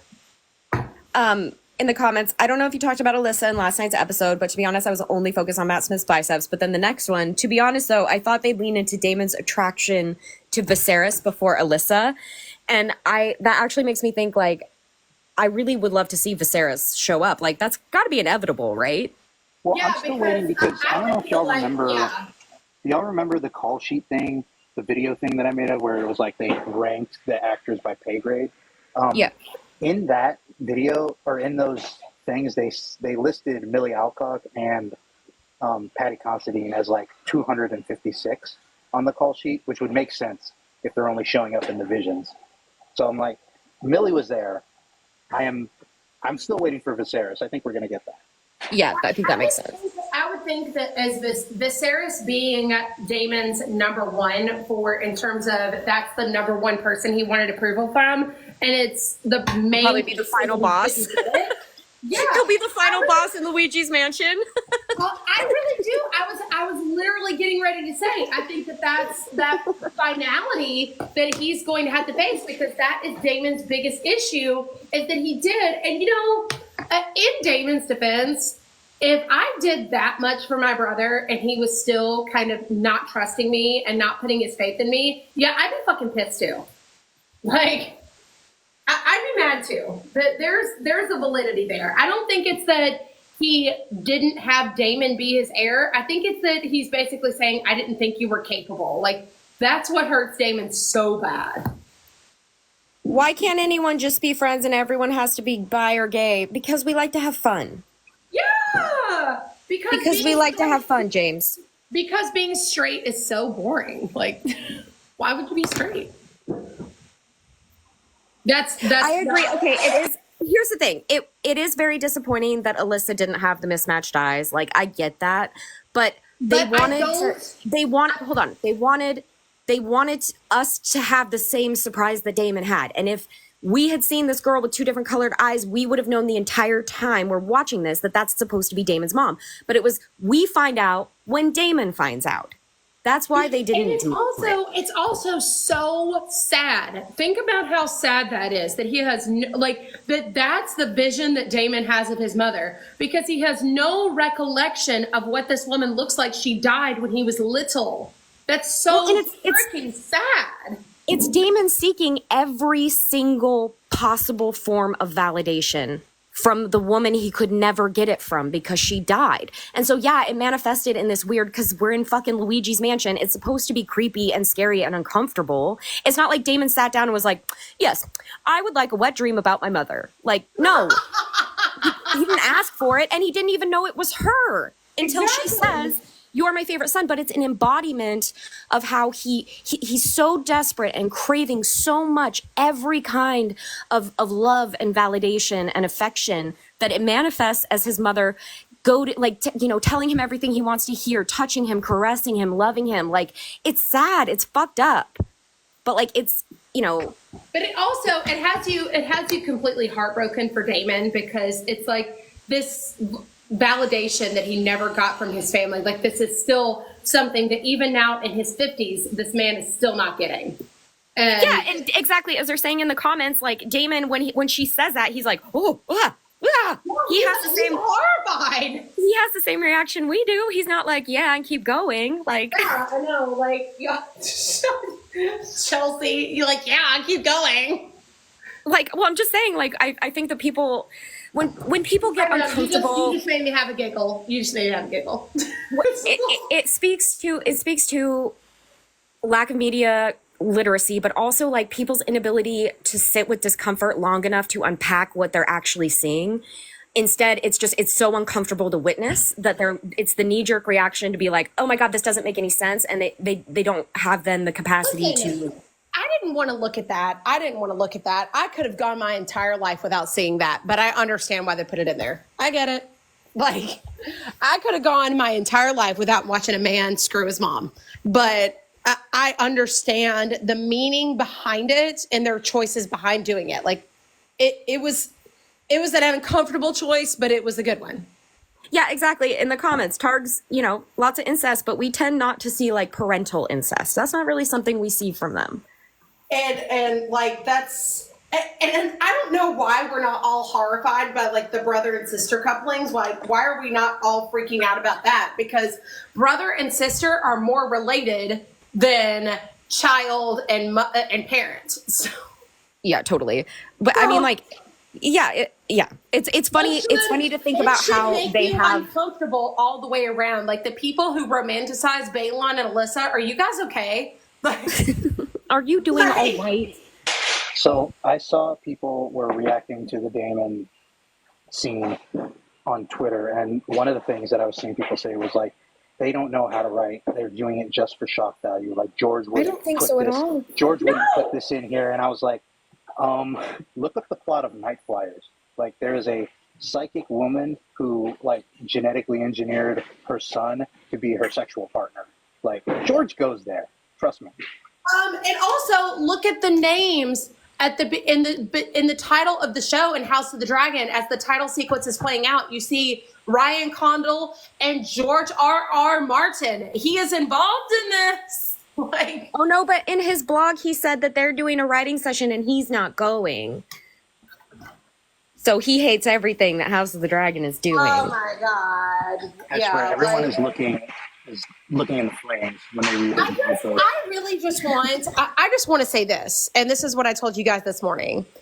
I no longer watch the show Game of Thrones because I'm no longer entertained by it. The way the show played out, I am no longer interested in watching that anymore because it no longer brings me any type of joy. I really wish people would treat House of the Dragon that way. If you are no longer getting joy or enjoying watching this, then don't watch it anymore. Then don't watch it. No one is forcing you. You don't have a gun to your head. Abandon it. TV, put down the remote, go outside, touch some grass. Like, it's fine. Or go find something else to watch that might interest you instead. Like, this is, I can understand if you don't like it. I mean, it's not going to be everybody's cup of tea, so don't watch it. So yeah, this comment too. George writes everything I like, and Sarah Hess writes everything I don't like. I'm smart. That is literally the discourse these days. I swear to God. So Cruz in the comments, can you all talk about the episode? So we've been on for quite a few hours now, and the first 2 hours we're talking about the episode. But this will be posted on our YouTube channel in its entirety, so you can see what we think about the episode there, and you can ask questions there, and we will answer your questions there. And that'll be up sometime this week. It's Wicked Witches of Westeros on YouTube. Yeah.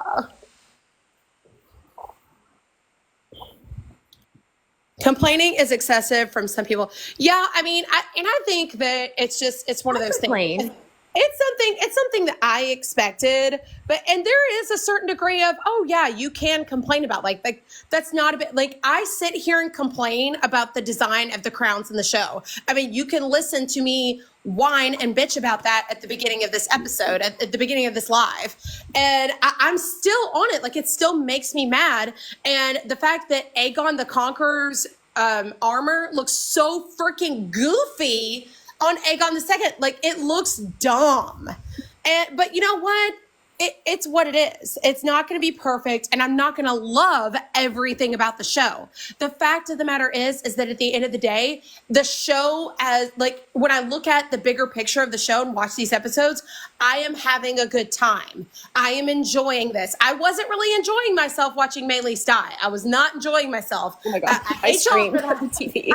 But like, to be fair, I knew that was going to happen. So it's like, I asked for that. But I mean, and I didn't expect to be as sad as I was about Sunfire, but I was about to throw up watching Sunfire. Yeah, I was so sad. It's like, and also like doing this dragon fertility series, like I've always loved the dragons. I've always known that the answer, you know, is a free dragon, whatnot. But like going through what all of the information I had to go through in order to like do this series justice and make the dragon family tree and shit, like I've come to like, I'm so attached to these dragons and so heartbroken about what happens to each of them. Like, well, what's worse is realizing that Vhagar, who was so old and she had lived for so long, and that her fate was to annihilate most of her legacy. And that's what she's left with. Sad. And somebody had asked in the comments if we felt that the dragons felt any sort of maternal, like anything, as they were killing their own offspring or anything like during the dance. I think that it probably registered with Vhagar, but also she doesn't really have a choice. So it's not like, this hurts her. I am sure this visibly hurts her, but also at the same time, like, she doesn't, like, there's no or, she has to do it. Yeah, someone in the comments earlier, I can't remember who it was, had asked, like, what do you think, you know, with Vhagar being like grandma, great grandma to all these dragons, like, is there a maternal instinct? Why is there not a maternal instinct that like kicks in and is like, don't do this, I don't want to do this? Well, I think too, like, if you kind of think about dragons as like sentient creatures, like it's a civil fucking war. Like, you think about civil wars, brothers kill brothers, you know, sons kill fathers. Like, that happens in a civil war, and it doesn't mean that they didn't love each other. You look at Eric and Arik. It's just people ending up on the wrong side of the war, and like that's the inherent tragedy of it, and it passes on to the fucking dragons. Yeah, that actually makes perfect sense. It's so unbelievably sad. And you see that Daemon is sad when he realizes, like, when he sees just Jaehaerys's body in Rhaenyra's arms, he cries because he realizes, oh, I'm responsible for, and you have to think of how close he was with Viserys, how like much Viserys meant to him. And he's seeing Viserys's grandson dead in Rhaenyra's arms. And that is when it hits him. Oh, this was my fault. And oh, this was actually a bad thing. It's not something to be nonchalant about. I killed this child. And I do think that there is probably moments where Vhagar's like, wow, I'm destroying my own legacy. But she again thinks with Aemon's mind. She doesn't really have a choice. So this is why the blood magic has to end, because nobody should have that much power over these magical beings. They just shouldn't. Like, and the show gave us a really good example with Laena and Vhagar. Like, she had to Dracarys like 5 times. Like, Vhagar didn't want to do that, but she had to. Like, Laena kept giving the order, like kept giving the command, like she had to do it. And I think that oh my gosh, with her. that was probably one of the saddest scenes that I've ever seen, because you can see in Vhagar's eyes, like, please don't make me do this. I don't want to do this to you. I love you. And I bonded with you as a little girl, like a small child. That was Vhagar's last legitimate bond, I believe. Now, I think that, she has bonded to Aemond, but again, it is transactional. So for her, And this was her she bonded last. with little Aemond, and little Aemond and the Aemond that we have now are not the same. Are different. Yes, they are different. He has become like I said, there was regret in killing Lucerys. Like he felt sorrow over what he had done. So he was not always a monster. He just allowed himself to become one. But I think that her bond with Lena was so genuine and so good, and to have to be the one to kill her, but you can tell that it's breaking Vhagar, and it's just and she's already it's fucking so hard to old as watch. shit and like senile and battle worn. She's had And you so know many she knows riders. Lena's pregnant. You know she knows Lena's pregnant. I mean, she knows, Of course. and She probably laid a sickly, infertile clutch because she's so fucking old, but she is bonded with a woman. yeah, and it's just, oh my gosh. Even now, I just want to cry because that's just so freaking depressing. But also at the same time, getting back to it, I am really enjoying the show, so I continue to watch it. But if it ever comes a day, like if season 3 comes out and the show is total garbage, then I just won't watch it anymore. And that's If I gonna be choose, what if it I is. choose to hate watch it, it's going to be a private thing I do. Yeah. I'm not going to make my feelings about hate watching something the responsibility of people who enjoy it. Like, Exactly. I know some people right now who are currently hate watching the show that they're not enjoying it. But you know what? It's just what it is. So it's not going to be for everybody.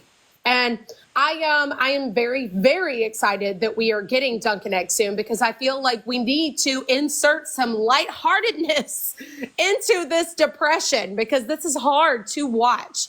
So we Right. need a lighthearted, fun, just happy show, about as happy as George gets anyway. And inserting that to kind of like balance out the terror and sadness and depression of House of the Dragon. Amy, I'm curious what is so outrageous about being fine with last night's episode? Yeah, I mean, I don't like, I'm not understanding why people hate it so much. And this is why I refuse to comment on some of the things that people want me to talk about. I'm like, no, because y'all can't act right and you don't want to talk about it like adults. You just want to view it at a surface Yeah. level. And I'm not doing that with you. I'm not talking about this episode at a surface level. If you cannot understand what is happening here, then maybe you should step away. I don't know what to Well, tell it's you. also like, was last night as a filler episode, as a builder episode, my favorite episode of House of the Dragon? Of course not. No, but not you even have close. to But have- did I hate you have it? to have No. this world building. You have to have these conversations and this building up to stuff. For like, you have to have the background, like the laid up work, so that everything else makes sense. So, oh yeah, hold on. Farah said, "I am ready for a young blood raven." Yeah, me too, girl. Me too. I have feelings about Bloodraven. Y'all know I have feelings about Bloodraven. I don't like him, but I also do like him. It's a complicated relationship, okay? So, like, there's mixed emotions going on between me and Bloodraven. So I am excited to see him. I really want to see him as Maynard Plum. I'm excited for all of that. And Chelsea, I would elaborate, but I need you to read Dunkin' Egg. But I want Maynard Plum. I want young Bloodraven. I want it all. I'm so excited for it. I hope. I gotta tell you though, girl, your delivery was not the best. Because you're asking like how we could enjoy the episode. I mean, that kind of just seemed like a condescending thing to say. That's all we're saying. Like, we enjoyed the episode because we did. Random for Dunkin' Egg. I know they're going to keep the theme song, but I hope they just make it sound different. Because I don't think they're the same vibe.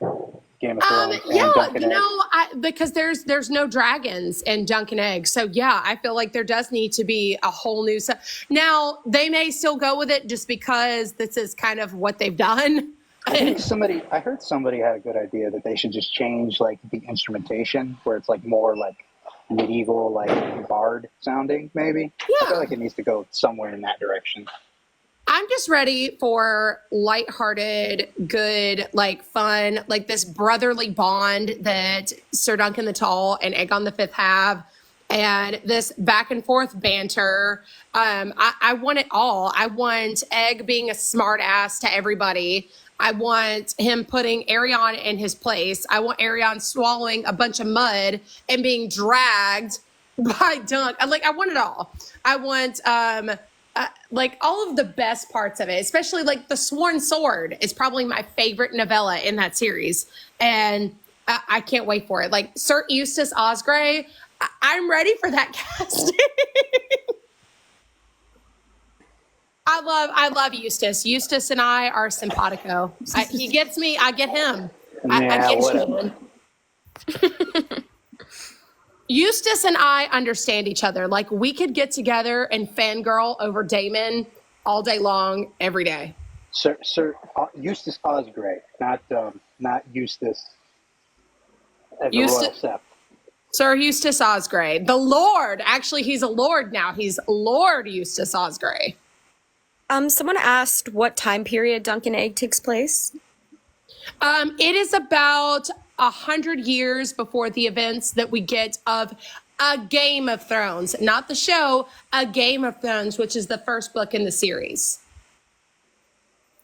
I just want to say, I think that because Ashley and I speak kind of directly and we're going kind of fast, and we're just trying to move through the comments, I think that we are sometimes misunderstood as being kind of aggressive when we're not being aggressive. Like that's not the intention here. No.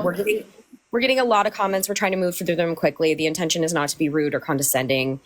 And that's not like a new critique for either Ashley or I. I think we have that like type A personality, and people either like that or they hate it. Just to let everybody know, y'all will know if they're being. Yeah, if I'm being mean, I said this to you guys the other day. If I'm being mean, like you'll know.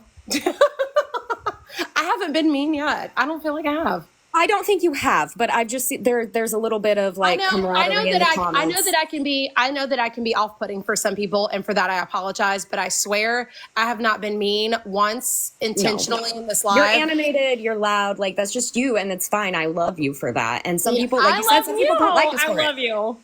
Some people won't like it, and that's okay. And you don't have to like it. And that's okay too. I just wanted to like clarify that like I don't want people assuming like intention where there was none. This is just how we talk. Yeah. This is just how we talk. We are personally used to it with each other and with our group, but some people who don't know us personally are going to probably be like, "Oh yeah, she's being a bitch." No, I promise you we're not. You'll know. Okay. Back question to the here.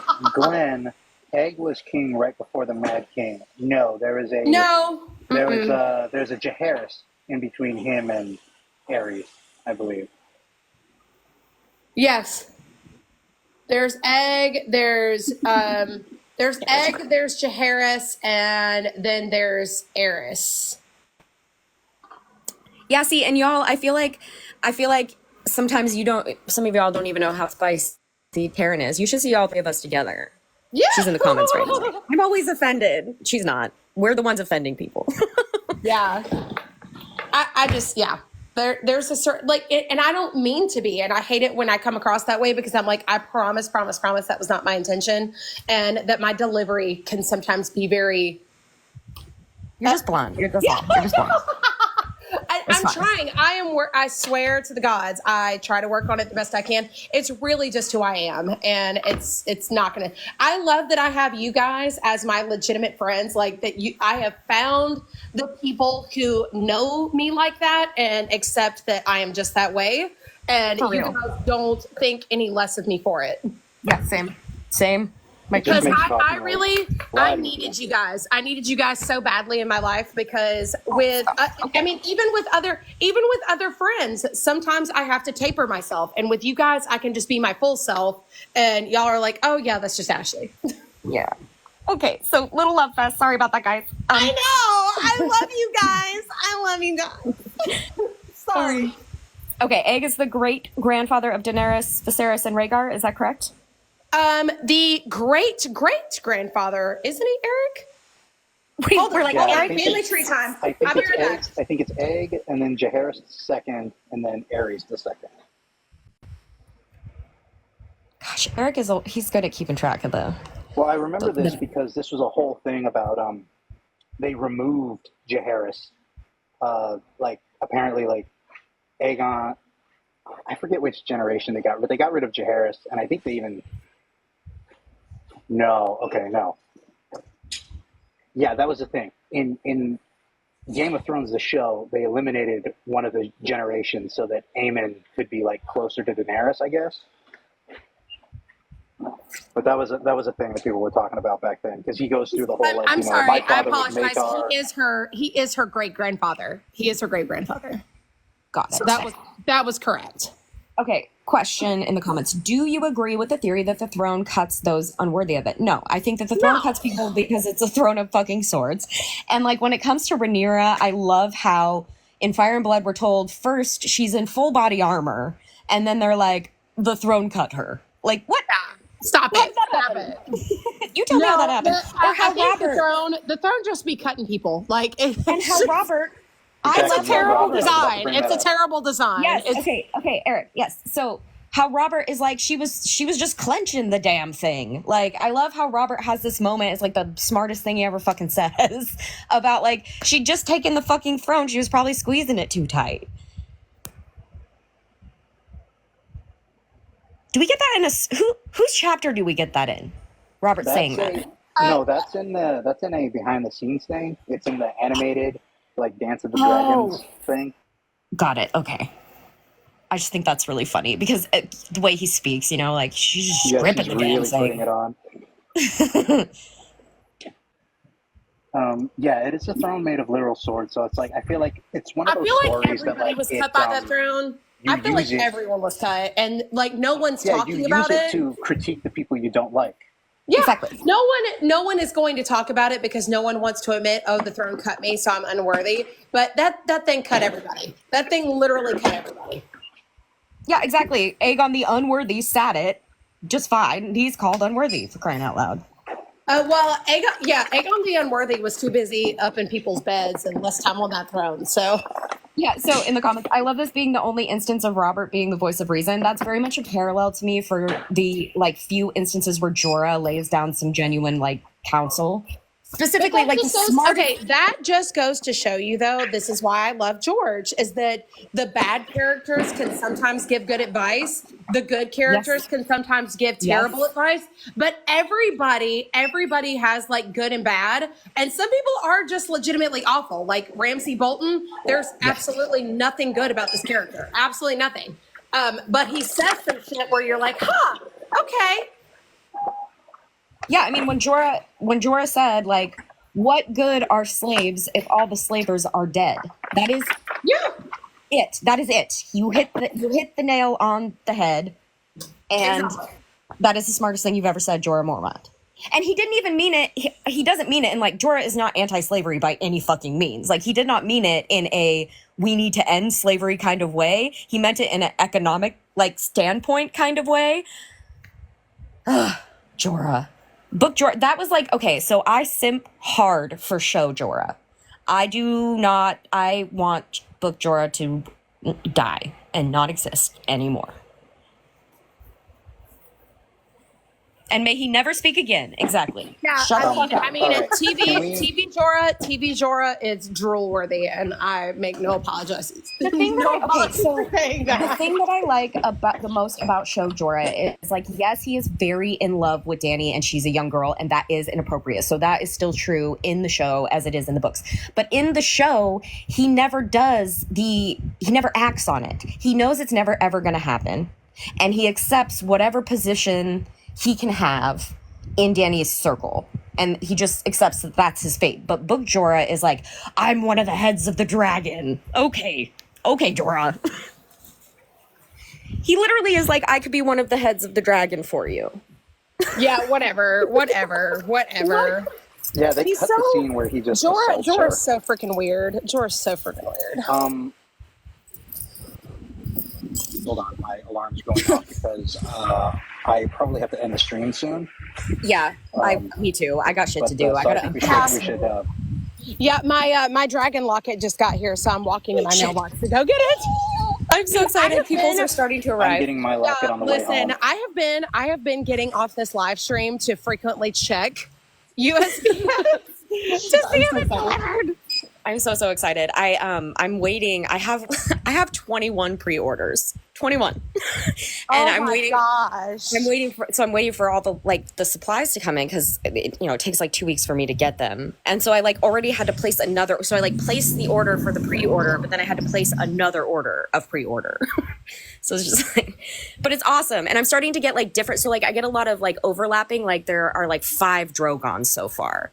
And so there are a lot of repeats, but I'm finally starting to get kind of one-off ones that I haven't had before that are more challenging. Balerion is really challenging because he's black, right? So what can I do with a locket to make that interesting? And so I'm just it's challenge accepted. You know what I'm saying? Yeah. Okay, y'all. I think we need to start saying goodbyes. If you missed, I still notice people are asking about the episode. We've been on for hours. So the full episode will be on our YouTube page, and we're pretty active over there. So if you leave a comment with a question, we're definitely going to get back to you. But stay tuned for the full episode to come out later this week, maybe tomorrow, but I can't promise that. But follow all of us because we're all on different platforms right now, but definitely give us a follow on TikTok.